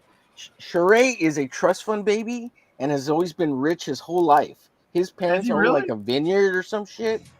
And so money was never an incentive for him. He did it because he loved it, right? So he's never had to like bust it to make that money, you know? At least that's my perception of it. Right. I know what you mean. So there's an old story of George Perez, right? So George Perez, when he first came out, was a pretty good artist. But and he was doing Avengers and Fantastic Four. Fantastic Four is probably layouts. And they always getting them both done. All of a sudden he left Marvel, he left everything for a while. And then all of a sudden he started doing only Teen Titans. And they go, what happened? You got slower. He goes, no, I learned what I was supposed to be doing. He got, because he had no formal training. And so he was just knocking these pages out. And then when he realized he was trying to learn how to do what he's supposed to do, he slowed down. Makes sense. Everybody thinks everybody's John Byrne, and John Byrne has he can see anything. So he's fast. Go ahead. Sorry. He's legitimately fast. And they go, why doesn't he slow down? Because he's legitimately fast. Yeah. And because he can see, because he has an ability to see. I agree with you that other people don't. Yeah, he's like Kirby. He can see the whole page and starts off at the bottom corner and just works all his way across. Like some people, they're idiot savants about it. Yeah. Kirby never did layouts. You don't see layouts. It's also he just started at the top of the page and filled it all in. Whatever was in his mind came out on his pencil. Yep. Cool. It's also style. Well, now I hate him. No, some styles are just faster to produce. Well, there's been Kirby figured out a style that was faster for him, I suppose. But he did different styles over the years. Of course, it was to knock out the pages so he can make a living for his family. Well, then you have guys like Kim Jong-gi who are just straight up ink, and they just whip it out, and it's like, what the hell? How do you do that? And then he's like, oh, I kind of have a semi-photographic memory. Like, okay, right. And then you hear that and you get mad at him too. It's like, you son of a bitch. Yeah. I just have a cheat code, a game genie, built into my fucking DNA. It's like, When I was born, I said up, down, left, right, BA start, and everything's been smooth sailing since. So there's a lot of factors that go into that. I mean, that's kind of a loaded question. It's really hard to answer, and yeah. That's why the more you know, the more you slow down. Doesn't That's make why you I try to faster. remain ignorant. Well, I agree with that. Like the first, that you're ignorant. Second, that that the more you know, because whenever I'm sitting down to do a page, I remember when I was younger, in my teens, and I was like drawing comics, and I love that, and it was just it was so much easier, so much faster. You didn't know what you didn't know. You just went right for it. There was just no fear. But as you got older and you started to understand like some of the storytelling stuff, and really, I think a lot of the way comics have changed is by introducing a lot of the film techniques. So everything from like concept design to like how they compose shots, how they compose scenes, and all that has crept into comics to such a degree that like now I feel like we've discussed that. That's true. Yeah, like that stuff has come in such a degree that like for you to produce something that's going to compete in the marketplace, it has to be at the feature film level. Or otherwise nobody gives a shit, right? So the only way to pull that stuff off is to give yourself more understanding of composition, more understanding of color theory, more understanding of value and value control and light and shadow and like everything from mood to leitmotif to like all the fancy words that go along with all this stuff. And then by the end of it, you're just like, okay, I have to sit down and draw. I'm staring at a blank page. It wasn't like what it was when I was 15. Now it's like I'm looking at this and I'm like, read the script over and over, make notes, do some sketches. What am I trying to accomplish here? What would be the best angle? I don't want cool. I can kind of pull cool out of my ass if I've got the story first, the storytelling first. You know what I mean? So I'm like really just how can I serve the story the best? And so you use all these tools and you're just like, oh my gosh, there's too many variables to freaking juggle, man. Never drink a big soda extreme. But you could go back and harken back to your 15-year-old self and be like, you know what, I'm gonna go back to 15 and I'm just gonna throw it on the page, and you'll probably get this sense of energy that could be kind of good. And then you Priscilla slowly. Yeah, you gotta. Yeah, I mean, you can find like a good happy meeting place between the two, but you gotta take that journey. Yeah, and sometimes that's a lot of experimentation. That's why during the week when I'm on like shows like the Madness Entertainment Doom Draw, where they've got like the spin the wheel, and the first one's a subject, second one's a situation, and I've got like an hour and a half to do a picture. I'm finishing it. I'm gonna see what I can do in an hour and a half, and just damn the torpedoes. Nice plug, by the way. I'm gonna hit mute for a second. I'm gonna go bring my ducks and my geese in, so I'll be right back. Alrighty then. Is one of them the golden goose? And sometimes I try to do that over on the Monday Night Draw over on Omerglitch's channel. Yeah. And thank you, sir. And sometimes I try to do that on. Sometimes I do that on the studio Saturdays over here on better motherfucker. And the hump day when Tank shows up from time to time. The hump day, and the hump day. I usually try to reserve that for like work, right? So that way I can just kind of relax. It's the middle. Oh, of the really? week. Cool. That's cool. Yeah, there's no pressure over there. I don't give assignments. No fucking pressure. No pressure.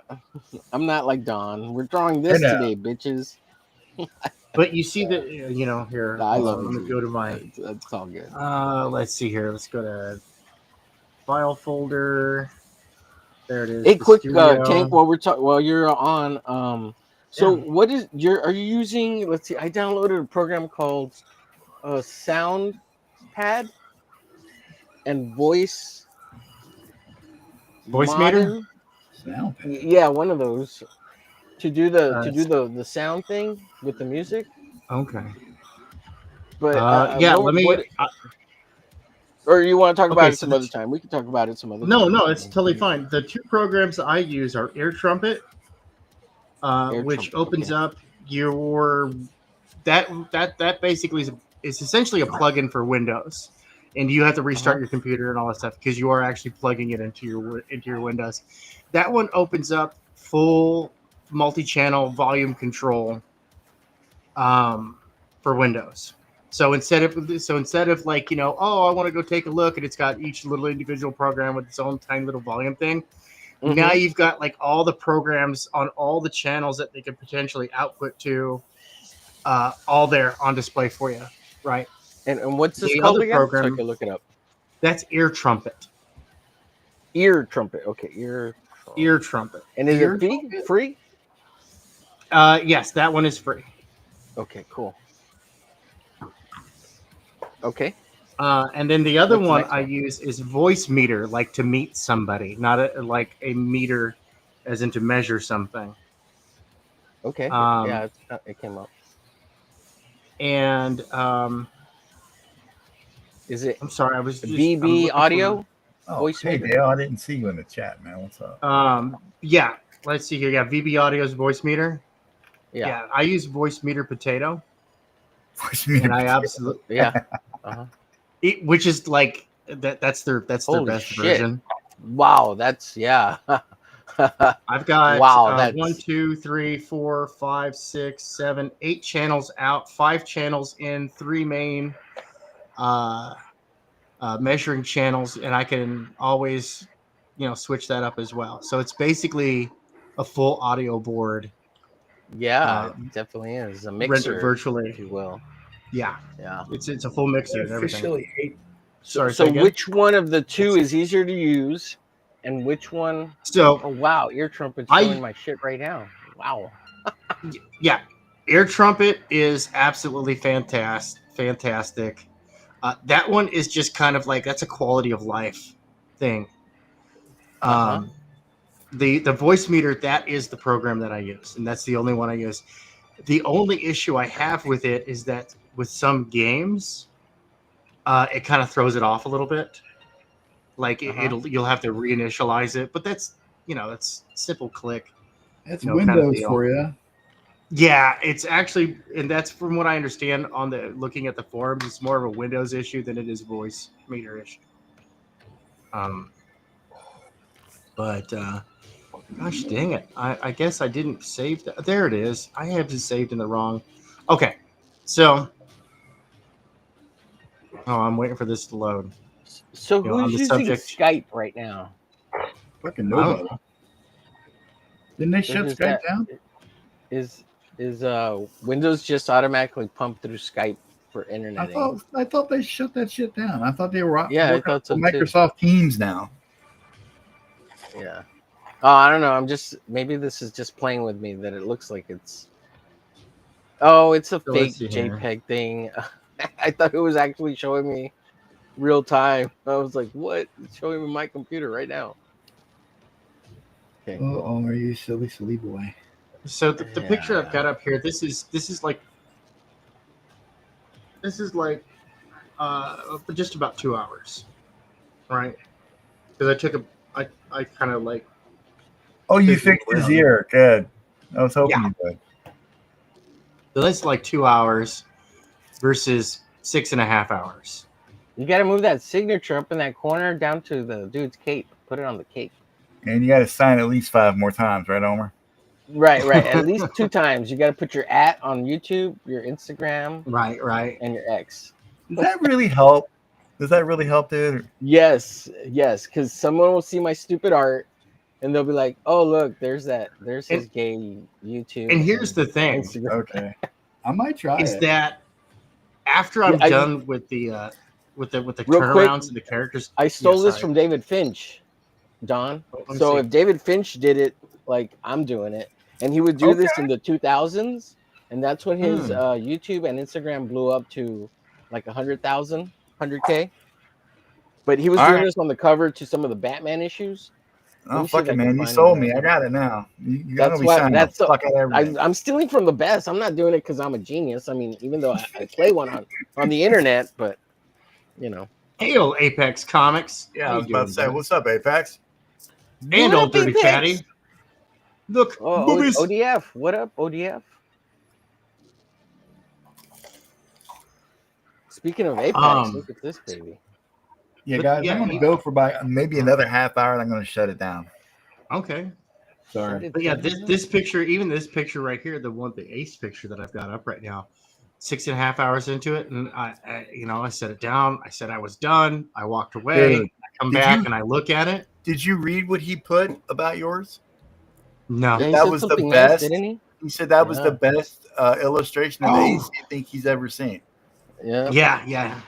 And I'm coming back to it. As soon as I'm done with like the work that I absolutely have to do, I'm like, okay, cool. I'm gonna do some better cross hatching and feathering on it. You gonna color it? Well, I might do grayscale. We'll see because that's because it's black and white for the contest. You, man, send it to me. Let me color it. Yeah, hell yeah, I'll do that. Let me do it. But I'm gonna come in. I see there's a couple of inconsistencies that in it that I can't unsee. So that's always how it is anymore. Well, first of all, you got the mask all wrong because it's supposed to look like Boba Fett. I'm just kidding. I'm kidding. It looks so good. It looks good, bro. I like your version better because it looks less like Boba Fett. I'm gonna prove it to you. What? I'm gonna prove it to you because I did this in accordance. You fucked up because that's his favorite character, Homer. You fucked up. I did this. I like how you did the Star Trek symbol on his chest, Tank. This is the new look that he's got. Just fucking with you. Though. Yeah. Where is that? You know I love you, dude. Message me. I don't know for sure you love me. Get on your knees and tell me you love me. Ooh, tell me. Gag it. And tell me. On my face and tell me how much you love me. I keep asking myself, what have I walked into? This is what it's like on Saturday, dude. Dude, this is all it is on Saturday. So we just. Oh my god. Hey, that's why we get. Dude, John gets more views than he has subscribers. Yeah, silly. I'm being a little. I'm only exaggerating a little. Like, dude, the viewership that he gets on Saturday shows is just amazing. Oh, dude, I get it. I good too. Don't think he just gets. So yeah, here's the concept art he said. This is the character study he sent me. I told you he had these seats, man. He updated them. Yeah. Yep. This is the new look for the Ace, and I'm excited. Well, good, because that way he doesn't get in trouble with Disney at any point. I checked the Pinocchio episode this morning. Yeah, 555 views. Wow. All for Marcus. Yeah, right. Sure. Marcus watches it daily before he goes to work. He's like, "Here's my affirmation. I am 500 of those views. I wish I said something smart. I sounded stupid. Dude, shut up. No, you sounded fine. Fine. Excuse me, you were so shocked. Dude. It was great. Oh, you don't know? Oh, play it. He doesn't know. Play it. Oh, I know. I gotta play it. Hang on. Who doesn't know? Nick's seen it. Come on. Oh, well then, fuck. Well, let's watch it again, anyways. No. Canadian Shield with the power Shut of light. Shut up. And many more powers. God damn it, man. Every day I hear that in my head playing. I cannot stop it. Props to Rick, though. I mean, holy shit, dude. Dude, I told him to make a 2-hour version, a 5-hour version, and a 10-hour version of that. And just put it on his. Oh, right? Yeah. You probably will, too. Yeah, he should. People will play that shit on repeat. Fucking Canadian Shield. The gift that keeps on gifting. The power of strength, Canadian Shield. And many more powers. You like that, many more powers. He helps those in need. Okay, well, I just looked through 10 comics by Finch, but here's one where he put the @David Finch art. Dude, I believe you. Shit. Hang on. This is for the fans. This is not just for you, sir. It's what fucking fans? To pass the knowledge on. One more let you share it. Oh, there it is. There it is. It won't fuck us. It won't fuck us. I see where it says artist, Finch artist. Yeah. It won't fuck us. It won't fuck us. Yeah, well, oh look, there it is. David Finch, artist. So that's his Insta. Wow. That Justice League is a throwback. Holy shit. Yeah. Look at that. Issue Damn, numero $3.99 for a comic. Holy shit. Yeah. I think it's like This $8 is- now. Oh, really? Yeah, I don't haven't need bought a that, comic dude. recently. I Yeah. haven't. It's been goddamn a long time since I went to the store and actually bought a comic. Man, it's so good. Look at all this shit. So good. So good. Yeah, David Finch is another one that fucking disgusts me.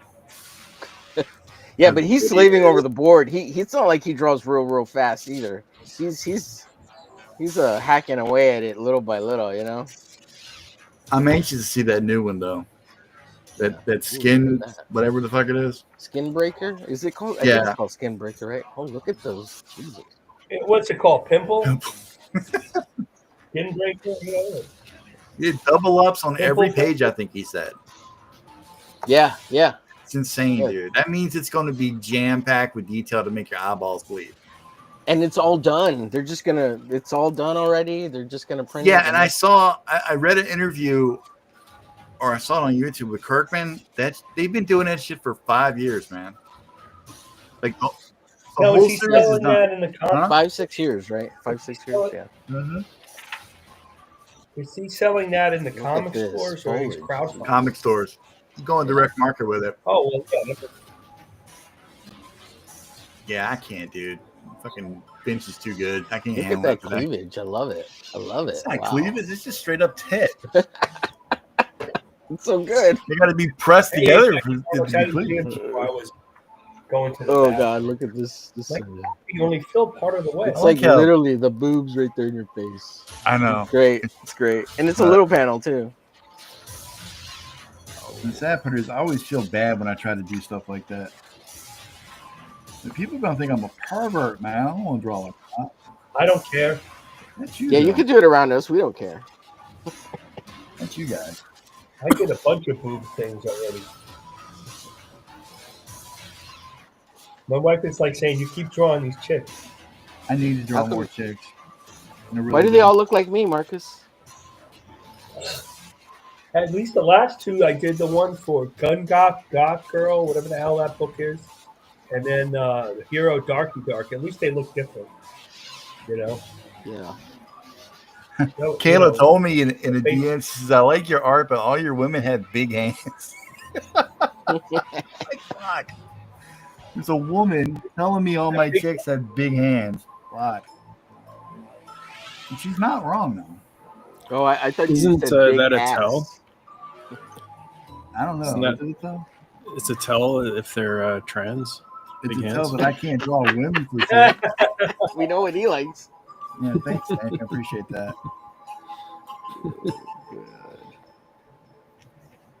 You like them big hands. I don't know huh, why. boy? I'm terrified to draw women. Hey, well, it's with fucking stupid. the- Well, you got to work on it then. You got to It's go not like draw lots of hands. women. I'm like, I don't like drawing hands. I'll do it. I don't know. There's something about women. I'm terrified to draw. You like a woman's big hand around your Oh, little No, willy? dude, you should maybe go, I have too much love for women. I don't know.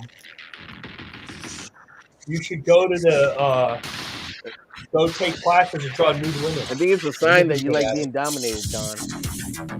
You like being told what to do by a woman. I don't know, man. I was never really into that.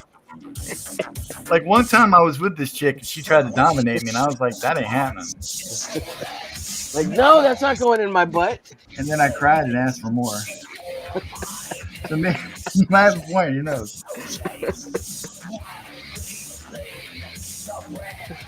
You're so getting copyright struck for this shit. I don't even care anymore. We're gonna get obscenity laws pressed against us from YouTube. I don't care. They're gonna fucking strike me for a fucking comic book trailer. Which one? Okay. Well, it's not. It's not. Did you get a strike or a claim? They're saying System of a Down was playing in some. It's like, Well, I mean, somebody from System of a Down. if they're that desperate for fucking money, They can come talk to me. They just have it sit. They just have. They don't want anybody using their shit. Yeah. Fuck 'em. It's not just. I mean, it's the system that YouTube sets up that isn't fair. But it isn't just YouTube. I'm not. I mean, that people. No, It's not YouTube's just you, Don. You're not that special. I feel for Yeah, right. It's rules for everyone, needless, Don. though, you know? It does. It really feels a little needless. Like, I've been watching more and more YouTube lately, and a lot of these, like, mom's really into the crime stuff, you know, like true crime stuff. Yeah. And I'll have it on here out Right. in the living room because that's where my shit is. That's where my studio is, the fucking living room. And these guys, when they talk about murder and stuff like that, they self-censor. And it's Oh so yeah, stupid. yeah. It's like, but they'll say fuck in the same episode. They won't say kill, they won't say blood, but they, you know, they'll say fuck. Right. It's because Like, they know dude. YouTube doesn't like certain words. Yeah. So stupid. Like they don't like the self-elimination, right? They don't like that. Yeah, word. self-elimination. Right. What was it? One guy said something about they're currently unalive. What? Yeah. What the fuck is that? Unalive? Okay, whatever. Just say the motherfucker. That's where the Minecraft thing comes from. Minecraft Yeah, I and know. YouTube, Minecraft. It's But all the swear words are totally fine, right? You can say Yeah. Don't they try to get? Don't they try to get rid of the swear word? Though do they? not anymore. They don't care. They released that thing you're of not supposed to like profanity say so recently. many swear words at the beginning of the. I don't know. It's all weird to me. It's all Greek to them. It's all Greek. I'm old. I guess that's what it is. Well, you're not the other. You're not the only one to get struck. I mean, they all. Well, I mean, get struck. technically, it's not a strike; it's a Well, what's warning. even But swears? Like some of them, it's like Ethan streams and he doesn't even monetize his stream, so he can play whatever the heck he wants. He doesn't well, even that's because care. he gets all that super chat money. He doesn't give a shit. Well, that's true. But you know, there's people get way more super chat money. Those law tubers get way more super chat like that money than he does. You know, there's people who drop like $100 super I chat know, money on dude. It is crazy. It's unbelievable. If anybody cares to drop I mean, a I'm not super chat defending here, him, that super John, chat. look in the description. His PayPal is there, as well as his Cash App. But you know what's the thing? Because I meant to say Sunday, I think Katie doesn't even bother with. She just goes uses Ko-Fi, Yeah, Ko-Fi. and they drop them in Ko-Fi. Yeah. And then YouTube doesn't take 30%; Right. it goes direct to you. Right. I might Yeah. try that.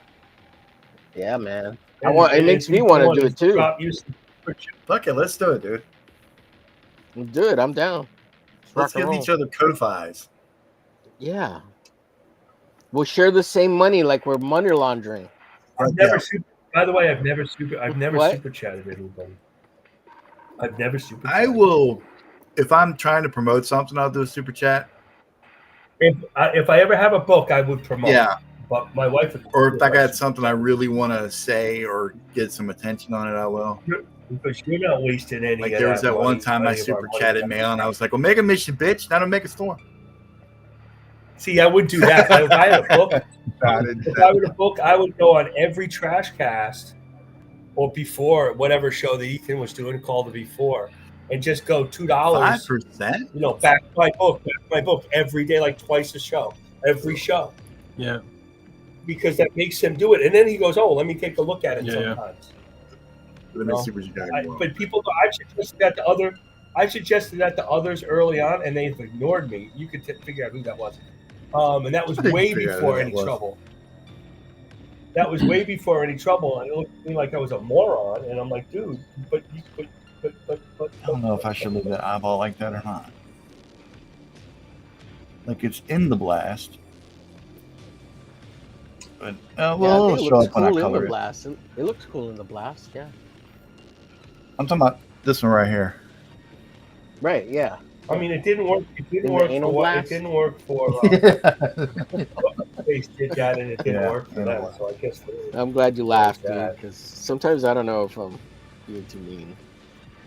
No, dude. I'm just joking and kidding. Do you know what it takes to offend me? So fucking much. I have not. I don't know. I don't You know. will what never the- reach that limit, dude. You I will know. never reach that threshold. Trust me. Good to know. Good to know. Hey, I got a question for you, Don. Real quick. Sorry, Marcus. No, fuck you. I'm offended. Shut up. And Nick, sorry, too. And Tank. So Z Lunar, is that your book or is that somebody else's book that you're helping? Okay, it's because I'm really confused about it. I'm doing everything in the book, but it's not my character. So are you getting paid? I've been paid. I was paid a lump sum for the whole thing. Yeah. Oh. No. But when we crowdfunded, I'm getting additional money. Oh, okay. So there's incentive. Because what I'm saying is I have character stake. I own half of the character, kinda. Okay. Sorta. Plus, he's let me put a mega mission in a couple of the pages. So that's cool. Okay, cool. Yeah. Yeah. No, I've known James Bethel.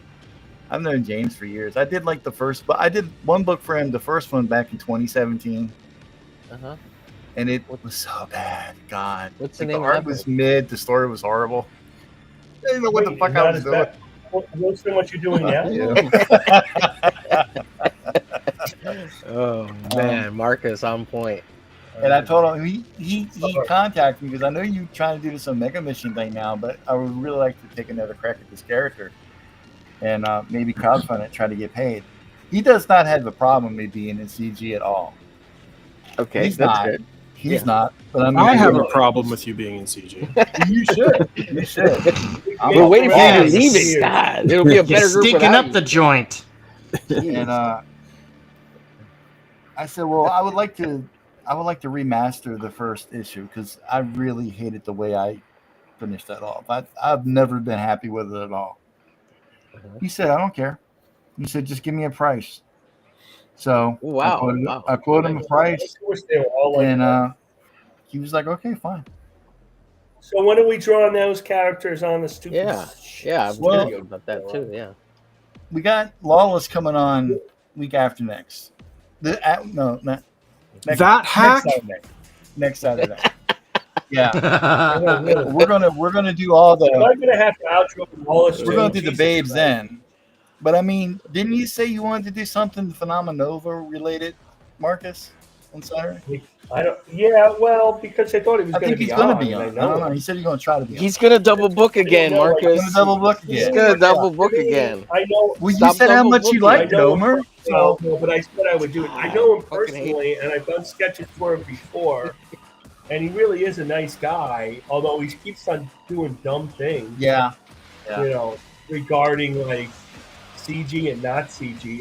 Nobody really gets super sensitive about nothing. But his book is doing way better. It's doing pretty well. Or we can just call whatever we want. I mean, it doesn't matter. Because I think Yev, his campaign is sign up right now. He doesn't have an active campaign, I don't think. But he's better than us. That's why I don't think he's Man, how else are we going to con people into coming over here? Well, it's a problem. Like, we used to have Arthur Roy come on, and then we banned him. We never banned him. He was on like one time. He drew like 50 Superman in 10 seconds. Yeah. And he banned himself. He's like, I can't. He doesn't want to be around Omer. I can't hang out with you guys. Bunch of whiteys. He's like, Omer's too. Homer? He's too Omer. Damn Mexican Omer. That Latino. Yeah, that's what it is. He thinks he's a white guy. Come on, Omer. What's wrong with All right, for real though, dude, I heard you, buddy, calling your name. I don't want to be the guy that mispronunciations names. Is it Omer or Omer? It's Omer. All right. But nobody says it right, so I don't I'm going to roll my R's like Omer, a fucking joint, I always say Omer too, so it's Omer. Well, Duck calls you Omar. Yeah. But I think he kind of does that. Yeah. Purpose, So too. I'm an American. I eat pate at the buffet. So with my buddy Omer. Okay, so that's Can we call where you I'm going Omi? with that. Let's call him Omi. You know what? Peter calls me Omi. He calls me Om. Oh, it's all good. Yeah, it's cool. Show me your own face. Peter like calls it caped in America too, so there's that. He's got a strange accent, that guy. Yeah, Pete's funny, man. I mean, it's not a Filipino. It's just He's no fan of James either. I'll tell you that. Oh, I love that. We have to have them on together. That was one of our greatest shows ever. Well, Peter has a list, James, right? He's got a speech impediment, so That's what it is. No, I know. James is so I love serious. James, so I do, man. Hey, anybody know how he did at that con? Did he sell out? What? He said he didn't do I that. haven't asked him. That's unfortunate. No, he posted. He posted. He His didn't do books that well. look good. I don't understand why. Maybe he just. Well, it's because it's we don't know how James. he is either. Did you see the selfie he took? And he said, "Oh, I really look good for an old guy." No, he did not. Yes, I gotta. I'll Get find the it, fuck dude. out of here. Dude, Had I'll enough. send He it to you. I'll find tights it. it like funny. this. Well, can you imagine And James that trying to girl's pitch gonna- a comic that and girl's sell gonna- it to you at the con? I'd be like, no, this is No. so boring. No, it's okay. I don't want to know about It's work. like this. No work would get done if an Asian chick walked by. That's for sure. Yeah. Oh, Oh my He's god! got it bad. What do they man. call He's it? got it bad. They call that yellow fever. yeah. Yellow fever. Yeah. Fucking hell, Marcus. He's got yellow COVID. is what he's got. It's not, Dude, he's it's got not it worse fever. than Shane Davis. It's like a fucking coma. He's got it worse than Shane Davis. Oh, damn. Oh, there Oh goes my Shane God. never coming back to the show. Well, we're canceled Yeah. again. Where do you get the Tiger King after us, Marcus? Yeah, he's gonna go mange on us. Shane, are you kidding? They gave me advice on my son going to Singapore. We have single-handedly Really, like- destroyed Marcus's entire reputation within the CG community. Everybody Pretty used awesome. to love him. Then he starts hanging with us. He starts betraying Aaron Lopresti. I did betray Aaron Lopresti. Everybody busts Aaron's chops on He that fucking show. starts making fun of people. Are you like still Shane. watching the Graybeards? We haven't pulled you enough away that you don't watch. You don't have time to watch Why it the fuck anymore. aren't you on the Graybeards, dude? I'm driving most of the time when I'm watching the Graybeards. It's like the You radio. should be Yeah. on the show. One day, Marcus, you too will be a Graybeard. I'm not. Nobody's as good as those guys. That's a good show. Those Yeah, when guys. David Williams yeah. shows up, they might also just go to David bed. Williams is unbelievable. What's his? Aaron's unbelievable. They're all great. I mean, like I think we could all be on Kings lately. Holy shit! Did they ever get I know they were talking about it. I don't really get a chance to watch Graybeards like I want to. Did they ever get Corin Kaiser Stone on there? Oh, he's been on a bunch of times. I He's love like that guy. a main villain. I just told him he's got to get back He on. does the He's always coolest on. shit. Yeah, he's the nice. Yeah, he seems like the nicest I'd like guy. to get him on the show too. You should get him on our show. He's a cool Yeah, dude. well, I mean, Yeah, you he got, is a cool dude. you got Yeah. the fucking swing over there, man. Put a bug in his ear. I'll ask him. I'll put it out there. Hey, just tell John Epple. He's the one who's pulling in all these big hitters. John Right? Epple. Fucking I asked Shane and he came on, but I thought he had a relationship with well, you the anyway. thing with Marcus too. Yeah. the Marcus. thing big- with Ortiz I coming just out asked of him nowhere. at the show. I didn't really put him. I asked him and I told Fraga too, but that was before the Fraga. I wouldn't have a problem with faggot. Shit, I'm sorry. I would. I intentional. don't know. I was A not Freudian slip intentional. there. I Yeah. swear.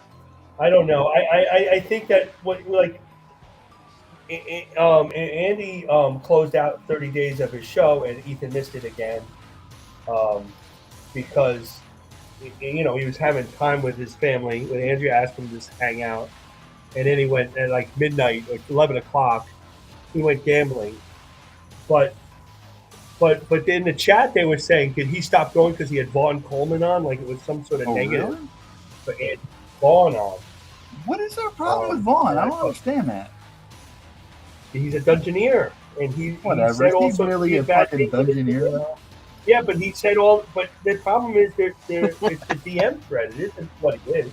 I mean, is he even old enough to go to those It's the DM places? thread. Yeah. Barely. It's the DM thread.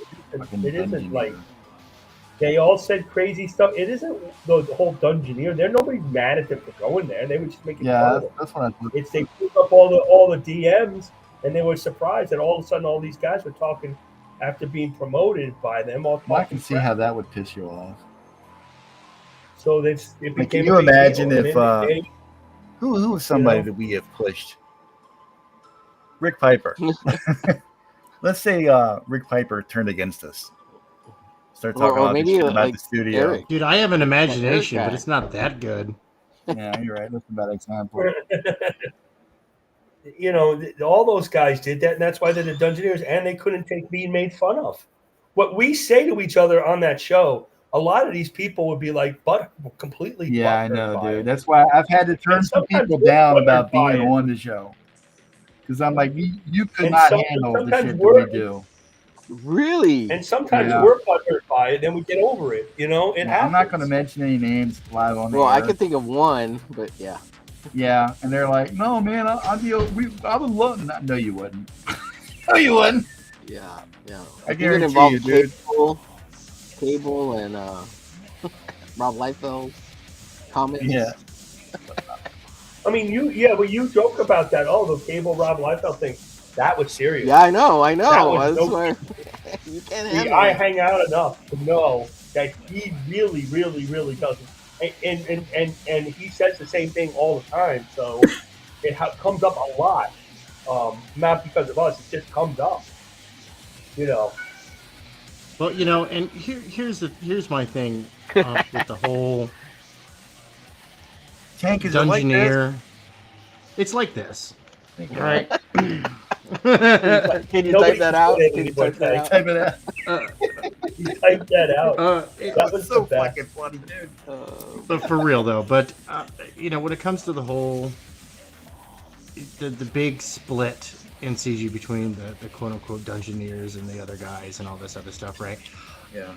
I was in an off air for a brief moment with Vaughn, and the first words out of his mouth, without even like getting to know me, not even saying hello or anything of the sort, right? Because he starts, Evan this and blah blah blah, throat goat, and I'm just like, dude.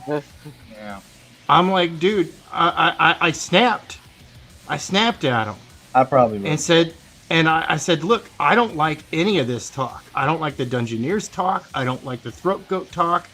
I think it's all puerile and stupid. Throat goat. And I want nothing to do with any of it. Right? And unfortunately, I had to go. Right? And so it kind of like appeared that, I was noping out of the conversation. I did want to get to know the guy because I'm often rooting for. I'm a Raiders fan. I love the underdog, right? You were scared of Vaughn. You fucking left before he flexed his muscles. Right. And it's like, and he's a kid, so the fucker's like less than half my age. So, yeah. To me, he's 24 somewhere in there. Yeah. 12 and a half. He's like 25. Oh, so 25. So he is more than half my age. Okay. 13 and 3/4. It's like look. He's not the most mature kid. The thing is like none of that's productive. No, it's really right. None of that's productive. I find it to be reductive and just a colossal waste of time. It's like while you're out there, in your little DM groups, smack talking like a punk, other people are getting their work done. We probably shouldn't talk any more smack in our DM groups. Well, I mean, our DM groups are calm. I wish we were I was in a wild DM. Oh, dude, I've noped out of so many of those. Our shit is lame, dude. I heard about that. I'm not even in that. 85% is it me bitching. That's all it is. It is, yeah. Well, we're here for you, for your You're my therapy dogs. I appreciate it. You should see a therapist every week and be on medication, but that's me. And the thing is like, look, I would like, it's okay to vent and all this other stuff and be upset, but it's like, look, once it's been addressed though, and this is the thing that Dawn does very well. I commend you on this. Like once it's said and done, he's done. He moves on. He said his piece. He calms down, and boom, bam, he's posting art. You had me confused with somebody else. And I will say this: I've seen Don's growth in the acceptance and kind of like responsibility of apologizing if he's in the wrong or misunderstood something. He's that's real. You guys know I am real here, right? real manly of you. That's real. Shut up, Don. We're talking about Don. Every now and then, I reach down and make sure I still got a pair hanging down there. Right. No, you got to. And then I push my lady. I pushed my labia to the side. I cleared my throat. Oh my god! You grab a piece of roast beef and you're like, that smells good. Yeah. Get some I push my meat. fingers into my eyes. It's the only way. It slowly dulls the pain. Oh shit. No, but for real, man. You know, like, because I've been in a lot of DM groups over the years, and one time I was in a DM group where it was people complaining, and I was temporarily living in Los Angeles, and I rented a room for my brother because I had to work in Los Angeles proper while my family was living in the high desert. And the high desert? Yeah, the Palmdale, Lancaster area. It's called the high desert. I thought you meant like Game of Thrones. And it also is kind of like the meth capital of California, so it really is a high desert. Oh. Wow. It's like, dude, you weren't supposed to take that literally, but 24-hour Burning Man. Oh, dude, it's crazy out there. But you know, and my brother overheard me in a conversation because I had everybody on speakerphone. He overheard the whole thing, and then as soon as I was done with the conversation, dude, he called me on that and pointed it out to me, and I was like, "Holy shit, you're right! What the fuck?" You know, and I noped out like immediately. Yeah. And I haven't looked back because I was like, "Wow, that is really destructive behavior," and that's not me. I'm your friendly neighborhood force multiplier. That's not just branding. That's like a life's purpose to me, is to kind of be a helpy helperton. I love being a helpy helperton. There's a distinct sense of satisfaction. Hey man, I'm still practicing.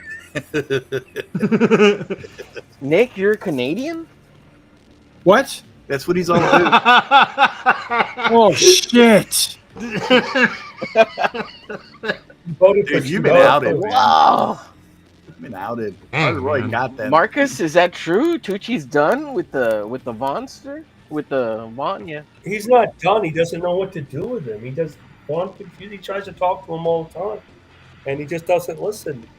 Yeah, and he got himself all involved with stuff. And you know what's fucked up? I saw that in the chat, Marcus Tucci, and I don't know why. I thought you were talking about Stanley Tucci, the actor. If you notice about the pictures from Heroes Con, I did not take any pictures with those guys, and I'm supposed to be friends with Dan. That's a thing. I don't want that. I don't want that. Is that I've got friends. Why? What does it matter? All over the place. Because it matters. You kick me off of this show. That guy kick you off the show. You got to stay away from it. I have enough guys that are toxic. You know. That I'm hanging out with, that I'm doing stuff with. I don't need extra stuff. Kick myself off the show. I feel it. You know, I've got. You know, it's just stress. You know, I felt a lot of stress. I was in the cons that I hung out with Dan. I got pretty close to him, and when all that happened, I felt a lot of stress. And I know stuff that happened, and I know the truth of what happened. And I told Yancey what happened, and you know, I was there when all that happened.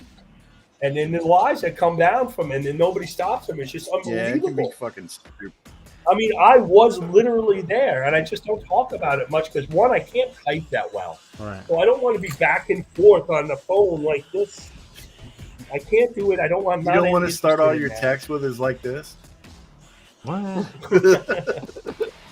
We love you, James. So, yeah, we did. But I really do know what happened, and I know which side is lying. I was sure it's the side that has her hand extended. yes, it does. I was right there, man. The person that Shane was talking to when the last handshake on Sunday afternoon that they talk about was me. And then Shane asked the question, Shane asked the question, why are you over here? And I got told to say goodbye to Mark. Yeah. So you that tell me. That kind of sucks, right? Being sucked into the middle of it. Yeah, and it all straight out. And then Yancy DMs me, and I tell her, and I said, well, I don't want to bring you. So if you don't want to be brought into it, I'm not bringing you into it. I don't want to be brought see, that was the thing between me and JLB. I didn't want to bring you guys into it either. That's why. That's why one of the reasons why I squashed it as hard as I could, as quick as I could. Well, I already had a problem with him earlier anyway. You guys know that. Because I mean, that's crazy. The whole thing is great. I was pissed at him for that. His whole lean stream, but that's fine. I mean, it's all good. None of it. They all got their chance, and everybody says they didn't, and I don't understand any of it. And I don't want to be. I don't understand any of it. It's kind of. I don't want to set Marcus off. God damn. Yeah, he's an old man. Man, got you don't want to give him a heart attack or a stroke or anything, you know. Artie Roy was asking. I also don't think Billy Tucci stopped being friends with people very easily. Everybody loves him. Both sides of the aisle. Billy Tucci's friend. And all that too. He's very, very nice man. I sent him a couple things actually. Dude, all those guys. Get him on the show. Let's get him on the show. Billy Tucci on the show. Marcus. Well, it's hard for him to go on Saturday. Yeah, he wants to come on. It's just Saturday. Everybody's got a problem with fucking Saturday. Saturday in the park. Like, honestly, I was actually a bit surprised when Sontag was able to come on Saturday, because normally that's his family time. And as somebody who spends a lot of time in Dadland, I respect that. Sontag has a family? I know, it's disgusting. He used to be in a band too, dude. What? Oh, yeah. Dude. The nerve of some people. Well, Were they any good? Was that band any good? Joe's a good dude, man. He really is a good dude. Yeah. Is he still a king? Yep. Yeah, dude. Good. Him, Sean. He's always a king in my book. Kayla's a king too? Wow. No, I don't think she's when a king. When are we going to get Kayla on? When are we going to get She's a queen? She's a queen to us. Her, Katie. Fucking. We get Kayla on and draw something for her just for funsies. I'm actually doing something for her. I'm going to be working with her on some shit. Yeah. My whole thing is that it's cool. like this. It's like this. I go down that road, Omer. I want to be a part of the rising tide. I despise mainstream. I think it's soulless corporate dribble that's only purpose is to pilfer your wallet for loose change. I won't go so far as to say I despise it. I'm very disappointed. I like indie because that's where the cool stuff is. Even if it's derivative, like I've said, and you know, I'm only half joking when I say that, you know, I like indie comics Batman better than DC Comics Batman. Dude, the heart and soul is in indie, man. It really is. And I love the not ready for primetime player. Dude, most of the comics I buy are not the pro quality stuff. And it's not because I want them to feel good about it or anything like that.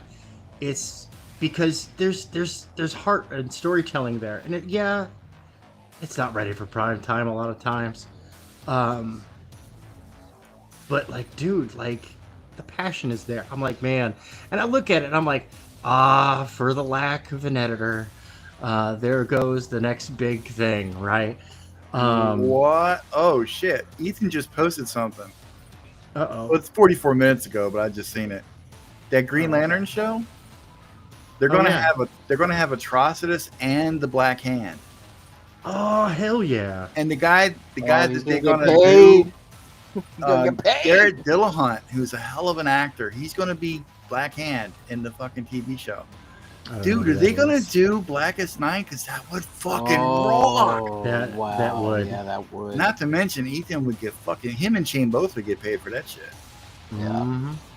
Damn, dude, that's baller. I like that. All right, go ahead. But sorry. Yeah, you know, you're good, man. I'll be back. You know, it's like, but I also feel that for these guys, because I see the passion and whatnot, you got to be able to take your licks. Yeah. You got to be able to take the criticism, and you have to act on it. You can't just get a review. You have to actually go do the exercise, and you have to do it as it's said, not how you perceive it should be done, but how it's done. right? And like, dude, I can't wait till I've got a little bit of breathing room and I've got some time where I can actually sit down. Because, dude, I've got hours and hours of tutorials that I want to do. From all sorts of amazing sources, Proco, David Finch, you know, all that stuff, man. But it's like, look, I kind of just have to improve on the fly. And while I'm drawing the line, know that the line is fucked up. But time constraints tell me to move on and do it better next time. Yeah, look at this motherfucker on the screen right here. This fucking Omer does shit like this. And don't tell nobody. What did he do? Look at it. Hold on. Let me get over there. Look at that shit. Dude, Omer's texture's popping, man. That's why I did that. Do shit like that on the show, Omer. That's why I penciled that Oh, he left? that Omer glitch. No, he's here. Well, he said he was gonna be right back. Dude, I love that fucking Xenomorph. That is badass. That's why I penciled that glitch the way that I did. Because honestly, I want to see Omer sing. I want to see him sing on it because it's his character. Dude, I like his character. Me too. And it was fun to draw. I mean, I totally just went way overboard and applied the rule of cool over any other principle. It's no fun to go overboard. Yeah, no, and I actually can't stand to look at that picture. I want to redo it because there's just so many flaws in it. Right? Wow. Because I didn't give it, no fucks were given, right? That's the only way you counter big dick energy is with NFG. No fucks given. Mm-hmm. And I was just like, no, we're gonna kick ass on this. We're just gonna fucking dial if anybody everything up to sorry, 11. Tank. Yeah, Elliot posted his brother is on X and trying to get into comics now. Yeah, so, I followed him. Yeah, I just read about it. So, well, I'll put the link in the chat to Diego's X. Why don't you guys go over there and give him a follow? Yeah, I went and followed him. It's anything like his bro. Might be so far, from the family members I've met out of that family, they're pretty fucking cool. Somebody was simping hard for Tibby though. Who was that? Oh yeah, that was hilarious. I don't know why. He was simping hard for it. No, it reminds me of the classic adage that I like to use: tell your friends you love them, tell them often, make it awkward. Oh God, yes, make it as awkward as possible. Vaughn said he's got 100 followers on that global comics thing. Cool. Well, see, you know, and here's another thing. Go over there and check that out. It doesn't matter if I get along with somebody or not. If I see that they're doing their damnedest to put forward a quality product, I'm rooting for them. I don't have to like them. I wish John Longbox the best of luck. I find the guy to be about as cuddly as low grit sandpaper. But I don't wish any ill on him at all. In fact, I hope he finds success. I saw a great review. Art of Roy, actually, here in the chat, you know. I do wish Art of Roy would come on the show at least one more time. Man, you know he's not going to slum. He's weird about that shit. Turds. Yeah, he's weird about that. He's too cool for school. Yeah. All right, I think I'm done with this for right now. I think I'm going to be wrapping it up here in about 5 minutes. It's 8 o'clock. I didn't realize I've been streaming for damn near 5 hours. Holy shit. Yeah. I think I've got a solid reference sheet. Oh, dude, that looks good. This is going to be... I like the color design. Oh, thank you. Yeah, no, I threw down the color reference as well, because these would be like the new... If this was in neutral lighting, this would be the comic color, so the boots are black. Hey, Tim Olson wants to know if you got a license to ill. I do. It's in my other wallet. I had one, but they revoked it because I was too ill. Yeah, Ernest is. And dude, Art Roy, I think that review is actually really helpful. Like saying like, hey, look, the art's good, but it's not dynamic enough. Go hit up How to Draw Comics the Marvel Way. Or as your boy Zach used to say, adequately bland. And dude, adequately bland, this is the opposite of that. It's inadequate in dynamic. No, just kidding. This is fucking dope, dude. Like the musculature and everything, the emphasis of texture. I'm actually I'm really getting into that. Thanks. Like, and the glasses shattering and stuff. Like this is really gonna come to life when it's in full color. I'm His excited. badge I'm flying a off little towards the scared to camera. color it though, to be honest. I'm a long ways away. I still got to put the swamp down there in the background. Right. That's going to be a fine line because I don't want to over render it. Then it'll look like shit.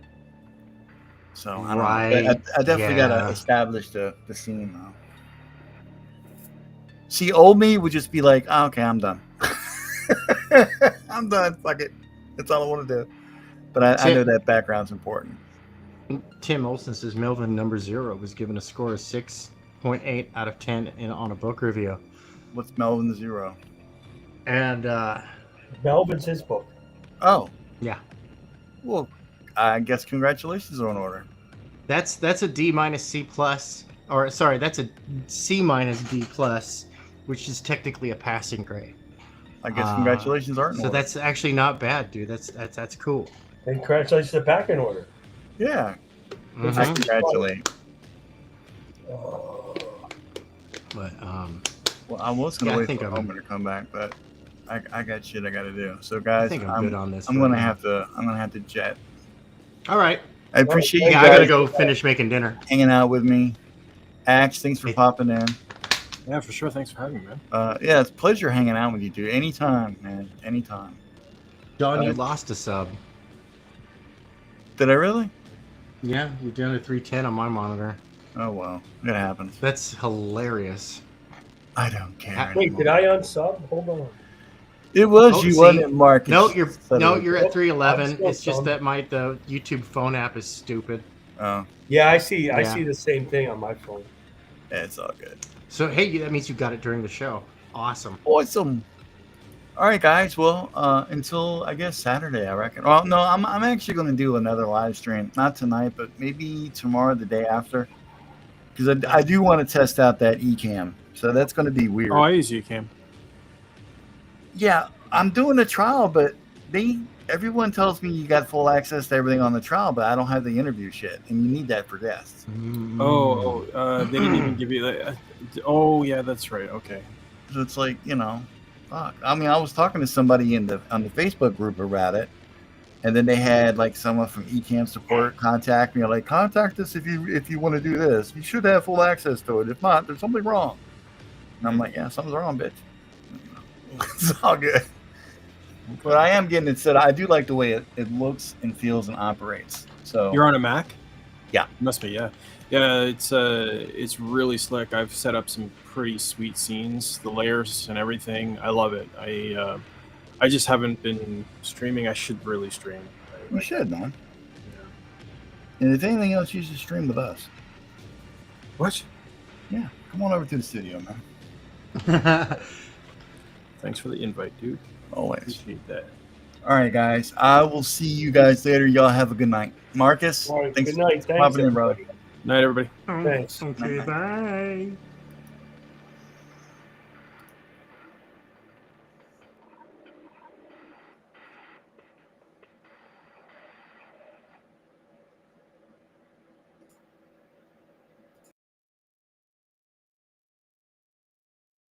Oh, damn, he just like noped out. We're still live. That's funny.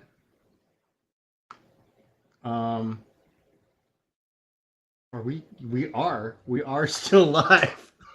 It's my show now. Soon I will take over the world, starting with the Don's show.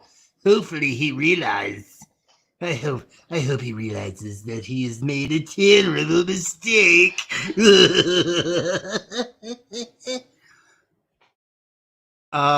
So yeah, um,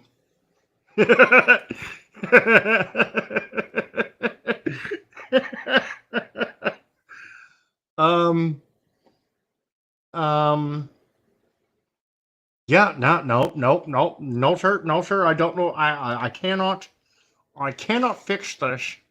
It seems to be stuck. Um, and I'm done. I'm done drawing for right now. I don't know exactly what to do here. Oh my Hello, god, Omar. are you guys pretending to be me? No, you That's see, Dawn hilarious. left. Dawn left, and He left the stream and we're still live? yes, and it's still up. You see, yeah. What is happening? Well, what He happens did if we not both close leave? out the stream. You see, Yeah, what happens if we both leave? That is the ultimate question. Is this going to be like hours and hours on peanuts? All right, my And we can't share a screen or impersonation, nothing. my impersonation of a Gibbons ape. Did he do this on purpose or did he just forget to end the stream?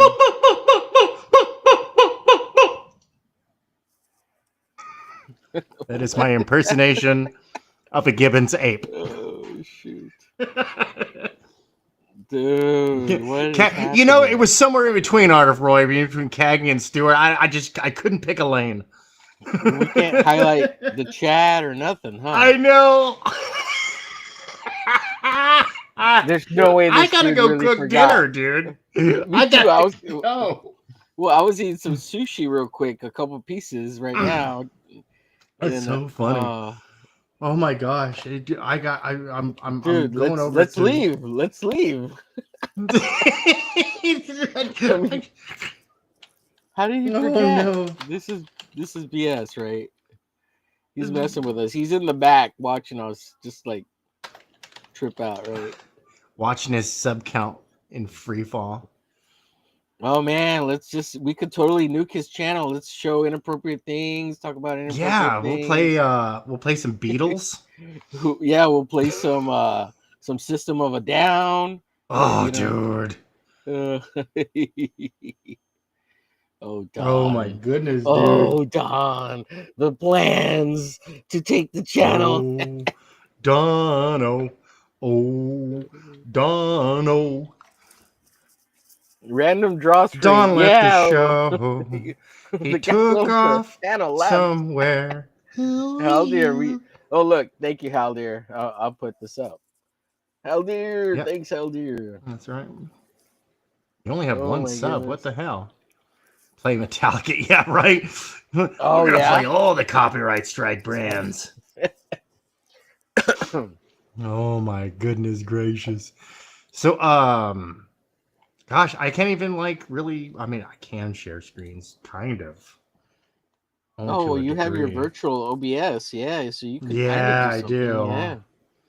But yeah, no. See, I'm done with this. I gotta go send it up lines, so that way I can be told that it's completely inaccurate and absolute shit, and I have to fix it. Actually, no, King League would never say it like that, but he would be like, "Hey, you got this detail wrong. You got that detail." Right. He'd be pro, and that's really what I want. You know. Yeah. No, King League's awesome people. So. Yeah. And then I'll go over it with him and fix it, and all that other fun stuff, and that way I've got this one done. I mean, you stepped away too, and the stream was still going, or what happened? Because no, he took off. Like I was expecting like some outro music. I kind of muted the background music that I had playing. Yeah, and which I mean. There we go. Funny, it's back up and running. But Yeah, no, he was in kind of a hurry to get out. I think he was talking something about getting some food in his bellies. Yeah.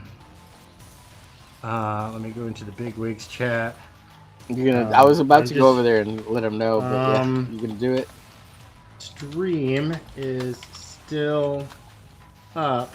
Ellipses. Ellipses. Oh yes. Oh boy, we love ellipses. Yeah, he just posted man. his picture to. Oh, so he's still on the computer. Yeah. Yeah. Yeah, Hey, so dummy, you left hopefully- us on stream, dummy. The fool! We The got a new bumbling channel boob! till we meet again, Don. Can we meet Man. again, Don? That's right. He Don. And we're He Don. apparently, Haldir, much to your satisfaction, 4 more hours. Oh shoot! Yeah, man. Oh, 4 dude, more this is hours. great. Well, you know what? While I'm here, I might as well go ahead and do a little bit of modifications that I wanted to do this piece, anyways. You gotta go cook dinner. You gotta go feed the fam. Well, I mean, my son's on it. And he's Oh, okay. You're just gonna supervise them. yeah. I was just gonna supervise and just show him a couple more cooking techniques, really. Mm-hmm. So 12-hour here's- drawstream. That's apparently. But yeah, no, I just yeah. So I'm just gonna go ahead and do the touch-ups that I wanted to do for this. Get to it. You know. Yes, sir. Kind of soften out these a little bit and clean up the feathering going on here. See, that one turned out shit.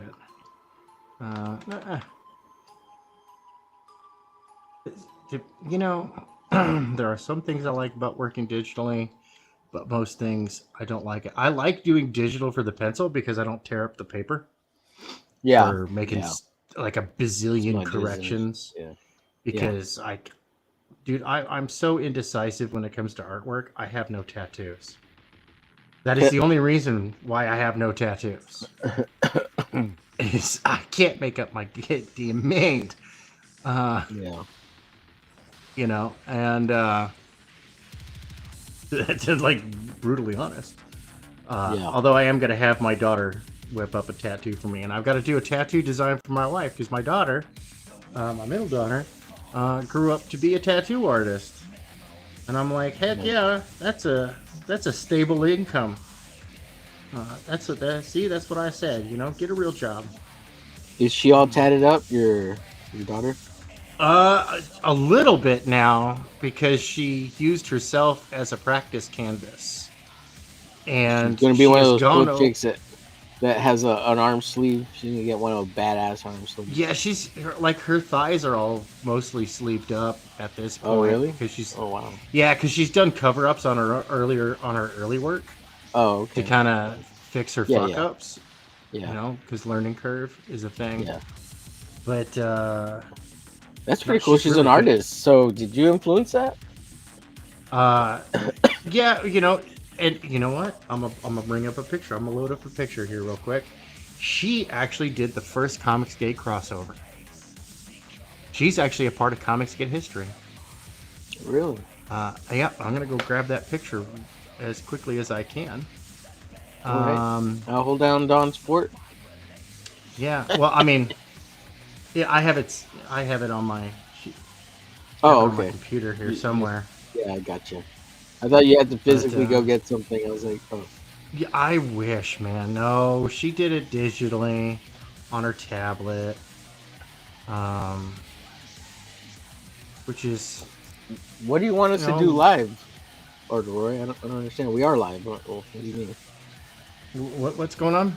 What are you saying? I don't know. Arthur Roy says, "Do it live." What do you mean? Do it? That's live? right. Fuck it. We're doing it live. We're here right now. That's right, Otter Roy. That's right.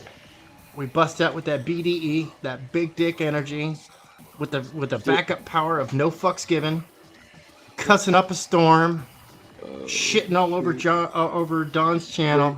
We're gonna play Metallica. We're gonna bring you all the greatest hits. We're gonna play the Beatles after that. Oh, dude, you know my jams.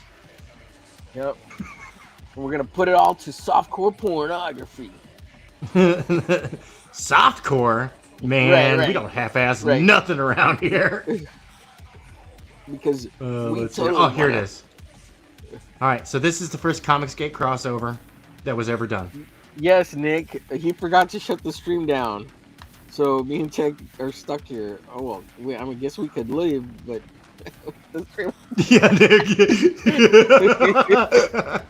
Look at me. Look at me. Yeah. I am the done now. I am the done now. This is cute. This is cute. So this was a popular meme at the time, back in 2018. Yeah. And I know the skunk chick. Yeah. The Unbreathable Skunk Girl and Scalpel Zero. Yeah, right. And it's funny, I pointed out that she misspelled Scalpel, and she's like, "You saw what I wrote. I wrote what I wrote," and I was like, "That's my kid." That's funny. Yeah, Skipper, grab my butt. Why? Just do it. Yeah. Whoa! Why so heavy? And yeah. Nick, we can't even get you back on the show, man. It was great. I know. We could actually have a conversation with you. Oh, brutal. I'm playing. Oh, the thing is, and I'm always screwing that up. Yeah, see, tonight it's topic lists. I'm gonna miss topic list. Oh yeah, I'm holding down the 4. Hey, tonight's Alien Earth, a new episode 5. Oh shit, that's right. I'm excited for that. It's really, really slow, but it is. Yeah. I'm enjoying it. You know, good job, Vaughn. 100 followers. Yeah, there's a lot of things that are kind of like I could do without, or it is definitely slow. I wish they would push it along a little faster. Yeah, it feels like some of it's a little fillery, but I like the new concepts they're trying to push and the ideas. And Timothy Oliphant is just. Yeah. I mean, the guy is a show stealer wherever he goes. Yeah, he's pretty good. And in this one, he is an emotionalist robot. Yeah. And he's still stealing the show. Yeah, he's I'm like, how do you do that? Please, no, seriously, serious question, because I want to know how to do that. Oh, cool. You liked it, Tim. Good. You're still here? It's over. Go home. Yeah, no, for real. Hey. For real, Nick. Yeah, I think I'm just going to cut out, man. I'm going to cut out. I'm going to ink a little bit. I don't know, maybe 10, 20 minutes. And if he doesn't end it by then, I'm out of here. Yeah, I'm just interested to see what happens. And Tank's got to go eat. He's got to go hit up the fam and have a good time and make sure the cook the rice is still cooking. The rice is still cooking. So there's that. No. Okay. Maybe Don got hit by the runs and he had to go visit the porcelain throne. Had to make like Iron Maiden and run to the hills. Run to the hills. Oh, see, that's how we get the stream taken down. Lives. Yeah, let's just can we play some Canadian Shield? Shield? We're not that good. Ooh. Canadian Shield, just leave it playing while we're gone. Oh my god, that'd be so hilarious. My god, dude, that's so tempting right now. All right, no, I'll leave and you throw it up and just let it play. That's too tempting. It's so tempting. That's what he gets. So that's what he gets. He's gonna have a 5-hour stream. Let's go to his channel real quick.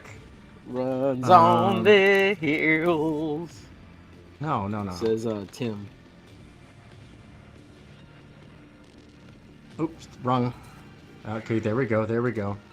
Shit's flying everywhere. No, I want to go to the channel, you dumb dookie duke. Oh my gosh, he's got a... Where is that? Campaign video. Alright, so we're going to go to that. And then I think that's how it's done. Is that the right address? Yes, it is the right address. Okay, cool. Are you gonna do it? Are you gonna put it on? Oh, worse. Worse. Put it on, Worse than worse. All right. Okay. Yep. Pop up virus ad. What? I'm not doing anything to that. I am not doing anything nefarious. I don't care what you think. Well, we're just promoting Canadian Shield. 5 hours. So, dang, why is my download speed so terrible? I mean, I don't know what you're talking about. That's so funny. Yeah, no. Oh, I know why. Because I don't pay for the premium service. Yeah. Well, it's that, and like all the kids have finished their chores and their schoolwork for the day, so everybody is on the net. Yeah. And I've got the sucking up the bandwidth. Yeah. Well, I've got the crappy router that the internet service provider gave us. Yeah. Because I had to, because we didn't have the storage for it when we moved. I had to leave my high-speed router, my professional commercial router, back in a storage unit, and it's sitting there still in Needles, California. Which sucks. Thanks for the link, Helder. Yeah, I hear you, dude. Okay. Yeah. There we go. I've got it. We are going to turn off the, sorry, Legion Zero. But you're, you're off. Okay, I'm gonna stick around one playthrough, and then I'll leave, and you can just leave it running. Yeah. Woo! Oh yeah. How's the volume, audience? Is that good? Sounds good to me. You could even up it a little bit. Okay. Let me get over to voice meter and. Oh yeah, there you go. Yeah, dude, now we got to talk loud to kind of talk over it. I think that's the perfect volume. Yeah.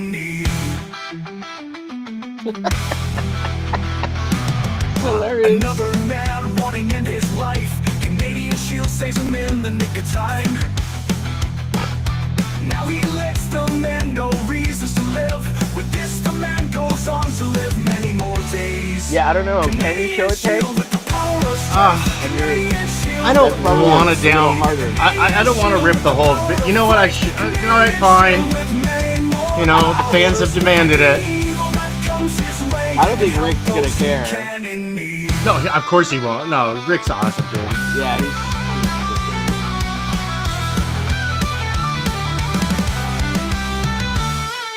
Well, at least I hope he's in a good jet.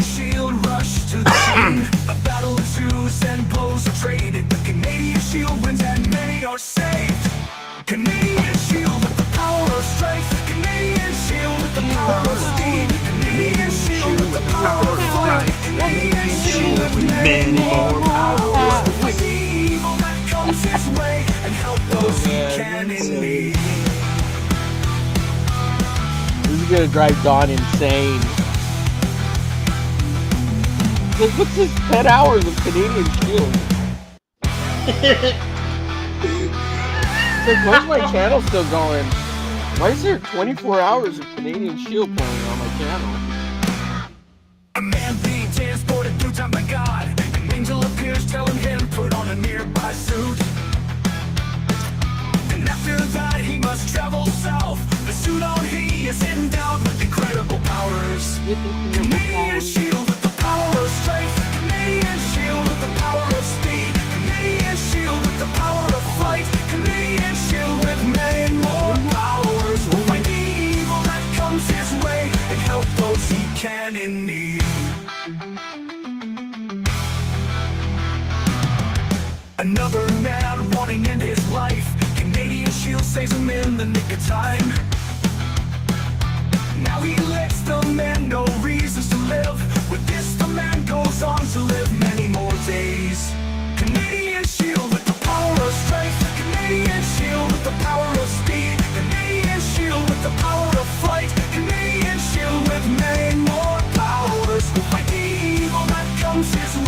and help those he can in need. The only thing, Ken, it's not moving. Well, no, I paused it, and I've got to, I've got to go through and actually set it up because I've got, like, you know, full studio and stuff. So let's see here. Let's go to my voice meter, and well, hopefully it doesn't mess any of your stuff up. Nope, yeah, there it is. Okay, so then why am I not hearing that? Because I'm not. Yeah, no. So I just got to find out where I have failed. Where have I failed this city?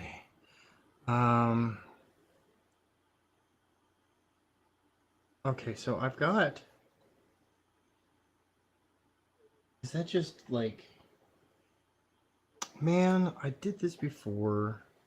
Okay, so properties. No, cancel. Maybe it's there. Okay, it's okay if you can't do it, man. I know it gets really confusing. Audio monitoring. Let's see, CS3 makes $4 million. There we go. Yeah. So now if I leave, the whole video will show, right? Yep. All right, everybody. Thank you very much for joining us today. Don't forget to hit that like button. Share this video out. Oh, dude, please share this video out.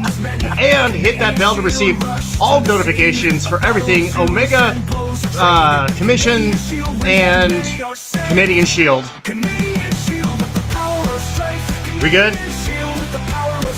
All right, I'll see you guys later. Omer, you can leave whenever you want, buddy.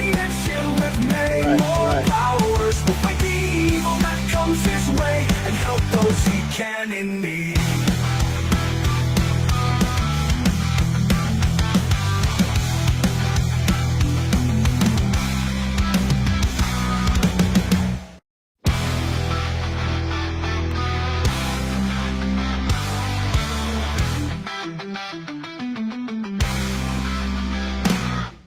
A man being transported through time by God. An angel appears telling him put on a nearby suit. After that he must travel south. The suit on he is endowed with incredible powers. Canadian shield with the power of strength. Canadian shield with the power of speed. Canadian shield with the power of flight. Canadian shield with many more powers. Will fight the evil that comes his way and help those he can in need. Another man wanting to end his life. Canadian shield saves him in the nick of time. Now he lets the man no reasons to live. With this the man goes on to live many more days. Canadian shield with the power of strength. Canadian shield with the power of speed. Canadian shield with the power of flight. Canadian shield with many more powers. Will fight the evil that comes his way and help those he can in need.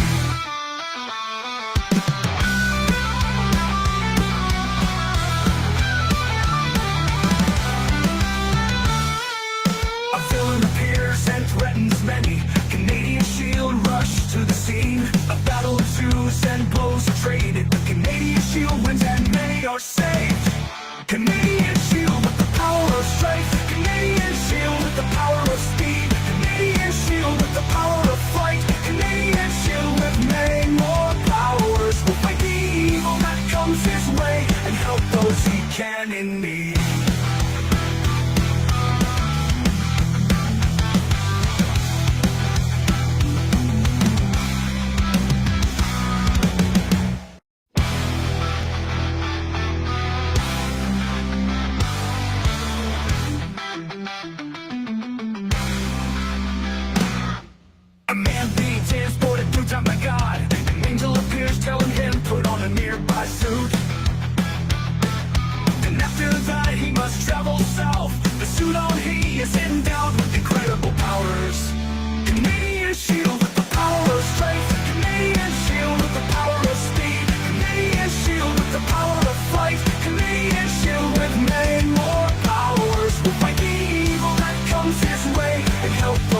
can in need.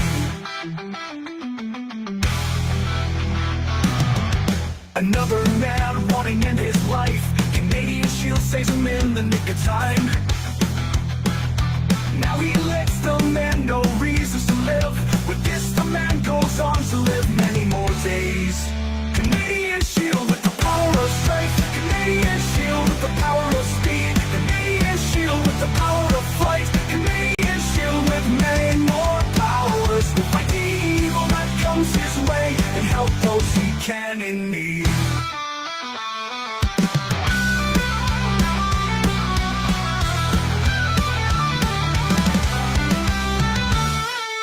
A villain appears and threatens many. Canadian Shield rush to the scene. A battle ensues and blows are traded. The Canadian Shield wins and many are saved. Canadian Shield with the power of strength. Canadian Shield with the power of speed. Canadian Shield with the power of flight. Canadian Shield with many more powers. Will fight the evil that comes his way and help those he can in need.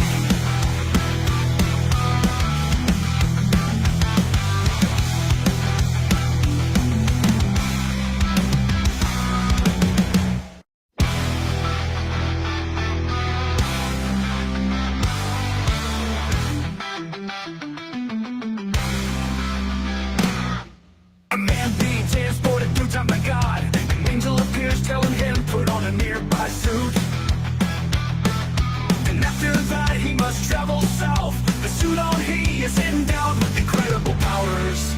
Canadian Shield with the power of strength. Canadian Shield with the power of speed. Canadian Shield with the power of flight. Canadian Shield with many more powers. Will fight the evil that comes his way and help those he can in need. Another man wanting in his life. Canadian Shield saves him in the nick of time. Now he lets the man know reasons to live. With this, the man goes on to live many more days. Canadian Shield with the power of strength. Canadian Shield with the power of speed. Canadian Shield with the power of flight. Canadian Shield with many more powers. Will fight the evil that comes his way and help those he can in need.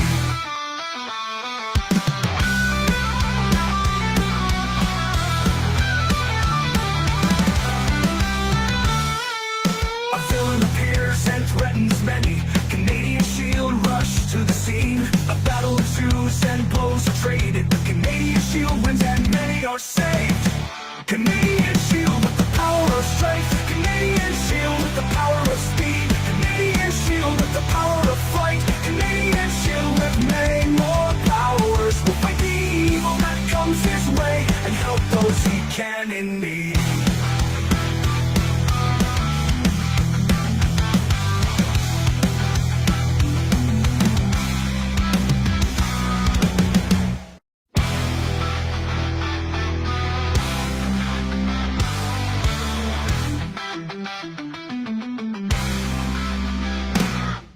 A man being transported through time by God. An angel appears telling him put on a nearby suit. And after that he must travel south. The suit on he is endowed with incredible powers. Canadian Shield with the power of strength. Canadian Shield with the power of speed. Canadian Shield with the power of flight. Canadian Shield with many more powers. Will fight the evil that comes his way and help those he can in need. Another man wanting in his life. Canadian Shield saves him in the nick of time. Now he lets the man know reasons to live.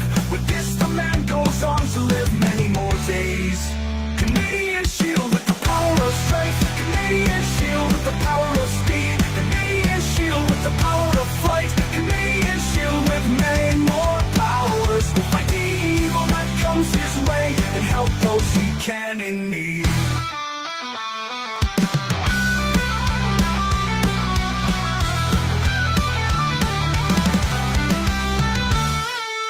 A villain appears and threatens many. Canadian Shield rush to the scene. A battle ensues and blows are traded. The Canadian saved. Canadian shield with the power of strength. Canadian shield with the power of speed. Canadian shield with the power of fight. Canadian shield with many more powers. Will fight the evil that comes his way and help those he can in need.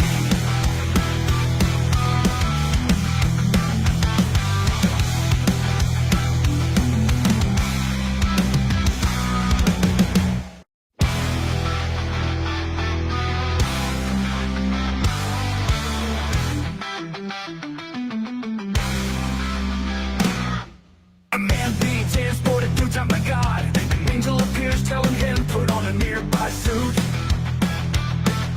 And after that he must travel south. The suit on he is endowed with incredible powers. Canadian shield with the power of strength. Canadian shield with the power of speed. Canadian shield with the power of fight. Canadian shield with many more powers. Will fight the evil that comes his way and help those he can in need. Another man wanting to end his life. Canadian shield saves him in the nick of time. Now he lets the man know reasons to live.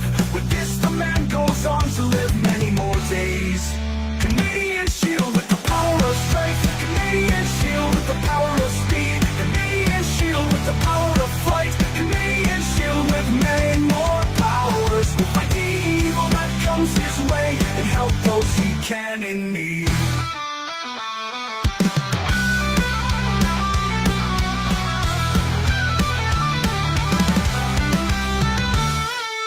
A villain appears and threatens many. Canadian shield rush to the scene. A battle ensues and blows are traded. The Canadian shield wins and many are saved.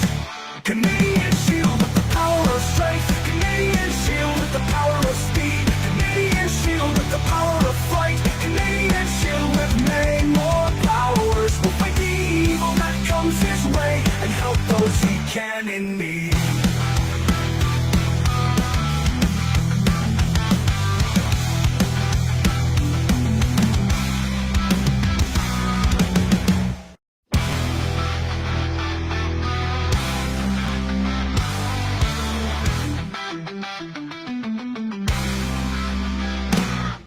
A man being transported through time by God. An angel appears telling him put on a nearby suit.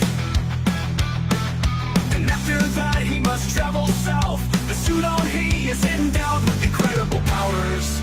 Canadian shield with the power of strength. Canadian shield with the power of speed. Canadian shield with the power of fight. Canadian shield with many more powers. Will fight the evil that comes his way and help those he can in need. Another man wanting to end his life. Canadian shield saves him in the nick of time. Now he lets the man know reasons to live. With this the man goes on to live many more days. Canadian shield with the power of strength. Canadian shield with the power of speed. Canadian shield with the power of fight. Canadian shield with many more powers. Will fight the evil that comes his way and help those he can in need.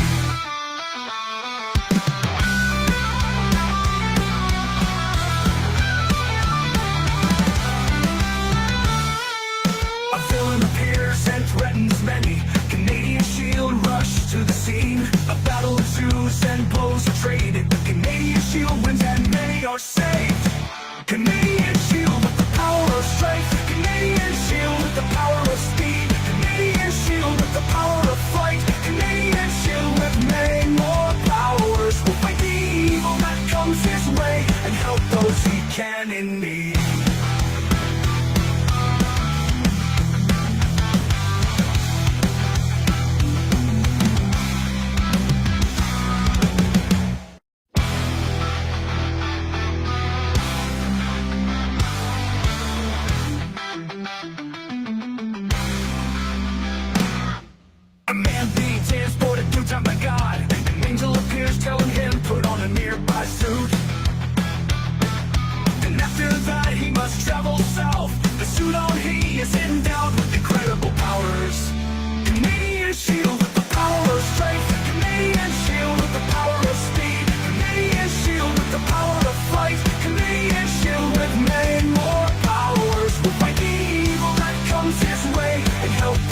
can need. Another man wanting to end his life. Canadian Shield saves him in the nick of time. Now he lets the man know reasons to live. With this, the man goes on to live many more days. Canadian Shield with the power of strength. Canadian Shield with the power of speed. Canadian Shield with the power of flight. Canadian Shield with many more powers. Will fight the evil that comes his way and help those he can in need.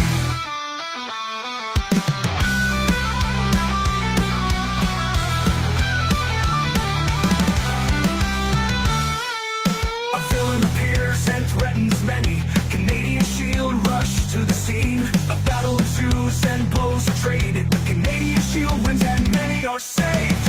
Canadian Shield with the power of strength. Canadian Shield with the power of speed. Canadian Shield with the power of flight. Canadian Shield with many more powers. Will fight the evil that comes his way and help those he can in need.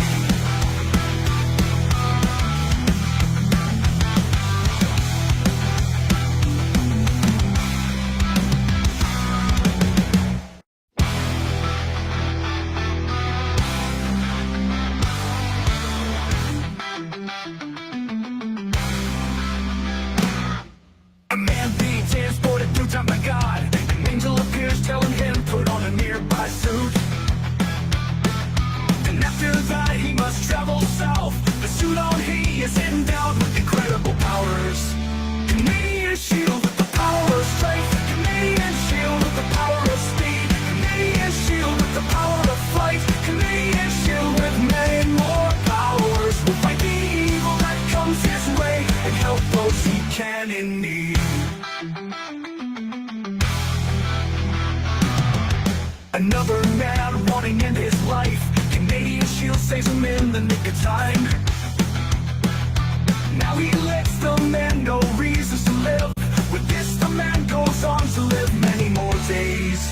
Canadian Shield with the power of strength. Canadian Shield with the power of speed. Canadian Shield with the power of flight. Canadian Shield with many more powers. Will fight the evil that comes his way and help those he can in need.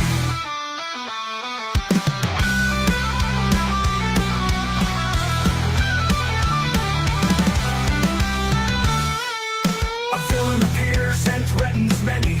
Canadian Shield rush to the scene. A battle ensues and blows are traded. The Canadian Shield wins and many are saved. Canadian Shield with the power of strength. Canadian Shield with the power of speed. Canadian Shield with the power of flight. Canadian Shield with many more powers. Will fight the evil that comes his way and help those he can in need.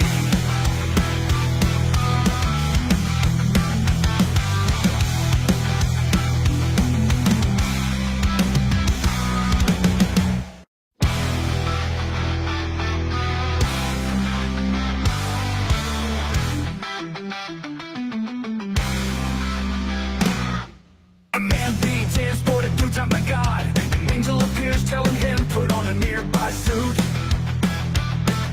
And after that he must travel south. The suit on he is endowed with incredible powers. Canadian Shield with the power of strength. Canadian Shield with the power of speed. Canadian Shield with the power of flight. Canadian Shield with many more powers. Will fight the evil that comes his way and help those he can in need. Another man wanting to end his life. Canadian Shield saves him in the nick of time. Now he lets the man know reasons to live. With this, the man goes on to live many more days. Canadian Shield with the power of strength. Canadian Shield with the power of speed. Canadian Shield with the power of flight. Canadian Shield with many more powers. Will fight the evil that comes his way and help those he can in need.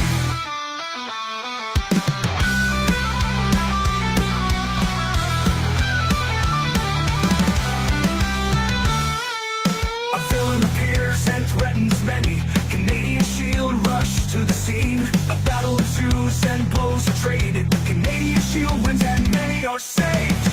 Canadian shield with the power of strength. Canadian shield with the power of speed. Canadian shield with the power of flight. Canadian shield with many more powers. Will fight the evil that comes his way and help those he can in need.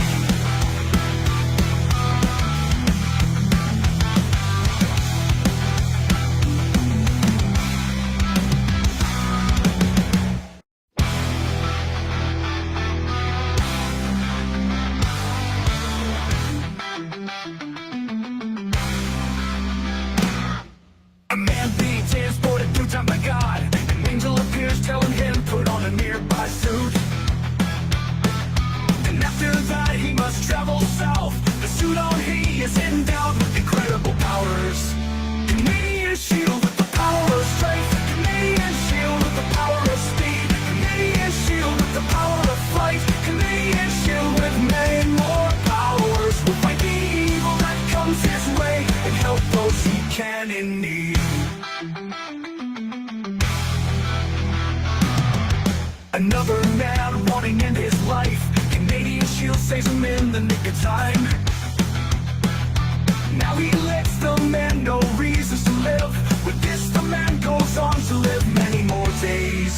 Canadian shield with the power of strength. Canadian shield with the power of speed. Canadian shield with the power of flight. Canadian shield with many more powers. Will fight the evil that comes his way and help those he can in need.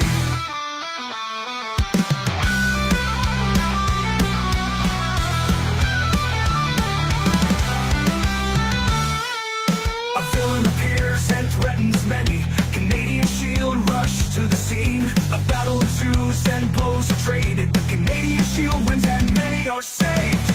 Canadian shield with the power of strength. Canadian shield with the power of speed. Canadian shield with the power of flight. Canadian shield with many more powers. Will fight the evil that comes his way and help those he can in need.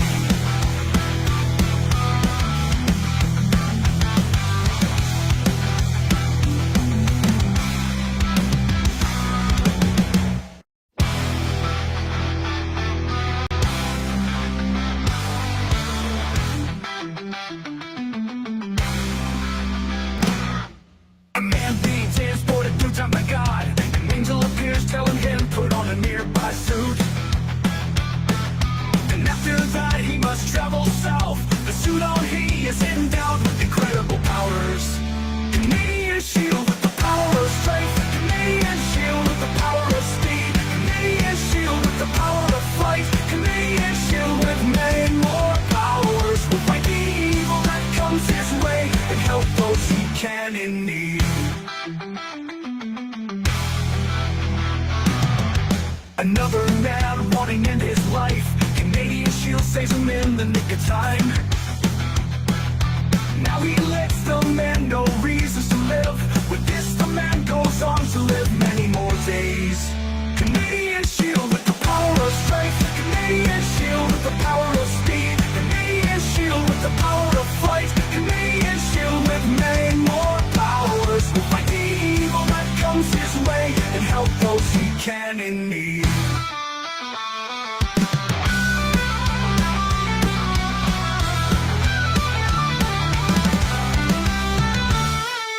A villain appears and threatens many. Canadian shield rush to the scene. A battle ensues and blows are traded. The Canadian shield wins and many are saved. Canadian shield with the power of strength. Canadian shield with the power of speed. Canadian shield with the power of flight. Canadian shield with many more powers. Will fight the evil that comes his way and help those he can in need.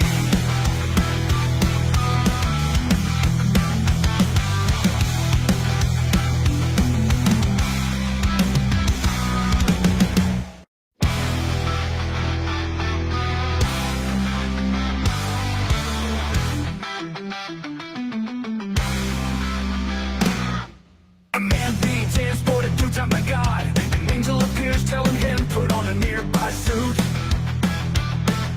And after that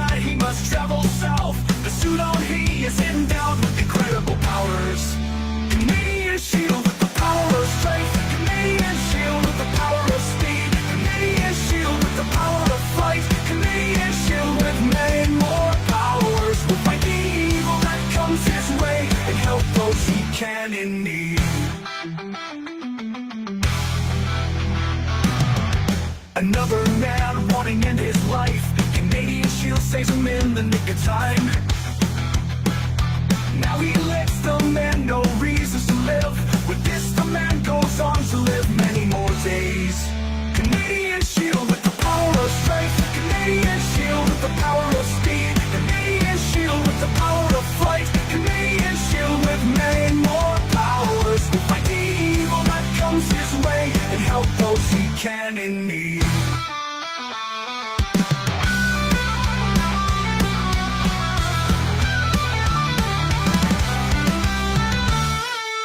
A villain appears and threatens many. Canadian Shield rush to the scene. A battle ensues and blows are traded. The Canadian Shield wins and many are saved. Canadian Shield with the power of strength. Canadian Shield with the power of speed. Canadian Shield with the power of flight. Canadian Shield with many more powers. Will fight the evil that comes his way and help those he can in need.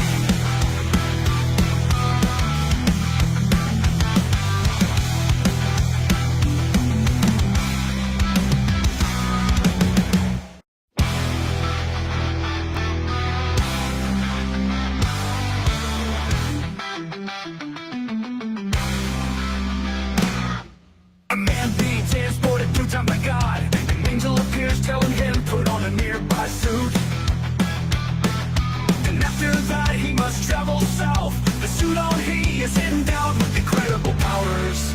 Canadian Shield with the power of strength. Canadian Shield with the power of speed. Canadian Shield with the power of flight. Canadian Shield with many more powers. Will fight the evil that comes his way and help those he can in need. Another man wanting to end his life. Canadian Shield saves him in the nick of time. Now he lets the man know reasons to live. With this, the man goes on to live many more days. Canadian Shield with the power of strength. Canadian Shield with the power of speed. Canadian Shield with the power of flight. Canadian Shield with many more powers. Will fight the evil that comes his way and help those he can in need.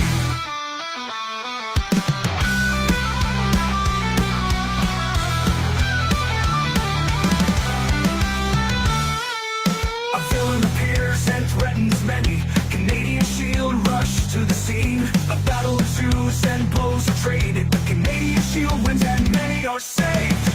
Canadian Shield with the power of strength. Canadian Shield with the power of speed. Canadian Shield with the power of flight. Canadian Shield with many more powers. Will fight the evil that comes his way and help those he can in need.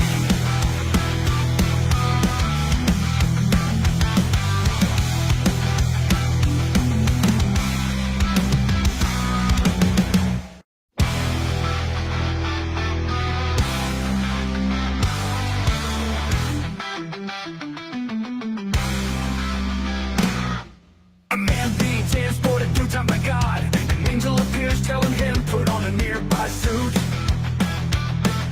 And after that he must travel south. The suit on he is endowed with incredible powers. Canadian Shield with the power of strength. Canadian Shield with the power of speed. Canadian Shield with the power of flight. Canadian Shield with many more powers. Will fight the evil that comes his way and help those he can in need. Another man wanting to end his life. Canadian Shield saves him in the nick of time. Now he lets the man know reasons to live. With this, the man goes on to live many more days. Canadian Shield with the power of strength. Canadian Shield with the power of speed. Canadian Shield with the power of flight. Canadian Shield with many more powers. Will fight the evil that comes his way and help those he can in need.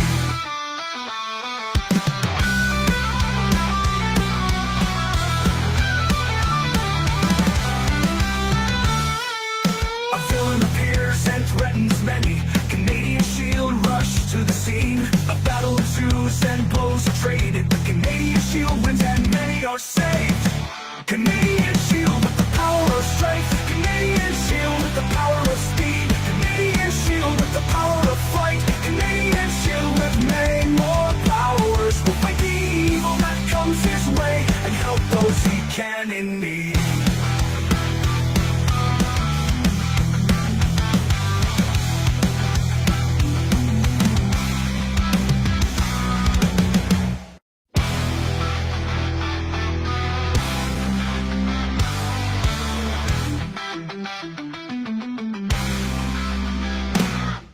A man being transported through time by God. An angel appears telling him put on a nearby suit. And after that he must travel south. The suit on he is endowed with incredible powers. Canadian shield with the power of strength. Canadian shield with the power of speed. Canadian shield with the power of flight. Canadian shield with many more powers. Will fight the evil that comes his way and help those he can in need. Another man wanting in his life. Canadian shield saves him in the nick of time. Now he lets the man know reasons to live. With this the man goes on to live many more days. Canadian shield with the power of strength. Canadian shield with the power of speed. Canadian shield with the power of flight. Canadian shield with many more powers. Will fight the evil that comes his way and help those he can in need.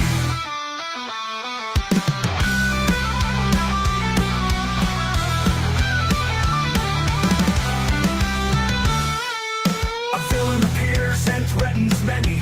Canadian shield rush to the scene. A battle ensues and blows are traded. The Canadian shield wins and many are saved.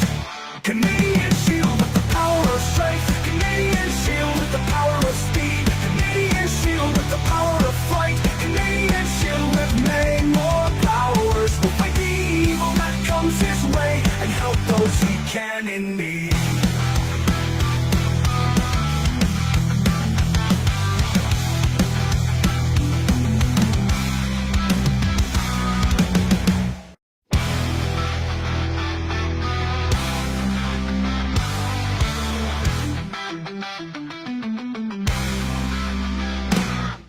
A man being transported through time by God. An angel appears telling him put on a nearby suit. And after that he must travel south. The suit on he is endowed with incredible powers. Canadian shield with the power of strength. Canadian shield with the power of speed. Canadian shield with the power of flight. Canadian shield with many more powers. Will fight the evil that comes his way and help those he can in need. Another man wanting in his life. Canadian shield saves him in the nick of time. Now he lets the man know reasons to live. With this the man goes on to live many more days. Canadian shield with the power of strength. Canadian shield with the power of speed. Canadian shield with the power of flight. Canadian shield with many more powers. Will fight the evil that comes his way and help those he can in need.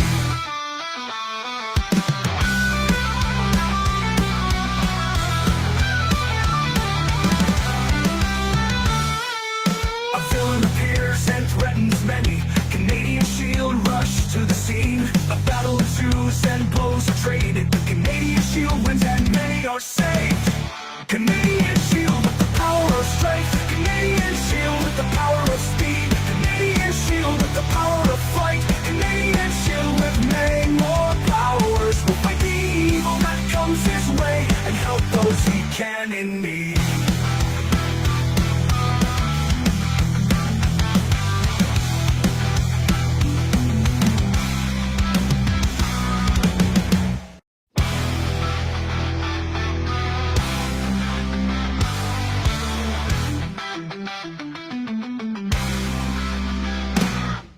A man being transported through time by God. An angel appears telling him put on a nearby suit. And after that he must travel south. The suit on he is endowed with incredible powers. Canadian shield with the power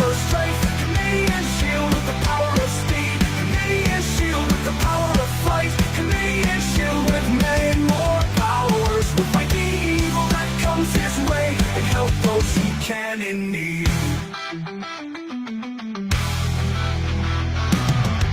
Another man wanting to end his life. Canadian Shield saves him in the nick of time. Now he lets the man know reasons to live. With this, the man goes on to live many more days. Canadian Shield with the power of strength. Canadian Shield with the power of speed. Canadian Shield with the power of flight. Canadian Shield with many more powers. Will fight the evil that comes his way and help those he can in need.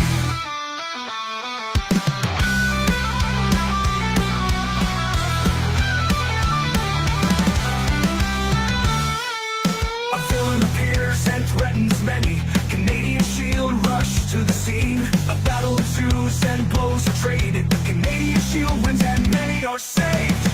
Canadian Shield with the power of strength. Canadian Shield with the power of speed. Canadian Shield with the power of flight. Canadian Shield with many more powers. Will fight the evil that comes his way and help those he can in need.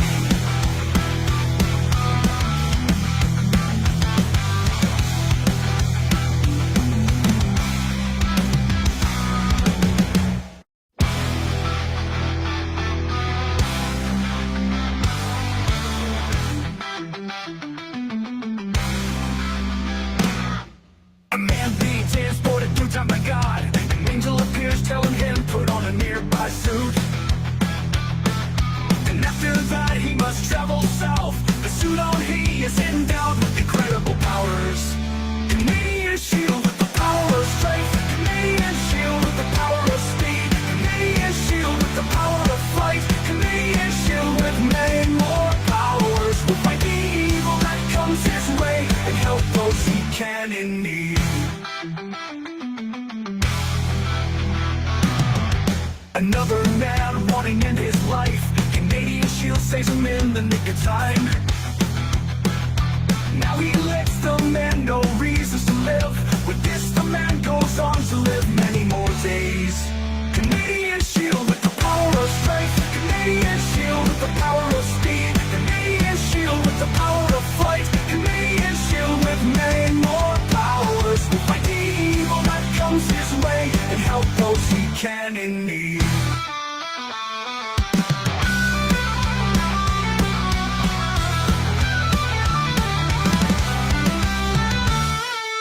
A villain appears and threatens many. Canadian Shield rush to the scene. A battle ensues and blows are traded. The Canadian Shield wins and many are saved.